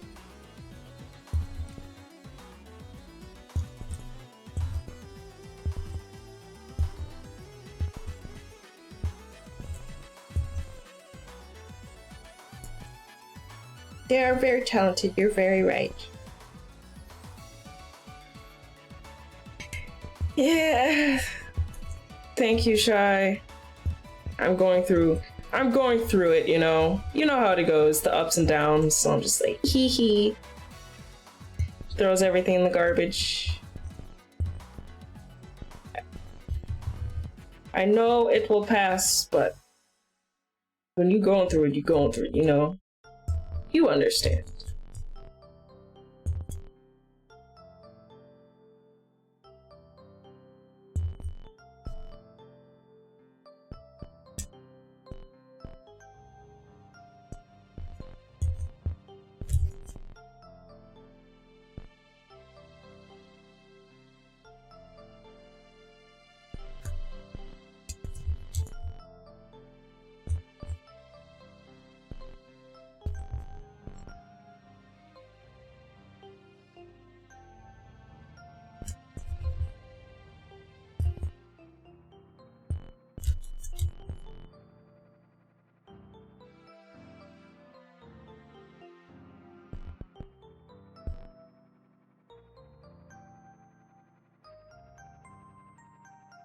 Just beginning art and has had a click moment yet and gets so frustrated, makes me say, yeah, oh my gosh, starting art as a adult is so tough.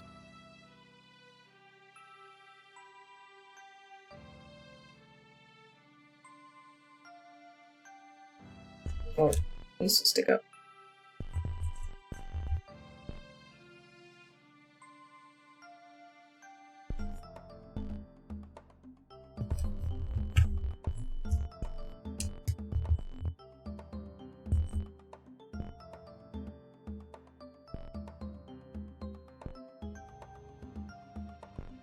Because it's like when you're an adult, you have such a higher standard because you know what good art looks like.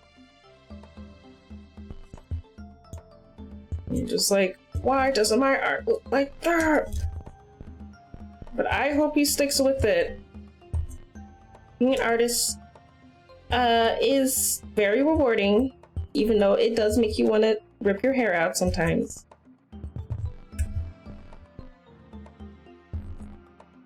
But when you get that moment where you're like looking at something that you made and you made that from nothing, you're like, whoa, I made that from nothing. Starting a new skill so hard, and yeah, for real. I get his frustration, but it hurts when he takes it so hard when it's not coming out. Yeah, it's rough.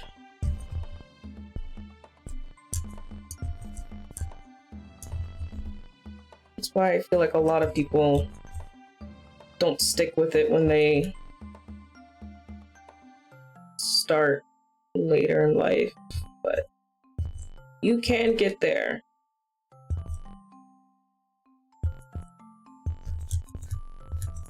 And typically when you start as an adult, you will, because you have the, obviously you don't have the hand motions, but you have the observed, like, observation skills of an adult.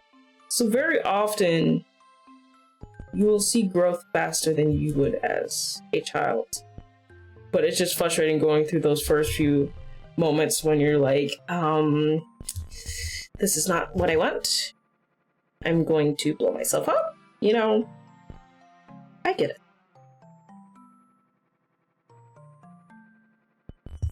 Top tooth.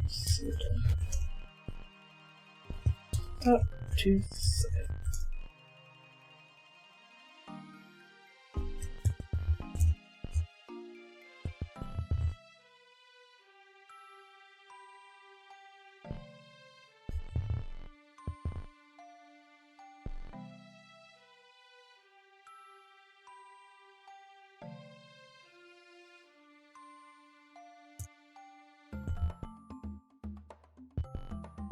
Oh.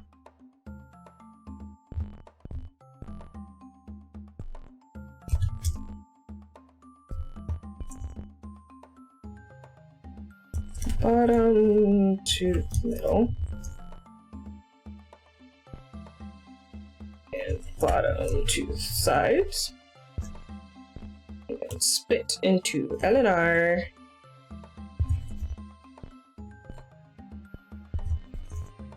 What's P? Oh, P is tongue.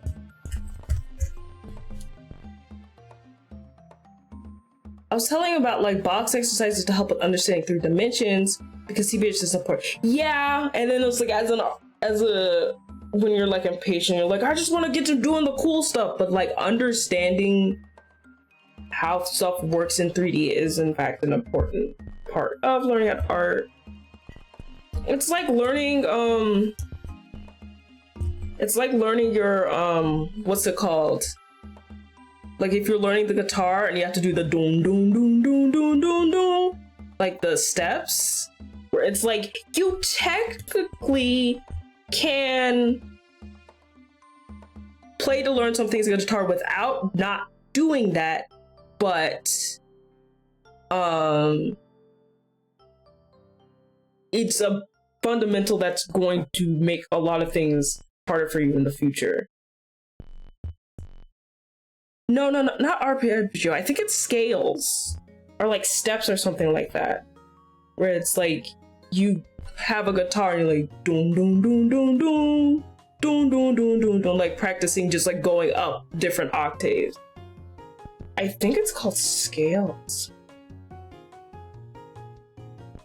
but I'm not a guitar guy, so I wouldn't know. Oh, that snaggletooth looks good. Okay. I just have to hope that I can get it to rig to the rest of the mouth.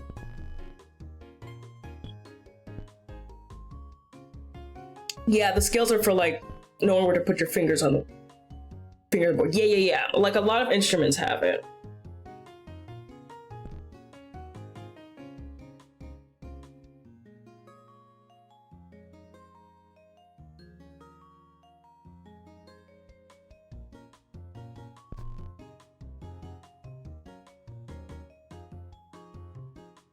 Okay.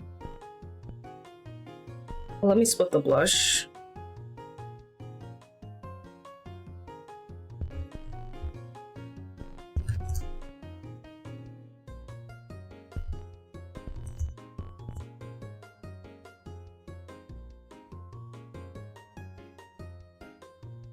Headlines, head shading, head color. This is fluff.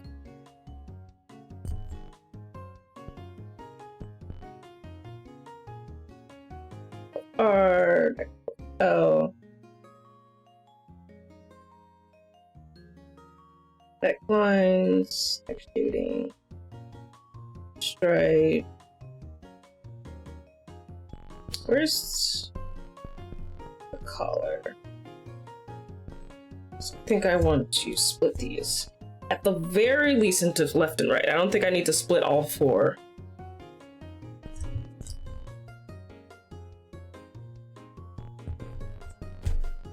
But I should split them into L and R. Every single time I say L and R, I feel like I'm saying a name, Eleanor. Like, Eleanor, Eleanor, Eleanor.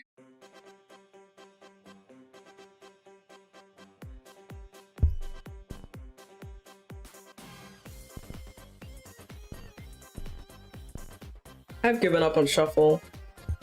It keeps playing the same 4 songs, so I'm just letting it. Because you know what? It's my curated playlist, and all the songs on here are bangers anyway.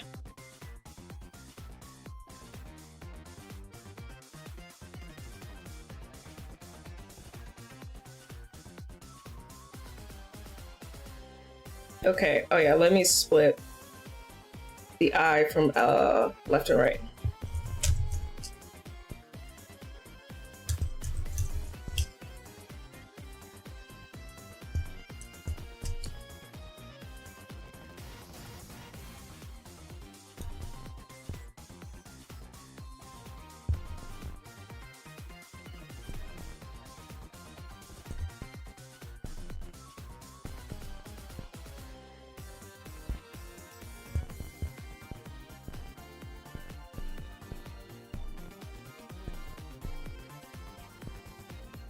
The brow.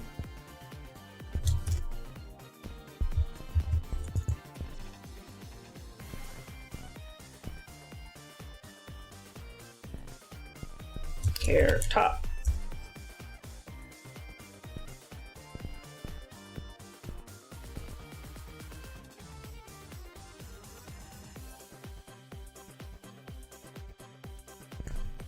Hair fluff.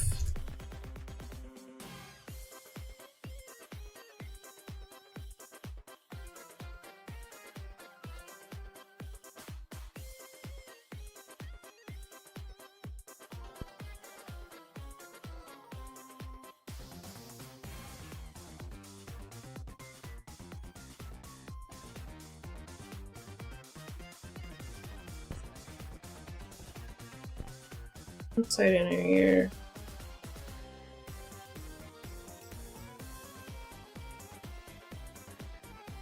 Oh, is this? What is this? Nothing? I don't see anything. Okay, delete. Okay. Ear R.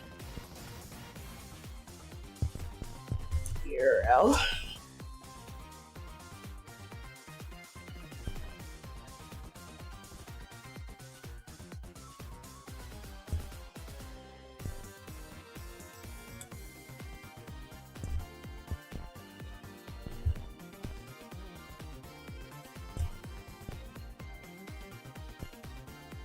She looks so funny without ears.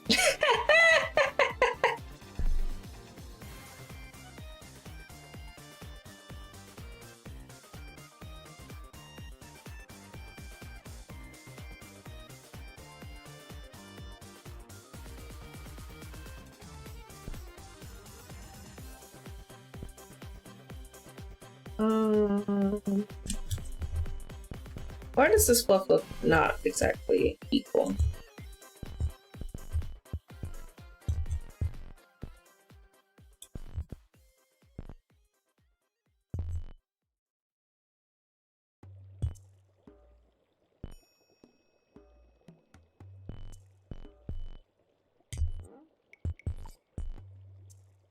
Go. This be cheek fluff R. Cheek fluff L. Ratio version.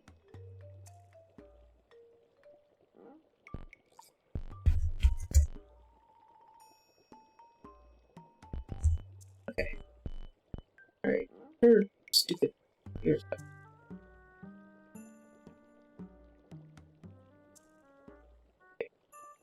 Okay. That all looks good. Yeah, 8.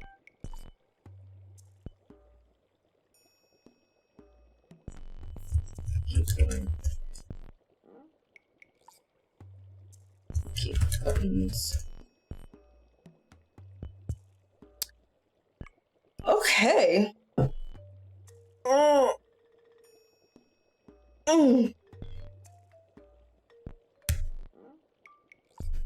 I think I'm done. I'm not gonna start breaking today. But I think I'm done. I finished it all in one stream. That's pretty cool. It feels nice to start and finish something completely in one stream. It's pretty epic feeling. So yeah, sometime, maybe next week, we'll see. I will try to get this in Live2d and do some test rigging. I'm scared. But that's exactly what this is for. It's a practice model to learn how to rig muzzles. So yeah. Yeah, and I think it's a good time to end it. It's like normally it's around like, it's actually a little later than what I normally would end, but since it's Friday, I can sleep in tomorrow, so it's no big deal. Now let's look for some raid. I'm going to go to sleep because I'm going to be looking at my farm monitor and because to try to like explain this to you, I have an L-shaped desk, and on one side I have my 2 monitors, which is where OBS and my other monitor is running.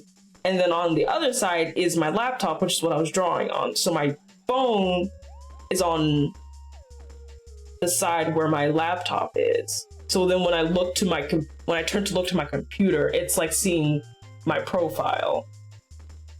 And it struggles with that.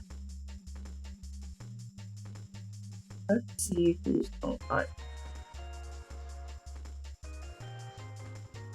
Jelly is online, but Jelly is probably not going to be streaming for much longer. So let's look.